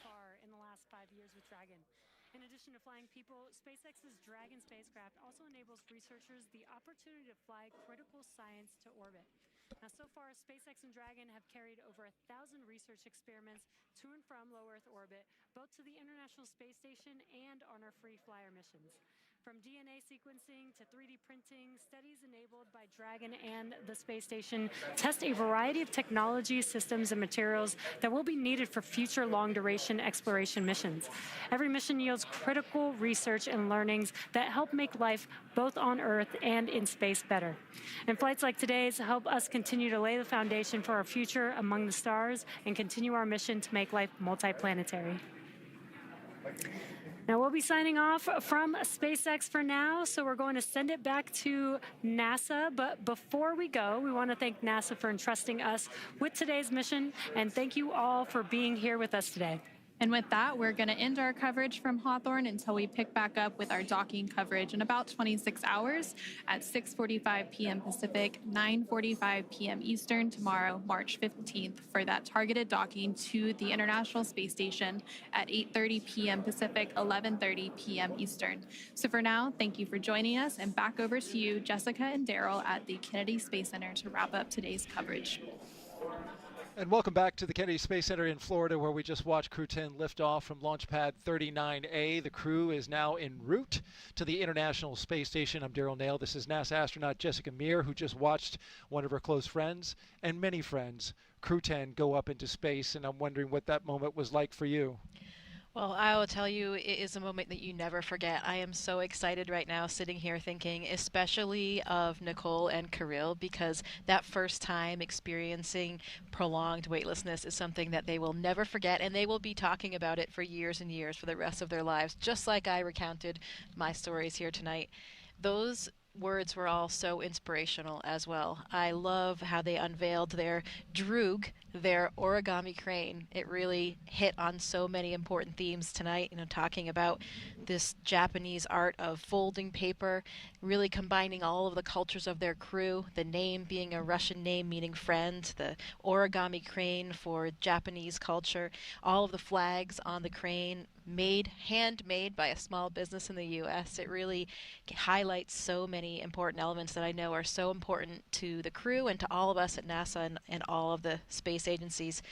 Ideally, really in summary, highlighting the representation of peace, of hope, and of healing, and that we are all truly stronger when we work together. So thank you, Anne. Thank you, Crew 10, for those incredible words. I think that there's a lesson there for all of us tonight. We are exploring for the benefit of all. And Crew 10 believes in all dreamers. Thank you for highlighting the words of Commander Anne McLean as well. Crew 10 will become part of Expedition 73, briefly with 72, but then 73 when they arrive on the space station. NASA's Megan Cruz joins us now with Megan Everett, Deputy Chief Scientist of the International Space Station. That's right, two Megans here, and I want to talk to you about, we obviously have another crew en route to the space station. How is the research that's done on the ISS different from other research at NASA? Yes, well, first, thank you for having me. It's always my pleasure, and I'm very grateful to get to talk about science in space. And so, like you said, the space station is a national laboratory, and it allows us to look at things in microgravity for extended periods of time. We can put things on the outside of the space station where they experience extreme temperature changes and exposure to radiation in that extreme environment. And we also get these very unique perspectives of the Earth's surface. And so together, these things allow us to look at things like theories in quantum physics and answer questions that we can't answer with laboratories on Earth. We can look at human health and how that we can get astronauts to explore beyond low Earth orbit, as well as promote human health and answer questions related to diseases that we can't do on Earth. And it also allows us to expand commercialization in low Earth orbit by some of our in-space manufacturing. And in addition to this, it's just this really cool collaboration of international partners and scientific cooperation that we see on the space station. Yeah, obviously a unique platform, and we do all that we can to really utilize it. So how does what we learn on the space station help us here on Earth? Can you give us some examples about that? Yes, I love that question, because one of NASA's big mission objectives is to figure out how we can do science in space to promote human health here on Earth. And one of the things we've been really successful with on ISS is looking at stem cell research and organelles and how those relate to specific diseases like cancer. And we also look at protein crystallization, and so we can grow very uniform crystals in space better than we can on Earth. And these crystals are really important in pharmaceutical drug development. So together we can look at disease progression and how we can better treat those diseases with new pharmaceuticals in space. That's great. You did also mention human health and researching, what it could mean if we go farther and farther into the universe. How are we doing on that research? What are we learning? So we've used ISS as a test bed for exploration beyond low Earth orbit for a long time, and we continue to use that, and we will all the way through end of station. And some of the specific things that we look at are how the human responds to long duration exposure to gravity. So we look at exercise countermeasures, at how we can maintain muscle and bone strength. We look at things like food systems for how we keep crew healthy for long periods of time. We have a very robust plant growth program, so we try to optimize crop output by changing things like soil and water exposure to those plants. And we need life support systems for our crew to live in space for long periods of time, so we have a lot of technical demonstrations on the space station looking at how to clean air and water and eliminate waste. I can really see that you love talking about this. Thank you so much for sharing your passion and for sharing all that's being accomplished through NASA with the research at the ISS, but also other research that we do here. Well, thank you so much for having me. Thank you so much. All right, back to Daryl and Jessica. All right, thank you very much. And we're about to wrap up coverage here. So why don't we take one last social question from one lucky submitter. Scarlett Sermons asks, how do the astronauts feel looking at Earth from above?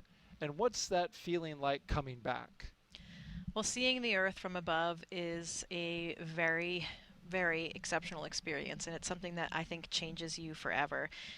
People have different things to say about this, but I think one message that we do all share is that it gives you this unique understanding for how beautiful our planet is, but mostly how unique and fragile it is.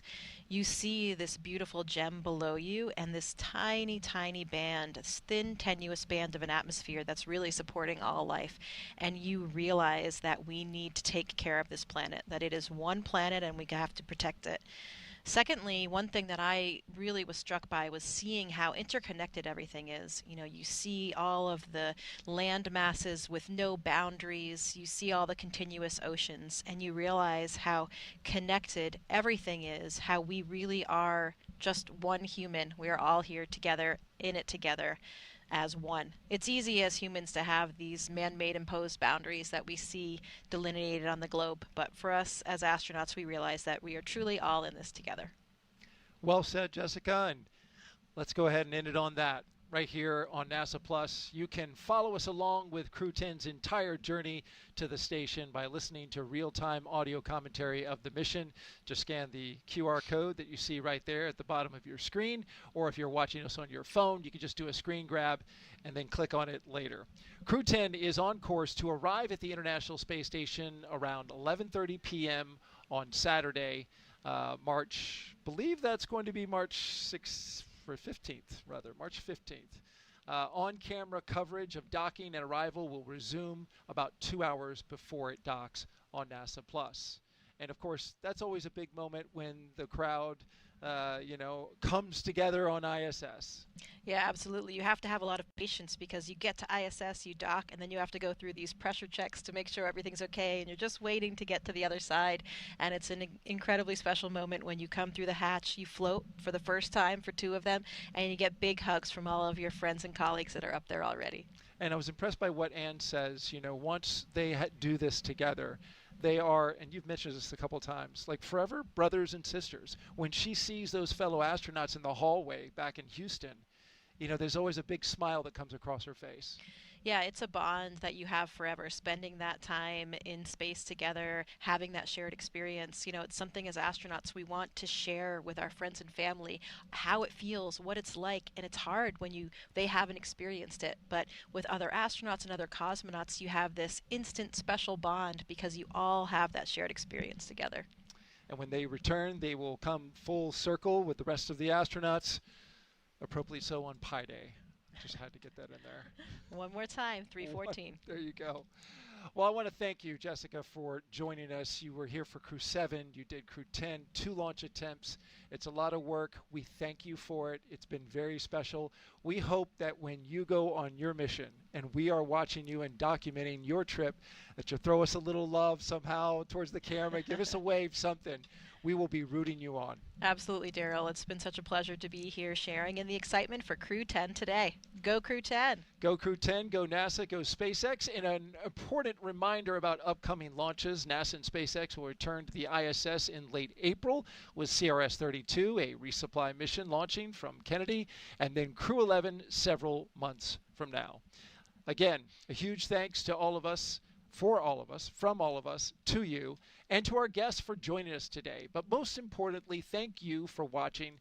You can keep up with any Crew 10 updates to this mission using the online resources you see on your screen just there below.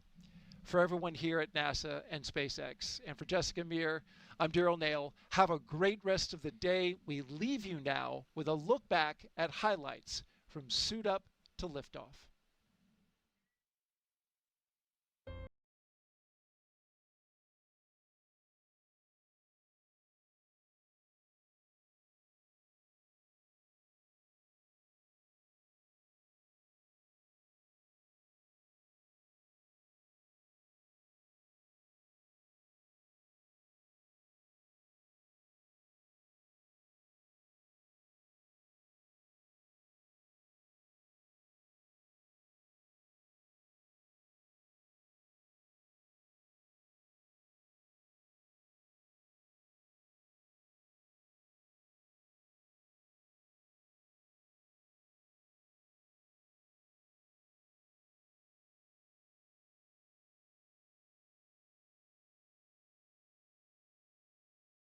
Is closed. Ignition and liftoff. Go SpaceX, go NASA Crew 10.